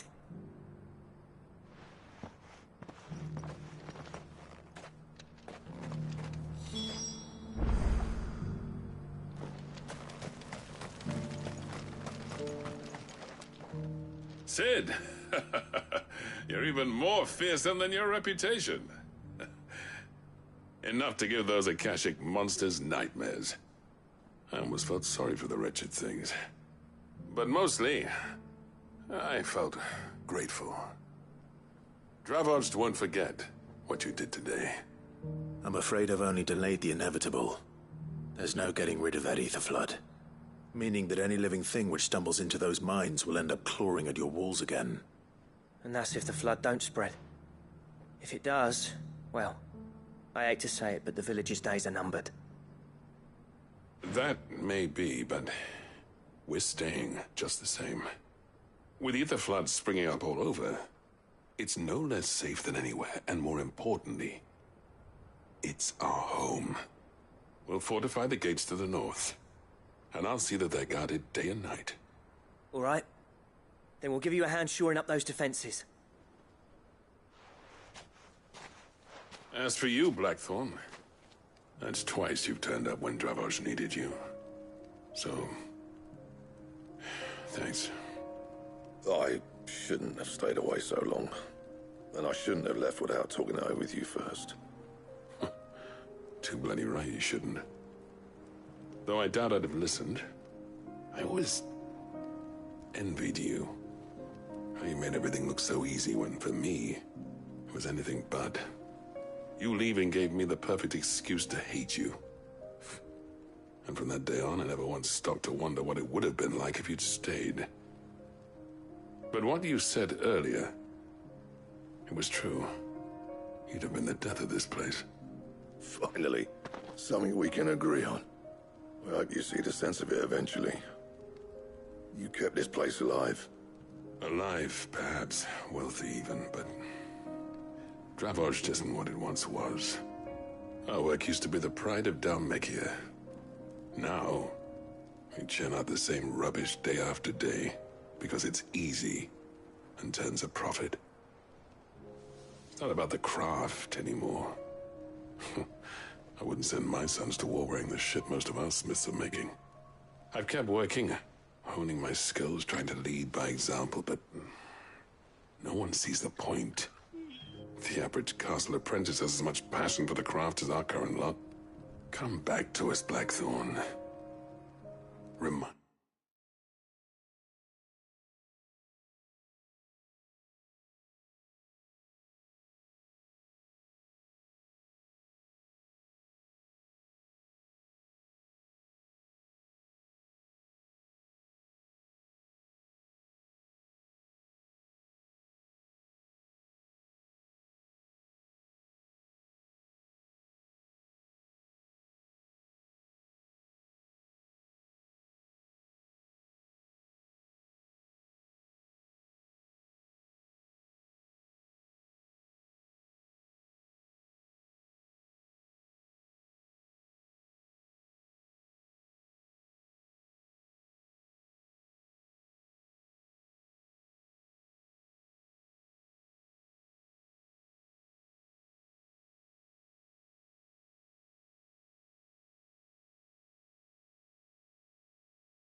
Dravost what a true master blacksmith looks like. I'll even man those bellows of yours if it means we can work at the same forge again. That's a kind offer. Kinder than I deserve. And I wish I could accept, but I'm needed elsewhere. There's people who trust their lives to my steel, and I daren't let them down. Fair enough. But that doesn't mean I couldn't visit from time to time. Let's see if we can't rekindle this town's passion for the craft, shall we? I'd like that. Just be sure to tell Snotty to let me in the next time I come calling, yeah? Knowing him, he'd let you in anyway. Blackthorn. The Master Smith turned outlaw, back in my good graces. I never thought I'd see the day.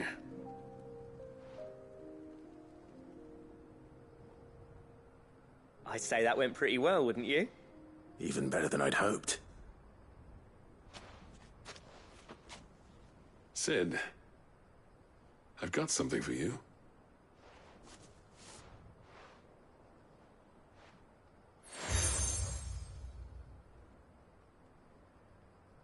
And this is?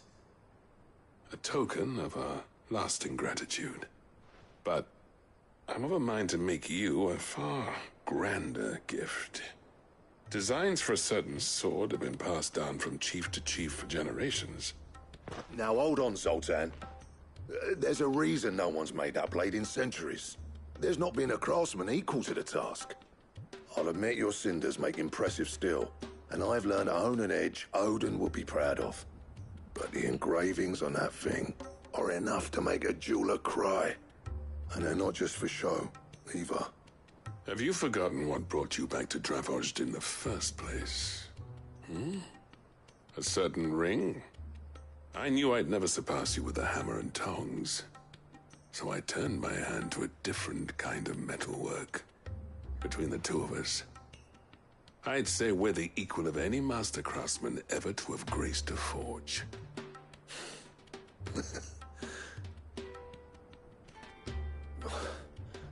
You know what? I think you might be right. Clive, you wouldn't mind if Zoltan came back to the hideaway, would you? He's more than welcome. As long as he can keep our secret. Right. Zoltan, get your tools. We've got a legend to forge.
Come back.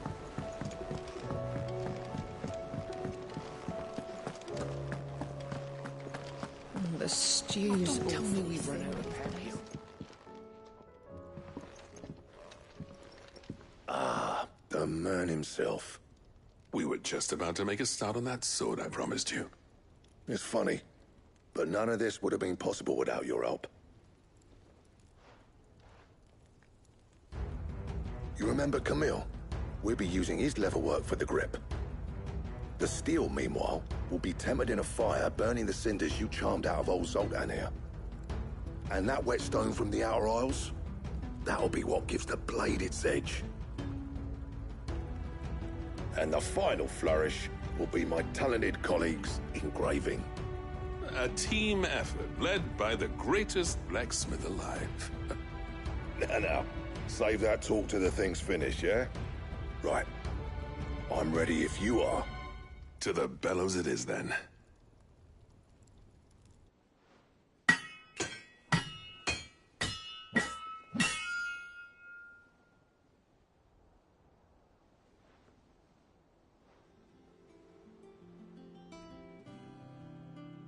Well, bugger me. We actually did it.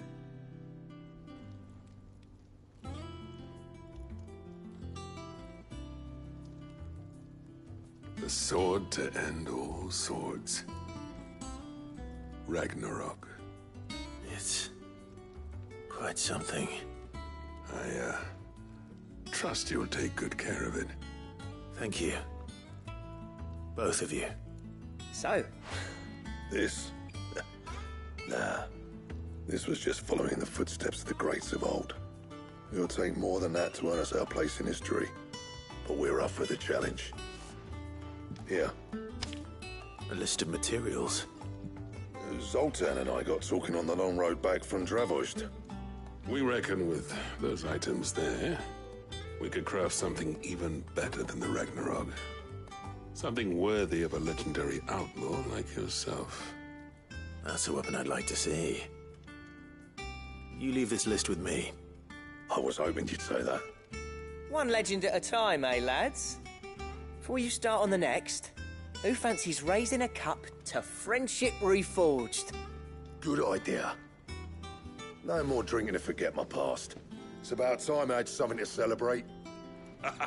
Then tap the kegs! Vulcan's boys are on their way!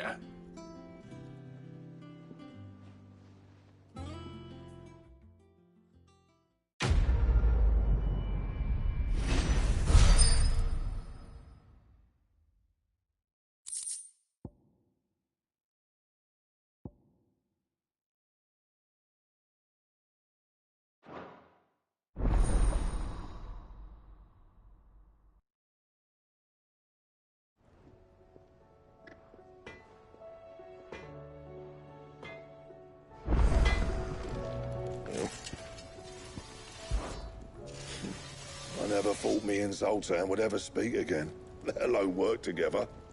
And if it hadn't been for you, we wouldn't. You've been a good friend to me, Clive. The best.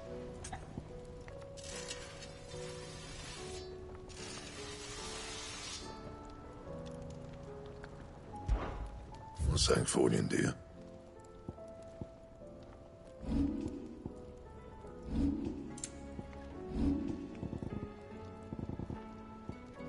That it?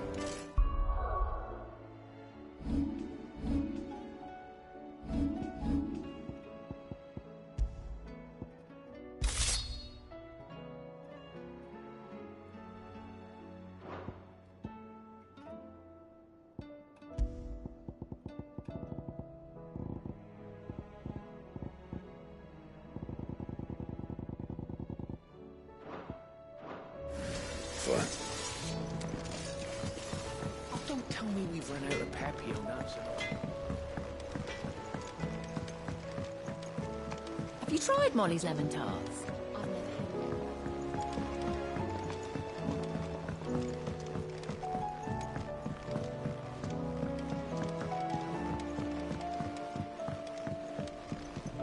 Canva lost. It can't be true. I'm sorry, but the report was clear. Miss, can we read Miss Editor's story for our lesson?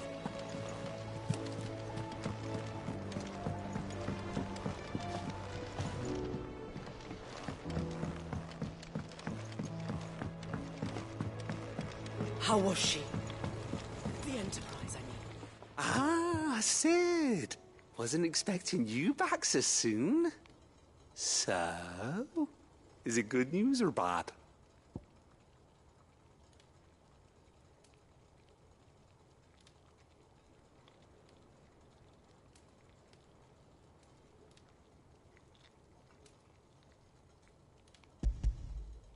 Good, thankfully. Here. Ah, that's brilliant! Thanks a blimmin' million! I'll fit 'em to the smelter right away!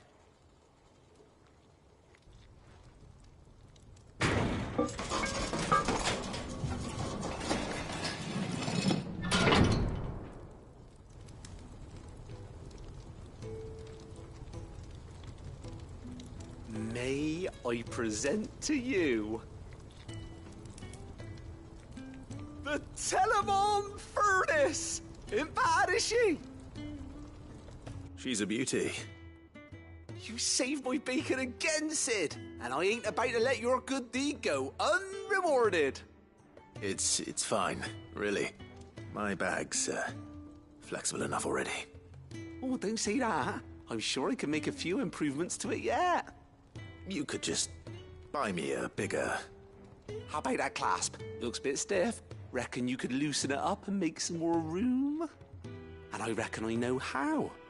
With a new alloy we've been working on. The Telemon Furnace was just what we needed to perfect it. It's a metal, see? So it's lovely and strong, but it's also, well, stretchy, if you can believe it. Stretchy metal. Well, if you insist. That is the spirit. You'll love it, I promise.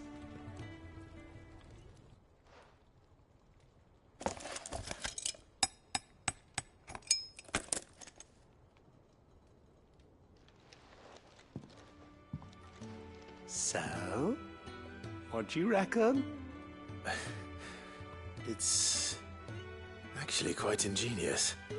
Thank you, Owain. Shh, don't mention it. You earned it.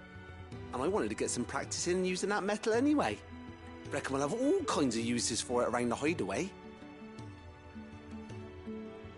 Can't think of any right now, but that's our job, innit? Dreaming up new ways to make life easier around here. Maybe even out there, too. One day, the whole world's gonna know about the inventions you've helped us put together. That bag of yours will be the first of many. You mark my words. They'll hardly believe their eyes, I'm sure.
I wasn't expecting you back so soon. Is everything we've received and everything promised? You earned this. All done?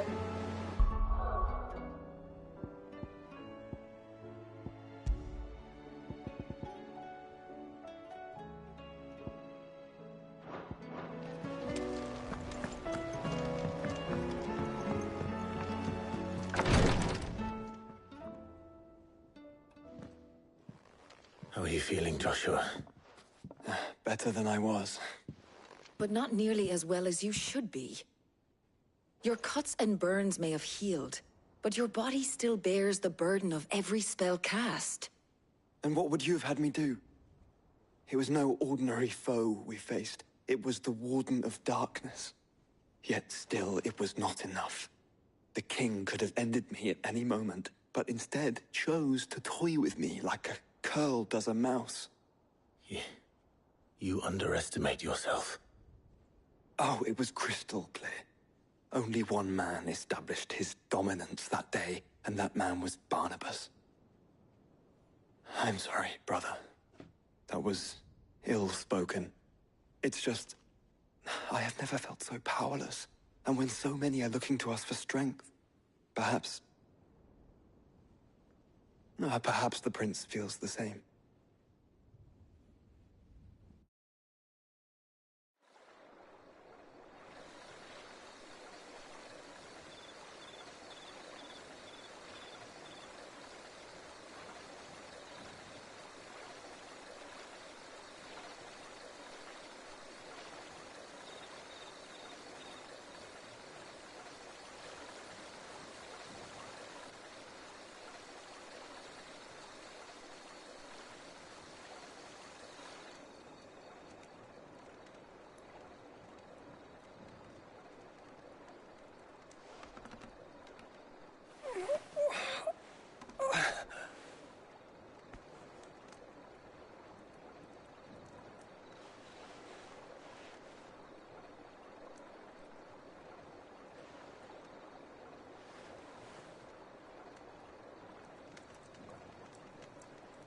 What is this place?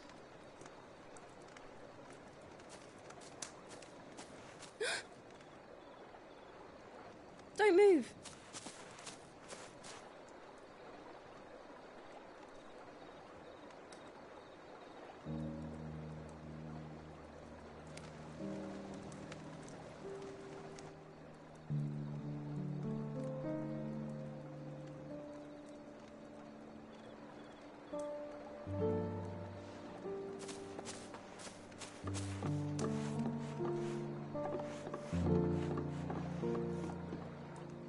Here, it's fresh from the well.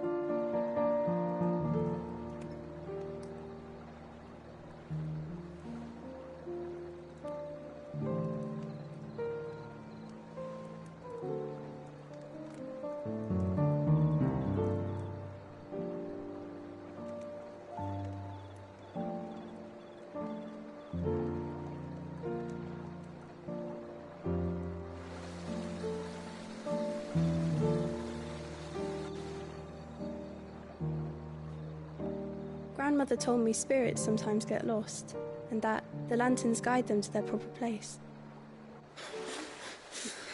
I set one on the river for her when she passed away.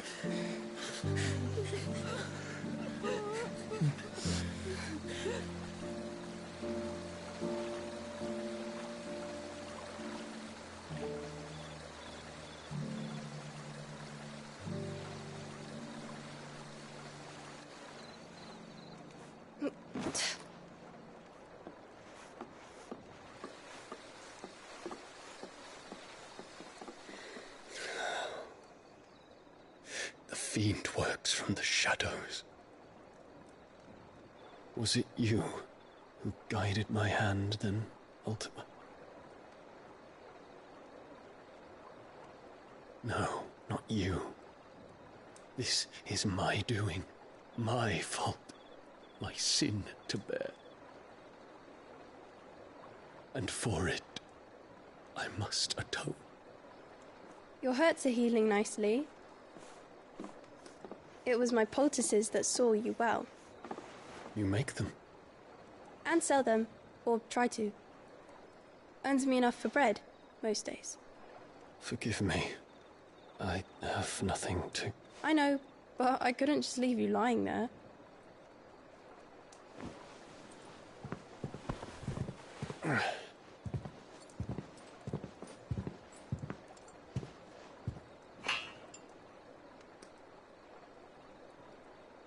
You're going then? Of course. I'm healed. Thanks to you and your poultices. Will you promise to come back and visit?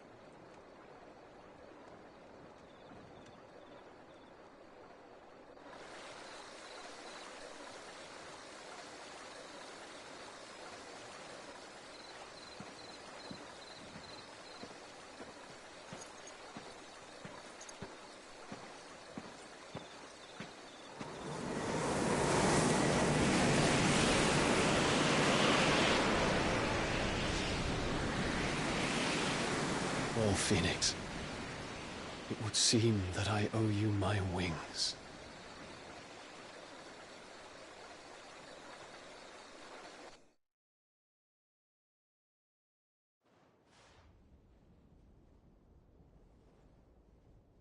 Perhaps he can find an answer. You will be returning to Waloed soon, I gather. I see no reason to wait. Then neither do I. I can think of a few, but I doubt they'll stop you. You will take your medicine. Of course, Lady Daya. Set on leaving already, are you? How long will it take us to get back to Ash? Dunno, about the same amount of time it took us to get here. Maybe less, if your uncle can find someone trustworthy to patch up the Enterprise. All depends on where we're putting into port, mind. Yes. It's not as if we can put ashore wherever we choose. We have to assume that the whole of Ash is hostile, and that we'll be attacked on sight. Then we must find a place they won't think to look. And I have an idea who might know of one. The Professor! I'll go and tell you coming. While you're plotting our course, I'll be in the shelves with your lawsmen, I wish to pick his brains about Ultima. Then I'll talk to Karen about supplies for the journey. They may not be easy to come by in Ash.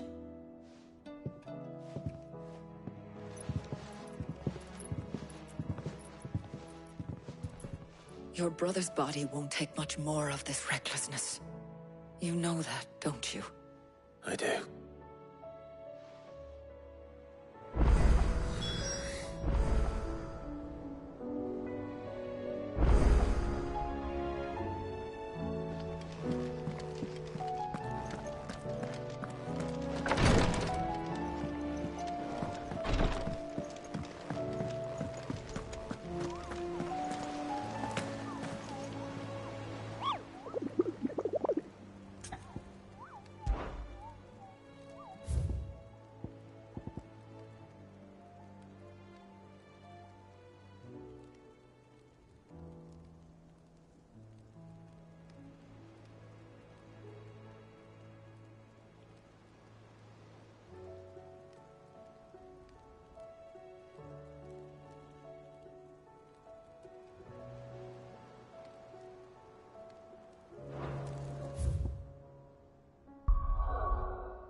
Good girl.